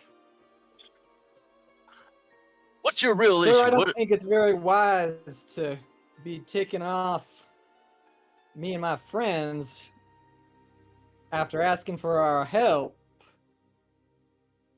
All right. So, man, this would be a really good time to end the game. I'll tell you what. What I'm gonna have you guys do is we now need to have each individual person either intimidate or persuade this whole fight to stop. If you are going to intimidate, or sorry, if you're going to intimidate or persuade Tobias, it's going to be with disadvantage. If you're going to go ahead and intimidate or persuade Licky, it'll just be a normal roll. And we're going to say to Yeah, the advantage to persuade, but I'm not gonna be intimidated. okay, that's sure, fair enough. But the DC is 15 for both. Okay. Okay. Wait, so it's either persuasion or intimidation? Against. Or Yeah, if someone has a Wells is gonna try spell, and intimidate. like calm emotions or something, that might work. What if I just want them to fight? Ah, Look, he's winning! This is good! He insulted his paw! Or this doesn't end. Yeah. No. Anybody else Can I stepping persuade in? Licky to keep going? Actually, are they right next to each other? No, they're about 5 feet apart at the moment. I would did Wells like kind of holding Licky back, or Yeah, somebody better Wells be. yeah, I'm not got in stopping. between the two of them. Sarah's holding Tobias back.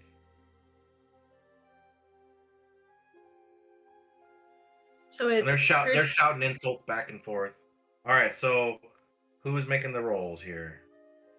I will make an intimidate against Tobias at disadvantage. As will I. Disadvantage, intimidate. Cool. No. There's a Yeah, it's whole a big fat no.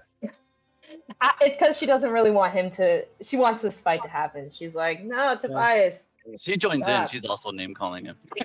Yeah, Tobias, come at him. Come on. You get better than that. And then, so I'm currently at an 8. I'm gonna roll. I'm gonna use the blue one. To add a Hello? D10. Can you guys hear me? now we Yeah. can. Now, Now we Okay. can. We couldn't for a No sec. wonder. I've been trying to make and talk and stuff, and no one's been Oh. answering. And I was like, Oh, am I I'm just- Oh no, I'm so sorry. It's okay. I was trying to say that I have the cantrip mold earth, and I was gonna try to make it difficult terrain for them. Oh, okay. Oh Okay. yeah. So Luca, can you like access Discord from your phone? I can, but my phone it's just like my Wi-Fi in general is having problems. So like I can hear you guys and see you guys, but I can't really Alright. I contribute feel like much, it works better unfortunately. for our other campaign. Do you think it's like the bots or like having Yeah, more I feel like players? I have a hard time with the bots that are playing or something. Because there's like 2 that are playing and one of them doesn't even do anything. and I feel like Oh, I feel like there's a lot going on that is just getting to me. But I don't 'Cause know. I think it's Monday only me. nights are pretty okay. But Monday nights is also less people, right? I mean, yes, but we still have a similar amount of players. Yeah, That's similar. it's similar. Well, I can boot the let's just try this. Try it. No, See if we'll that try works. playing. Oh, it's so quiet though. Mhm. All right. Um, So yeah, you can make it difficult terrain. Perfect. So they're fighting in mud, basically. Mhm. That so who wants to, so we've done 2 intimidate checks. There goes Joe and Wells. We still have Lucrezia and Estella who can attempt to do stuff. I will try to persuade Liggy. Oh, you can go, Rob. Well, I was gonna try to attempt to telekinetic shove Tobias Oh, and knock him down. oh. Oh. He's already You're being joining held back in. by Sarah. You're gonna push her too? We'll start with Oh, we'll start with the persuasion. Oh, Wow. Okay. Oh, Stella geez. didn't Nah, roll Liggy's well. having it. He's filled with Oh, rage. wait, I have a chip. I have chips. I can use a chip. Which chips I think do it's I meant have? to be. I think they're meant to have this fight. That was personal. That was the Oh, most personal attack I've ever heard. I'm gonna use a blue chip, my blue chip, and try. That's a 10, right? Like, Yeah. you deserve A 9. this. That puts it to a 6, 15. 7, 8. Yeah, 15. Okay. That's So what that's we not need as bad. to. So you're able to kind of walk up to Liggy and calm him down. So Liggy, you're calm, but Tobias is over there frothing at the mouth. This kind of rests on your shoulders there, Liggy. What are you gonna say to diffuse the situation? If you want to diffuse it. Let me think. I need to make a roll. I'm gonna do a D100, and if it's lower than 50, I ain't seeing shit. Oh, okay. Liggy's gonna be Diplomatic. diplomatic. If you're gonna make baseless accusations about my pa, you better have some truth. Why don't you go telling me some stories and maybe I'll hear you out. Oh boy, oh boy.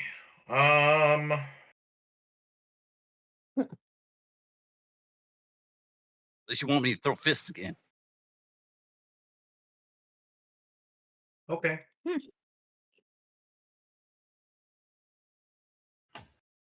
This was Liggy diffusing the situation. Oh yeah. No, he's still pissed. But he's at least willing to Aggressive. talk at this moment. Aggressive diplomacy. Yes.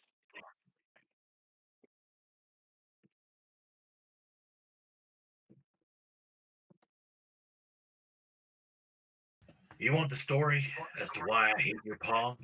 And why your whole family is just destined to burn to the ground?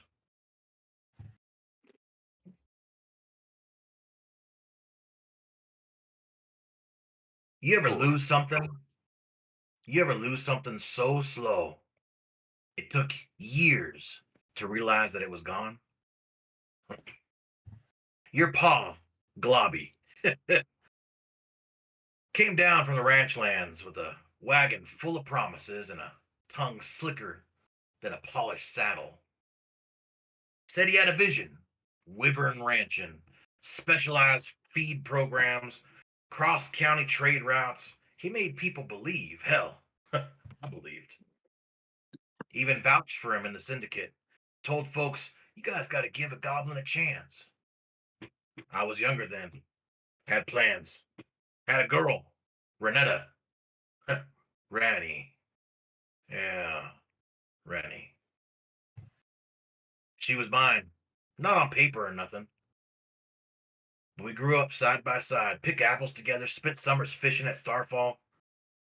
I gave her a ring when we were 18. She said yes. Then your pa came riding through.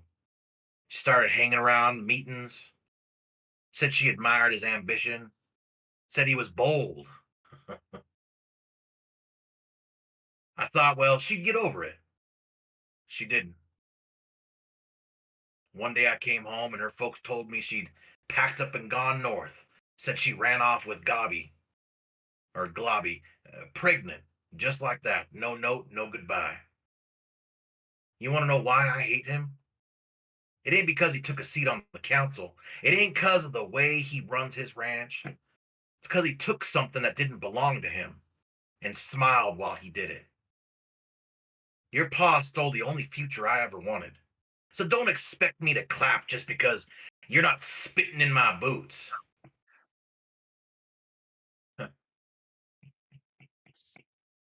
But you came here.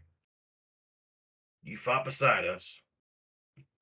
You protected Cooper's land. Stared that corrupted thing down without blinking. That matters. More than I'm willing to want it to. You want to change your name's meaning? Then don't be him. Be better.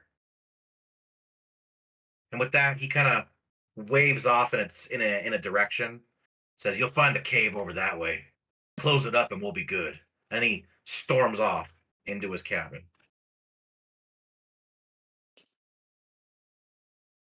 Wells will like side eye Liggy and be like, "Fought with us."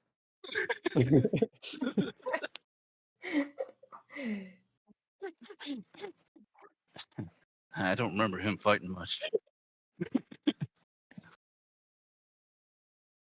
Took a beating, more like it. I'm gonna Mhm. look to Deputy Bellows. This is the man that they chose to lead the ranchers here.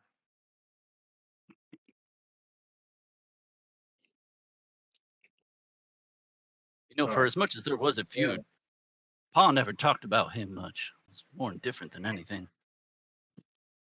Oof, Well, that's almost yeah. worse. I feel like there's another side to the story. Sarah will look to Wiggy and say, "Now, I'd recommend you show some respect because he's the only thing between you and these ranchers getting up to Carbine.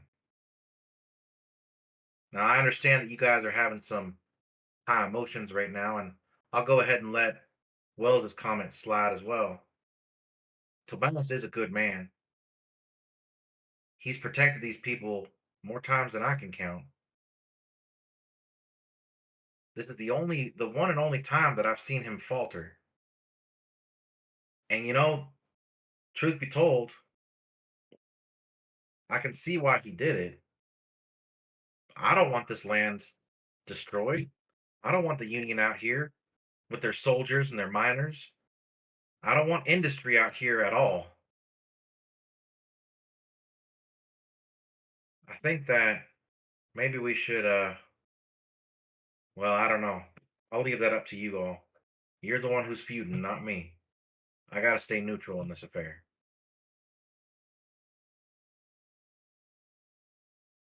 Speak good sense, Sarah. Sorry I got heated there. No, I get it. I know how feuds run. Anyways, I think he mentioned that the cave's over yonder. Maybe we should go and take a look at it. Let's go find that cave. And with that, we'll go ahead and end tonight's session. Woo! Hot damn. Damn. Ma gets around. Uh, Yeah. oh, that's funny stuff. Oh, Funny stuff. Stole my girl. this is a Man, bad this is how feuds start, man. It all starts with one woman. I'll tell you what. Lena of Troy. Yep. Yeah. That's right. That's right. Well, guys, thanks so much for attending. Next yeah. week is Memorial Day weekend, so Yep. have fun camping or whatever you're doing. And we'll see you guys in 2 weeks. Man, I'm hoping It's that like 2 weeks again. I know it's the worst. And This is turning thing into that an makes every other week session real quick, and I don't like it. I'm really not liking this at all. Yeah, what the hell? In fact, when was it? So and then June 8th, freaking Kaylee and Court are out. It's Yep. gonna be a tough summer for me making it, but Court might make more sessions. I'm so sorry. But I think what we'll do is I still want to play. Oh, but you said that